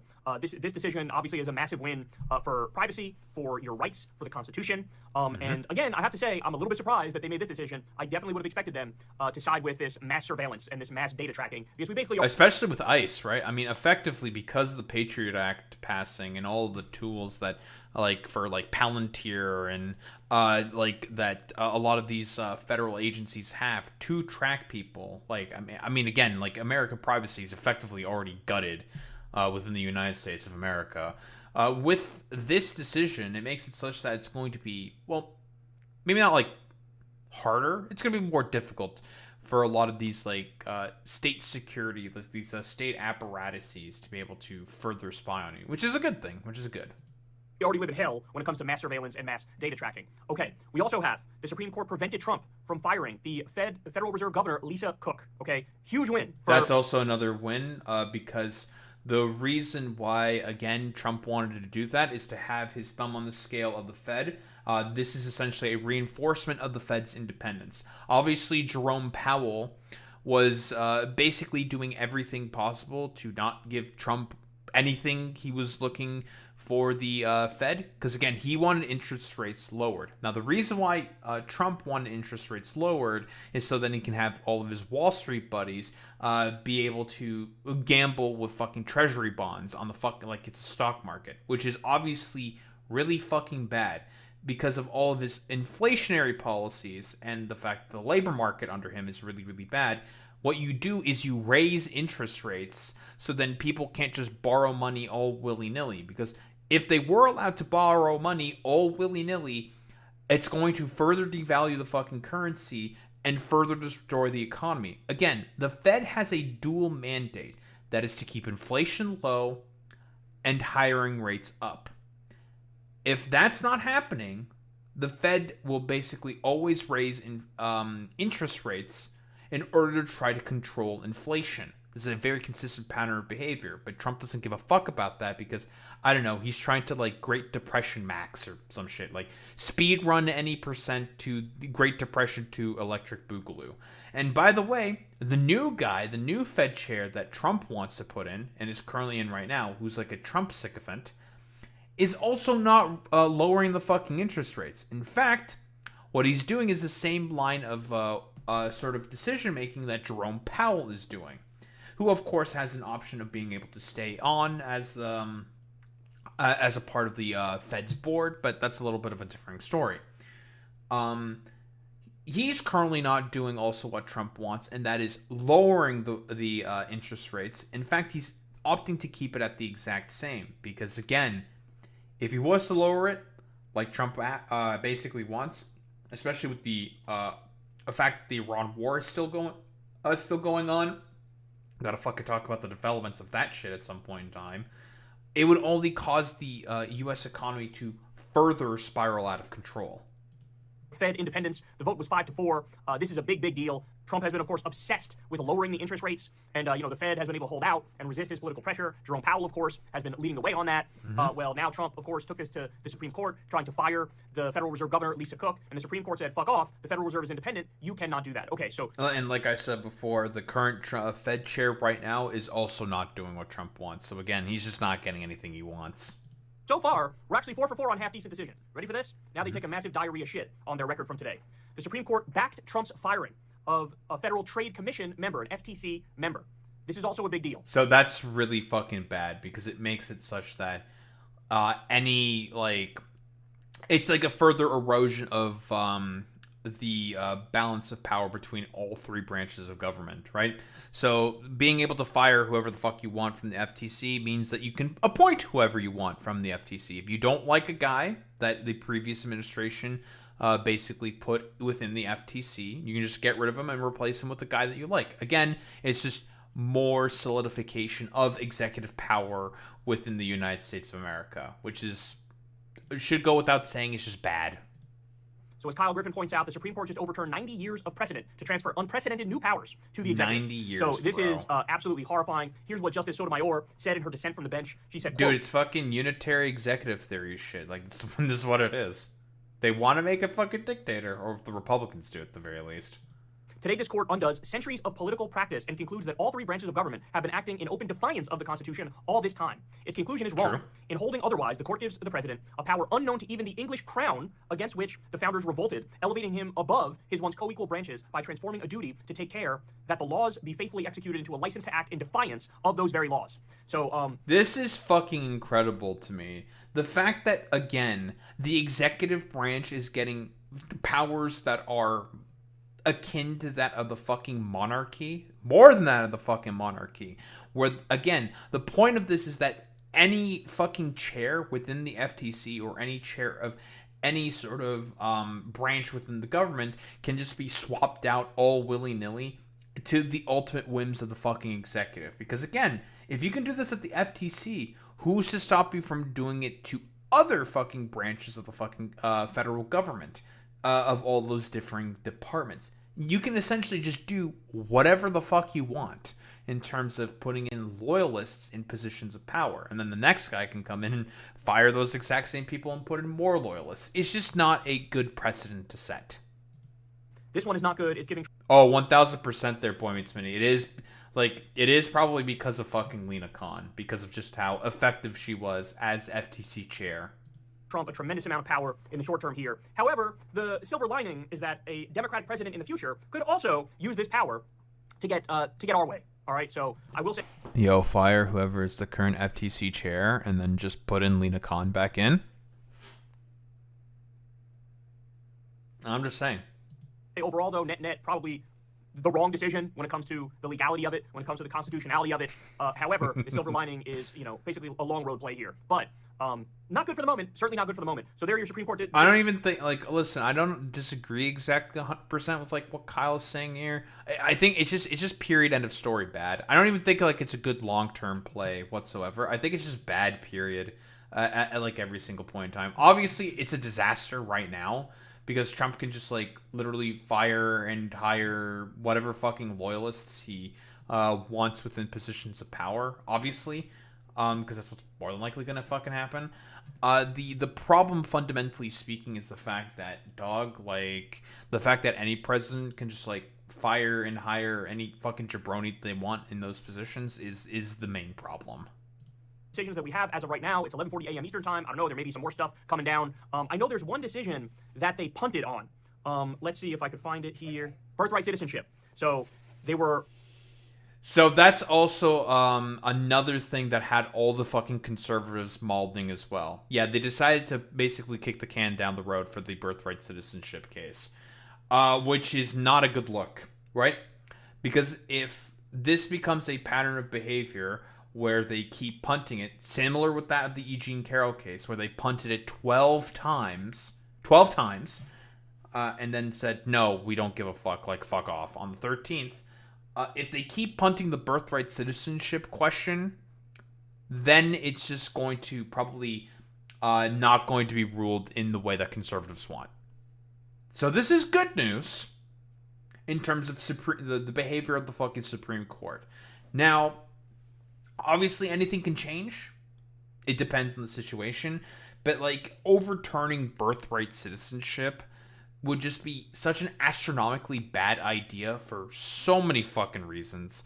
Again, for example, if we are talking about an American fucking citizen, right? American citizens, multi-generational, that have lived in the area for, let's say, 4 generations or something. They're having a family and they're having a kid.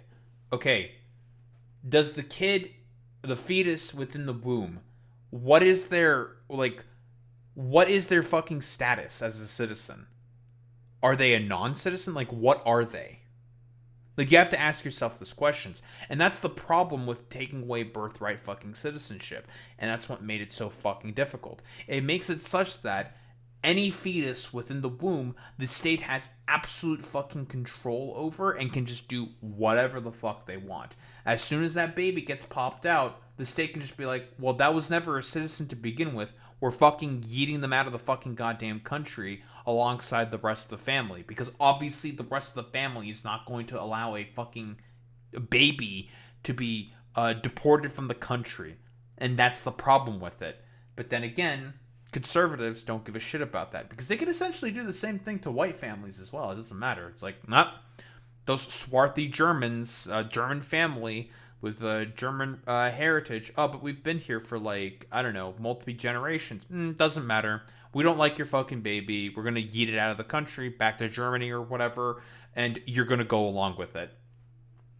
And that's the fucking problem with trying to destroy birthright citizenship. It just causes way too much of a fucking hassle in terms of like legal precedent and potential for questions, and not to mention a decision like that would be absolutely sued into oblivion. Everyone would just be like, fuck no, what the fuck is this? Hello? And would basically try to cement, like, I don't know, like, dictatorial control over fucking fetuses. It's just weird, man. Maybe going to rule on birthright citizenship today, but they ended up punting on it. I don't know, is that a bad sign? Might be a bad sign, not sure, although that's one of the ones where the constitutionality of it is so direct and so straightforward and so obvious that if they rule the wrong way, I would... 14th Amendment, I believe. Just be in awe. I mean, my jaw would be on the floor if they ruled the wrong way on this one. I mean, this is like the most quintessentially American idea, the idea of birthright citizenship. The first time I heard that there are some countries that don't have it, I was like, wait. Yeah, listen, Boy Meets Minnie, again, irony in conservatives is just... It's never lost on them. What? Isn't that how it works? Like, if you're born somewhere, that's where that's where you're a citizen from? Like, what the fuck's going on here? So, we'll see. Well, apparently not from most countries. A little countries. nervous over that, the fact that they didn't rule on that today, but we'll keep our eye out for that as well. So you guys know the drill, man. Everybody subscribe. Again, quick reminder, that's the one where Donald Trump said by executive order there's no more birthright citizenship. Like, that's not how it works, man. It's a part of the Constitution. Like, that's fucking stupid, but whatever. Trump's an idiot. But yeah, I mean, like, what else is there to really say? So I guess, like, for the most part, some pretty good news. Like 4.5 out of 6 of good rulings. The punt is obviously a bit more of a 50-50. I mean, the Supreme Court has done this behavior before. If they keep punting the birthright citizenship question in terms of their docket, then it's a bad look. If they do like 5+ punts of it, then it's probably going to be ruled not in favor of the Trump administration or the Republican Party. Unless like Trump basically like dies off from old age or whatever. They're probably, if they keep punting it while he's alive, or if Republicans are in power, then they're not going to rule on that, and it's probably going to be ruled against, which is then it's a good sign. But since this is the first punt, we don't really know. It's too up in the air. Who really knows? It's basically a 50-50. So yeah, one terrible decision in terms of what was it again? What was the terrible decision again? A license to act in defiance of those very laws. So this one is not good. It's giving Trump a tremendous amount of power in the short term. Oh yes, it's the FTC ruling. Yes, because they were afraid of Leland Kahn. Yes. And I think even some liberal justices ruled in favor of the FTC one, of course. Yes. That's purely just because of Lena Khan, 1000%. Like I've said before, in terms of like social sort of rulings, that's always going to be partisan for the Supreme Court. But in terms of like backing of corporations, that's always going to be a bipartisan by the courts. That's a very consistent pattern of behavior. But yeah, right. So besides the FTC ruling, which was bad. Everything else was pretty good, right? Birthright citizenship getting punted, that's a bit of a 50-50. E. Jean Carroll, get fucked Trump. The Fed maintaining its independence, get fucked Trump. And a bunch of other sort of rulings there where it's all just get fucked Trump. But especially with like the surveillance state apparatus bullshit with the geolocation and the and police. So, overall, pretty good. Pretty good, all things considered, considering the current makeup of the fucking courts. I mean, you take what you can get, remain positive, blah, blah, blah, blah, blah. Overall, it's not like the worst thing, but I still would say and maintain the position of, honestly, still abolish the Supreme Court. There should not be a bunch of wizards from on high who can just hand down rulings as if it's like, I don't know, nothing, because they're a bunch of wizards who have a bunch of power and they can just like do whatever the fuck they want. But yeah, I mean, overall, like, not the worst outcome. Take what you can get. Yada yada yada. Yeah, radical fucking clerics. Yeah, exactly, Alex. But yeah, I don't think there's like really much else to say besides, I don't know, get bent, Republicans, for a lot of your terrible fucking goddamn precedent that you keep trying to set.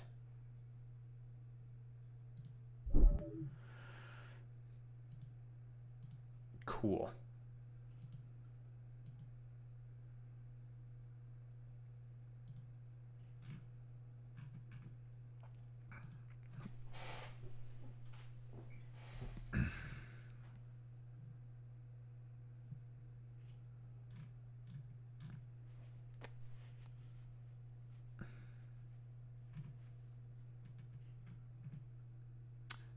Frogan to pay $180,404 to Ethan Klein for copyright infringement on H3H3 Productions.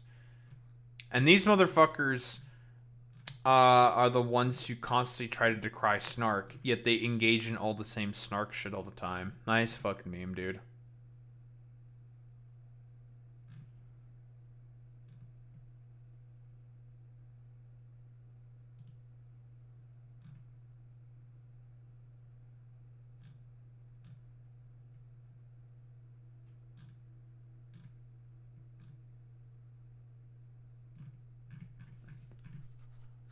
Alright, let's start talking about fucking Kosa.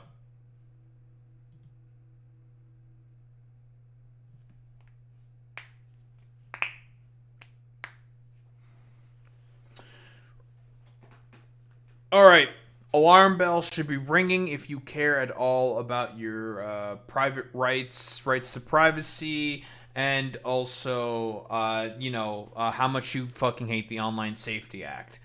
But the Kids Act, rather, aka what it was known as before, aka Kosa, has officially passed within the House in a bipartisan manner, 216 to 117 votes. And should we really be surprised at all whatsoever that my fucking browser crashed? There we go. There you go. Should we really be surprised about the fact that, as always, as expected, most of the people who make up the nays are fucking Democrats. So for all the grifting weirdos who love to constantly complain about how overly censorious, for example, the quote-unquote Democrats are, the left is, the vast majority of Republicans voted alongside this bill, and there's only about 32 of them that voted against this shit. Because again, what this bill basically is it is no different than the fucking Online Safety Act. Obviously, Mike Johnson was like celebrating this shit till the cows come home. He's the current leader of the House. Obviously, he was okay with this in particular because, again, as expected, he's okay with censorship and more fucking Palantir fucking bullshit. And guess what? All of our favored fucking left-leaning congresspeople also fucking voted against this. Like, I see Summer Lee, I see Alexandria Ocasio-Cortez, I think Pramila Jayapal also voted against this as well. All of them fucking voted against this shit because, again, there's Ilhan Omar right there. Because it's just a bad bill. It's not a good bill. It's pretty shit. It's just, again, to essentially have more Palantir fucking surveillancing on people specifically. And yes, Adalita Grahava also did as well. Yes, I did see her name there as well. Boy Meets Mini right there. It's just a really, really bad bill. And it's going to be the exact same fucking bullshit that a lot of states have already been implementing within their sort of legislators as well. It's just not good. But yeah, it's meant to put new rules to protect children from social media, AI chatbots, more privacy parental controls, gaming, messaging, and more. Yeah, sure, bro. Totally. This is going to do a great job in accountability like it did in Australia, where some jabroni can literally hold up a picture of Sam Bridges or Porter Bridges from fucking goddamn Death Stranding to get around the fucking censors anyways. Because, like, literally, as I said before, right? The only purpose of doing shit like this, giving more power to AI security tech firms and the state and the security apparatus within all these states, it's essentially a fucking coping mechanism for the current powers that be, capital interests in particular, to make sure that they keep a lot of people in line while they cry out for the material conditions within their fucking countries to get better. I've said this consistently. Same thing when Britain fucking did this shit. Same thing when Australia did this shit. When Canada is also trying to do this shit with their versions of the Online Fucking Safety Act. And again, this is not the first time that Congress has tried to pass Kosa. Kosa, this is like 15 plus years in the making. This has been around for a while. It was too unpopular. No one fucking liked it. It just is now a differing fucking form. It's just not a good bill. It's fucking dog shit. Yada, yada, yada. And honestly, it's like significantly worse in comparison because of all the AI security bullshit as well. The only purpose of it is to harvest more data, to reinforce the Patriot Act, to allow security firms to be able to harvest your metadata, sell that to a bunch of brokerage firms so then they can just, do a bunch of fucking advertising and bullshit. We've seen this whole thing before. We've seen it play out. Yada, yada, yada. Some additional details here from Progressive Victory. Talking about the Kids Act, aka Kosa, right? Let's not forget about that. On Monday. So, as a quick TLDR, Congress is about to mandate all internet platforms establish invasive age verification methods or risk any random partisan official blocking access to the platform entirely for any reason they deem harmful to minors. On this specifically, this is unironically what fucking Texas has done already with a bunch of differing fucking apps. Essentially, you have to confirm that you are 18 plus within Texas to be able to download apps on your fucking iPhone. Like, what the fuck is this? Obviously, there's ways around this. You can probably use, VPNs to get around this, but then you have to start paying for a fucking VPN just to be able to download apps on your fucking phone. This is insane, dude. All just because, it could be someone who's a minor who may be downloading some potentially sussy application, so we have to do age verifications for literally fucking everything. That's ridiculous, right? We all know why these firms and why the security apparatus wants all this information. They want to collect as much data and as much information on you as possible to be able to create a security profile, to be able to further track your private information, private purchases, private everything, yada, yada, yada. And they can also double back on this, sell it to data brokerage firms, so then they can submit a bunch of fucking advertising to you, targeted advertising. It's a complete violation of people's fucking privacy. On Monday, Congress will be voting to advance the Kids Act, aka Kosa, package of legislation that will mandate all internet platforms to establish, implement, maintain, and enforce a suite of limitations on all users that a platform knows or should have known is a child. Again, how the fuck are you exactly going to know that it's a child with all of these like AI fucking security apparatus bullshit that's already been implemented?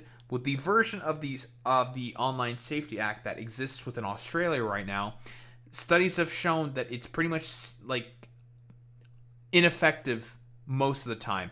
Either it doesn't work, nothing has changed, and kids were already able to get around it with like, unironically, again, getting like images of like Mike Tyson or like some random custom avatar that they make on their fucking phone, showing it to the fucking like video sensors or the attempted fucking sensors, being like, hey, this is me, blah, blah, blah, blah, blah. Or they just like draw themselves with like a fucking mustache on there and they get around it anyways. And VPNs also get around this as well. This is the problem with legislation like this. It's not meant to be about safety for children. Because again, this is like a standard that's more or less impossible to sort of enforce. It's meant to collect and harvest more data so then more targeted advertisements can be given to a lot of, children as well. And also to adults. It's a dual fucking purpose. It's all for fucking brokerage farms and the AI security apparatus bullshit. The legislation continues on to outline things it wishes to protect minors from and methods it suggests platforms investigate. The outcome of this is clear: age verification, AI age assurance, ID uploads, and facial scans. Congress is about to create a de facto requirement on all platforms to know the identity of all their users to such detail that it would stand to legal scrutiny or risk any random partisan official blocking access to the platform entirely for any reason they deem harmful to minors. Or they could even potentially sell that information to, say, differing fucking federal agencies. They could sell that shit to the feds. They could sell that shit to ICE. Especially if it's like a migrant, for example, that an administration might want to go after. Guess what? That information is now in the hands of ICE. And then they can try to potentially deport you from the country. That's just one, like, another random example that can just be thrown into this whole fucking shitstorm. It's just bad fucking legislation. It's just not a good idea.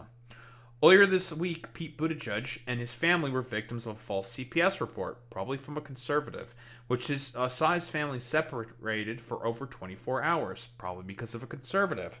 This was a tragic event, one that the passage of the KIDS Act would make even easier than it already is. That's a fantastic point here, because you can submit so many fucking false reports that, do you really think the AI system's going to know what's real and what's fucking fake? Of course not. They can still barely make hands on humans with their stupid AI art fucking bullshit. Like, okay, bro. Yet you're expecting me for these AI data assurances and ID assurances to know the difference between a fake CPS call and a real CPS call? Yeah, okay, buddy. The problems of swatting and doxing are all made all the more dangerous when the very information weaponized to perpetrate these attacks is made mandatory for any sufficiently sized website to collect. There's no prohibition on monetizing any of the collected data the KIDS Act requires, and as a result, data brokers, AI training centers, and marketing farms will make a new level of personally identifying information available for all to access if you know where to look. Ding, ding, ding, ding, ding, ding, ding, ding, ding. Oh, wow. Again, this is what the actual purpose of these fucking goddamn bills are specifically, especially with the Online Safety Act. They want to make it such that it is easier for a bunch of these corporations to be able to market to you. That's the fucking point. It's meant to be abused by corporations, first and fucking foremost, right? And again, not to mention, Palantir fucking loves this shit as well. The risk of sarcastic terrorism, abuse by corporations, and weaponization by state governments that this law will enable far outstrips any of the potential yet to be identified benefits. And like I said before, if this were to pass through the Senate and also be signed into law by Trump, oh boy, the amount of lawsuits that would basically be flooding in would be a complete shit show. Like, it would make it such that, this is not going to get implemented any fucking time soon, because it would be a complete legal shit show within the courts. Because again, this is a threat to fucking private safety. Like, this is not a fucking good thing, right? And it's going to make it such that, like, this is not going to go anywhere. Like, and it's not going to increase the safety of kids. We've already seen what happens in Australia specifically. It did nothing. The experience on social media didn't change, and kids still had access to social media anyways. It's a complete failure. Like, it's not going to do anything. We're going to be partnering with elected officials, large creators, and industry experts to fight against the KIDS Act and every law like it. If you're a creator or lawmaker and you're interested in getting involved, email at over there. Very cool. Fantastic. Excellent. So yeah, what else is there to really say? This bill is fucking dog shit, and guess what? It's mostly Republicans who want to put this in place, and conservatives in general, because it's always been made very clear. If the state has no way of being able to address people's material conditions, what would they prefer to do instead? Monitor you, basically make sure that you're not going to be too much of a rabble-rouser as the state continues to abuse you alongside all of their corporate oligarchic fucking buddies. That has always been the point of all of these types of online fucking safety bills, right? AI data center firms, corporations, data brokers, Palantir, all these AI security apparatuses and other fucking forms of security tech are going to use this information and make some money on the side selling that shit to data brokers so they can push advertising to you and to marketing firms as well in order to be able to continue with the surveillance state that the United States of America currently has in place at the moment. It's not good. It's just a bad fucking bill and will have a chilling effect specifically on people's privacy and also free speech rights as well. Because guess what? You say something that the government doesn't really like on a social media platform, they can just restrict your fucking access and send the feds to do some potential investigations. Not necessarily a particularly great sort of place where it's at, right? And I don't really trust the state whatsoever to be the ultimate fucking arbiter on any of that whatsoever. So, as expected, a terrible bill that just made it through the House that's meant to take care of kids' online fucking safety, when in reality it does the exact opposite, and it further tries to solidify not only the gains that the Patriot Act made in terms of the security state within the United States of America, but basically to have the double whammy of essentially allowing all these data brokerage firms to make a bunch of fucking money on the side as well as all these like Palantir, Peter Thiel types who want to just create like a bunch of AI fucking security apparatuses and just want to monitor your literal every fucking move. Don't think there's really much else to say besides call your congresspeople, call your fucking senators, and try to stop this current iteration of Kosa from passing.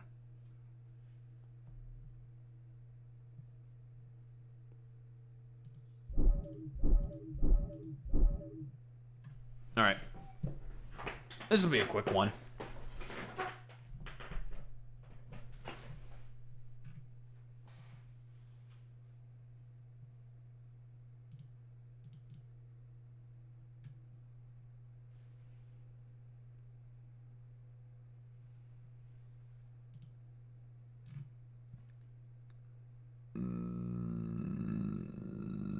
Whoa, excuse me.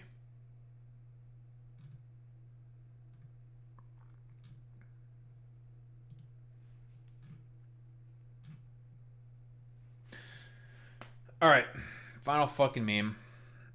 Let's do this.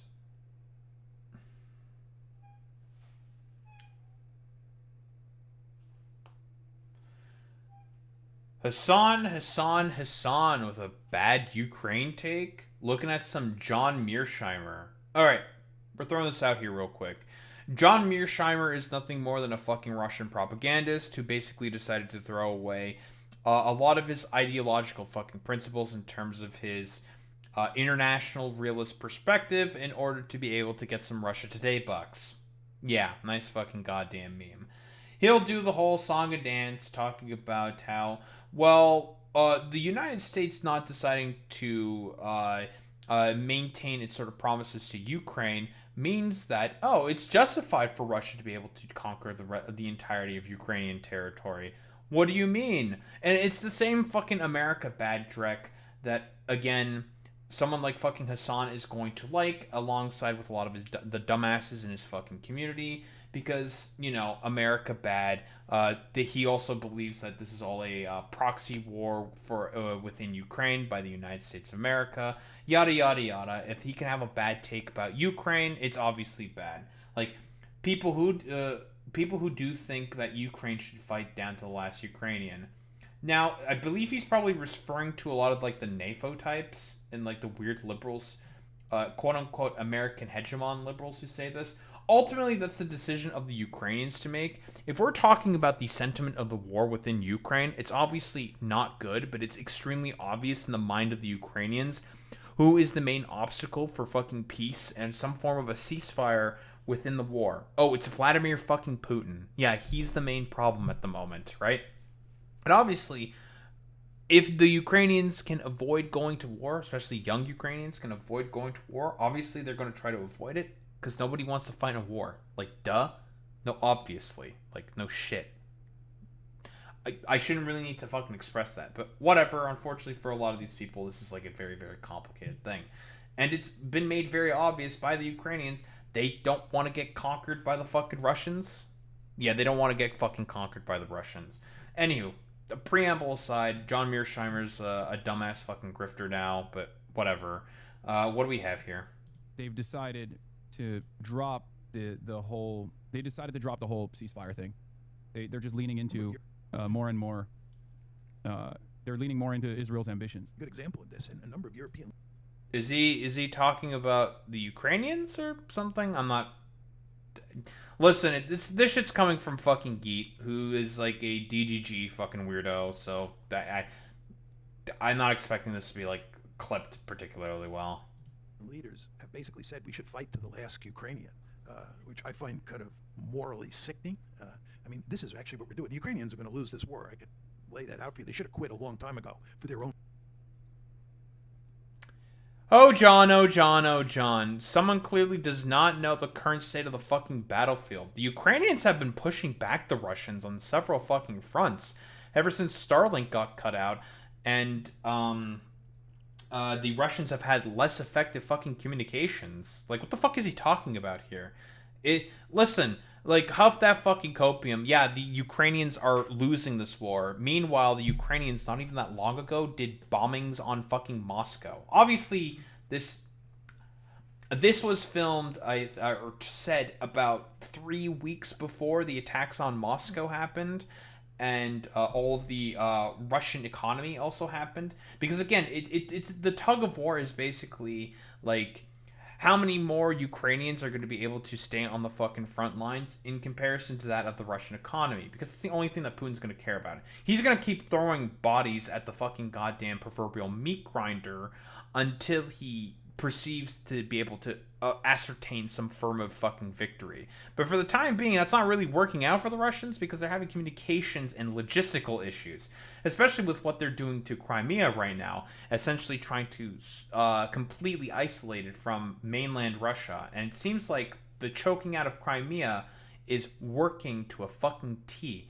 Unironically, like, fuel resources have been basically completely cut, except to the degree of about like 20 liters per week for tourists and also the citizens that are living within Crimea, and also for government officials. Well, they have unfettered access to the limited fuel resources. And the point of this is to try to make Putin look as bad as possible because, again, Putin understands that it's all about fucking optics. And him having his like tourist hub of Crimea basically in a really, really dire fucking position is going to look bad for him, politically speaking. So if anything, the Ukrainians, they're in a fine position, right? Like, they still have manpower problems. That's like the main overall problem that the Ukrainians are dealing with. But in terms of the war, the momentum is still in the Russian sort of favor, but it's slipping. It's slipping. It's not a good look for them at the moment. Own good. The language that's used to describe the demographic situation in Ukraine is that it's in a demographic death spiral. It's in a demographic death spiral, and we're encouraging them. And not for the fucking Russians? Do you know how many fucking Russians have died? How many, like, Russian casualties that have basically suffered from this war? Millions more in comparison to that of the Ukrainians. And again, ultimately... The agency of Ukraine gets consistently removed when we're having any of these fucking discussions. It's what do the Ukrainians want to do? They have a recognition that this is a fight for their fucking survival. It's total war. They don't have a choice in any of this. Again, John, maybe you should tell your fucking Russian benefactors, hey, if you care so much about Ukrainian lives, that the Russians should then leave and stop the war. And that Putin should try to get a ceasefire. Because at this point, the Ukrainians have made it clear that, and on 6 separate occasions, that, hey, they're okay with some form of a ceasefire happening. Like, yeah, we're okay with the ceasefire. Yeah, sure, fuck it. And the Ukrainian people have made that very clear as well. Guess who's not willing to accept that? It's Vladimir Putin. Oh my god. I know, someone sent me Mearsheimer exclusively to trigger every person in the chat, right? Sure. This is like a fucking nuclear first strike in here. before people say, "Oh, Mersheimer, classic tanky or whatever," he is just a believer in offensive realism. He does not. Okay, first off, John Mearsheimer was in support of the Bay of Pigs. Sarcasmatron video withstanding. John Mearsheimer is a conservative. He's not a tanky. No. He's a grifter. He doesn't believe in anything. That's for certain. He's been willing to go back on his main sort of internationalist, like, realist positions for the express purpose of being able to get Russian oligarch money. Like, that's it. His main thing is about hegemonic powers being able to maintain spheres of influence as a way to prevent nuclear war, which is why he was in support of the Bay of Pigs. He was also in support of removing the nuclear missiles from Turkey, which essentially was what the main catalyst of the creation of the Cuban Missile Crisis to begin with. But he was also in support of coupping, getting rid of Fidel Castro, and also the Bay of Pigs, the invasion of Cuba that the United States attempted to do. So again, fucking dumbass, like, Marxist-Leninist LARPers. John Mearsheimer is not actually your ally. He's a grifter. He doesn't believe anything. He also wrote an article in 1993 saying that the Ukrainians should have kept their nukes to stop a potential for another Russian invasion. But okay, dude, sure. I think that engaging in a proxy war against Russia is good for American interests, and he certainly doesn't think it's good for Ukrainian interests. Okay? That's it. It's not a proxy war. This is a war started by the fucking Russians, right? This isn't just a proxy war. This is a war, offensively speaking. I compare this specifically as Iraq. Ukraine is Russia's Iraq. They can't maintain war within Ukraine as long as the United States did, because their economy is not as good, and it's starting to, well, I mean, the Russian economy is in a complete fucking shit show, although it got like some life because of the sanctions relief because of the Iranian sort of oil crisis, but whatever, sure. Today it's really, really fucking stupid. But Russia's in a fucking worse position, I would say, probably than the Ukrainians. They're also having demographic problems as well. There's a reason why the Russians don't want to do another fucking mobilization, because they know it would be really, really unpopular.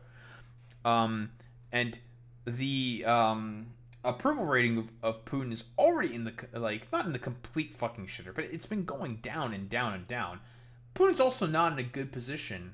I'm not saying that the Ukrainian position is particularly great anyways, but the Ukrainians have made it very clear that they're interested in a ceasefire and will keep fighting until Putin agrees with some form of a fucking ceasefire himself. Because that's the main problem that we're dealing with here. Putin is the one who doesn't want the fucking ceasefire. But it's okay. Let's agree with the grifting fucking conservative who just wants Russian oligarch money. It's like, okay, bro. Nice meme.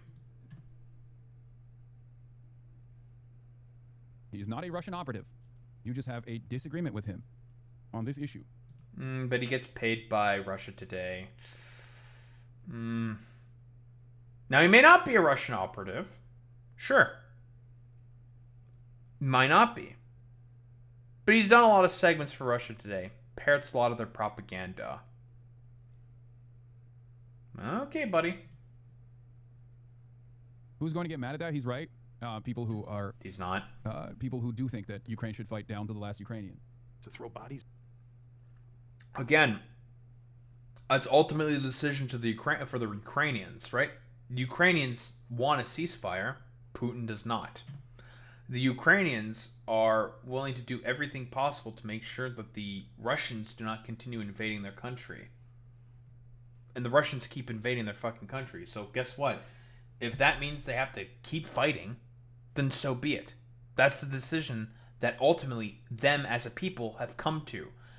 For whatever reason, whenever we're having these discussions, it's a very, very common thing with a lot of these, like, America bad types. Because that's what it is. These people are just America bad types. The autonomy and what the Ukrainians want as a people has basically been made very clear that it's never in any consideration, right? John Mearsheimer doesn't care about what the Ukrainian people want. Neither does Hasan. He doesn't care about them. He gives less of a shit about them. This is all about advancing their own sort of like America bad fucking talking points. He's into the meat grinder when they're going to lose anyway. God, morally reprehensible, but people make that argument, and it is you correctly. I'm very curious to know when exactly John Mearsheimer was saying this shit, because again, like, the front lines have essentially not budged all that much for the past, like, 2 years. The Russians keep saying that there's going to be collapses imminent, but it just has never come. It's never come to fruition. They point out that's the buck passing argument. You don't see these Europeans fighting and dying over there, right? The British, French, and German leaders. Well, they've kind of offered to actually put peacekeepers on the fucking ground to maintain some form of a fucking ceasefire. They've offered to put troops there. So, again, like I said before, there's one main factor, which John Mearsheimer's never going to mention, because he gets paid by Russia today, and that's Putin. Putin's the main fucking factor that's still allowing this war to go on. Is John Mearsheimer ever going to care about that? Nah. Really enthusiastic about continuing the war, but that's because their people are not dying. Obviously, dogshit take from John Mearsheimer, and Hasan didn't really add much of anything whatsoever, because again, it's just a fundamental lack of understanding of the current dynamics of the fucking conflict. But I mean, what else is there to really say? I'm not saying that the Ukrainians are in a particularly bad position, nor that the Ukrainians really want to fight down to the last man. But it's been made very clear by the Ukrainians themselves that they're not willing to fucking give up their positions without a fucking fight. They've made that consistently fucking clear. And the Russians have been basically doing everything to try to continue pushing. And the front line has not really changed for about 2 years. As much as the Russians love to cope and see that they've gotten some fucking kind of breakthrough. They have not. Nor do I think they ever will. For a very, very fucking long time. It's a attrition style of fucking warfare, which is costing the Russians more than I would say that of the fucking Ukrainians. It's not a good position that they're in. They're just not in a fucking good place right now. Especially with a lot of the struggles that the Russians are having right now. I mean, Moscow is currently getting bombed by the Ukrainians with drone attacks, and their economy is in complete fucking shambles. So as much as, like, these two jabronis over here will talk about, like, how there's demographic collapse happening within the Ukrainians, sure, that I would love to see the evidence for that. John Mearsheimer didn't provide any of it, but whatever. Same thing's also happening with the Russians, with a lot of the minority populations in there as well. So, again, like, either way, it is bad. Right? For both fucking sides. That much is fucking clear. But there is one side, and I'm consistent about this. There is one side who is more dishonest than the other ones, who has started all this whole fucking fiasco. And it's the Russians. So guess what? If you want the fucking situation to improve, then the Russians should fucking leave. Out. Bye. You started all this. You're the fucking problem. Get the fuck out, you stupid motherfuckers. But will any of these jabronis fucking say that specifically? People like Hasan or John Mearsheimer? Maybe Hasan will. Hasan probably would. John Mearsheimer? Absolutely the fuck not. Because guess what? He gets that fucking Russia Today money, and he needs to get that Russia Today money so he can keep doing those dumbass fucking segments that he does on their fucking channel consistently. Even though he's gone back on his fucking internationalist, like, realist principles. All for the sake of that Russian oligarchic fucking blood money. Very, very fucking cool. But yeah, I don't think there's really much else to say besides, Hasan, your fucking Ukraine takes are fucking dog shit, little bro. And John Mearsheimer is a dumbass fucking grifter.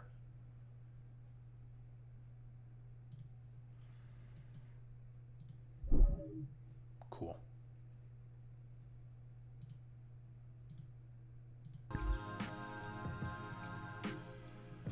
Alright, who the fuck are we rating out to today?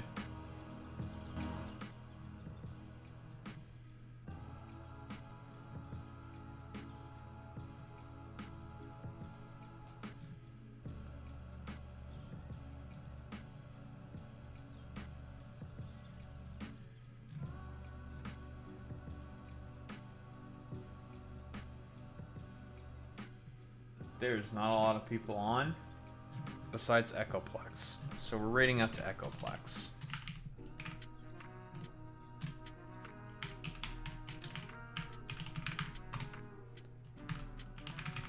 Alright, idiots, raid messages. You know what to do, you know what to say. If you're a sub, you say you've been blessed by Romanian Jesus.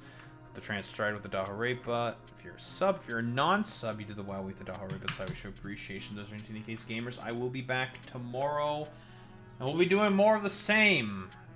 Yapping, playing video games, and whatnot. But I will be back tomorrow. Same time, same place, same face. Peace out, gamers.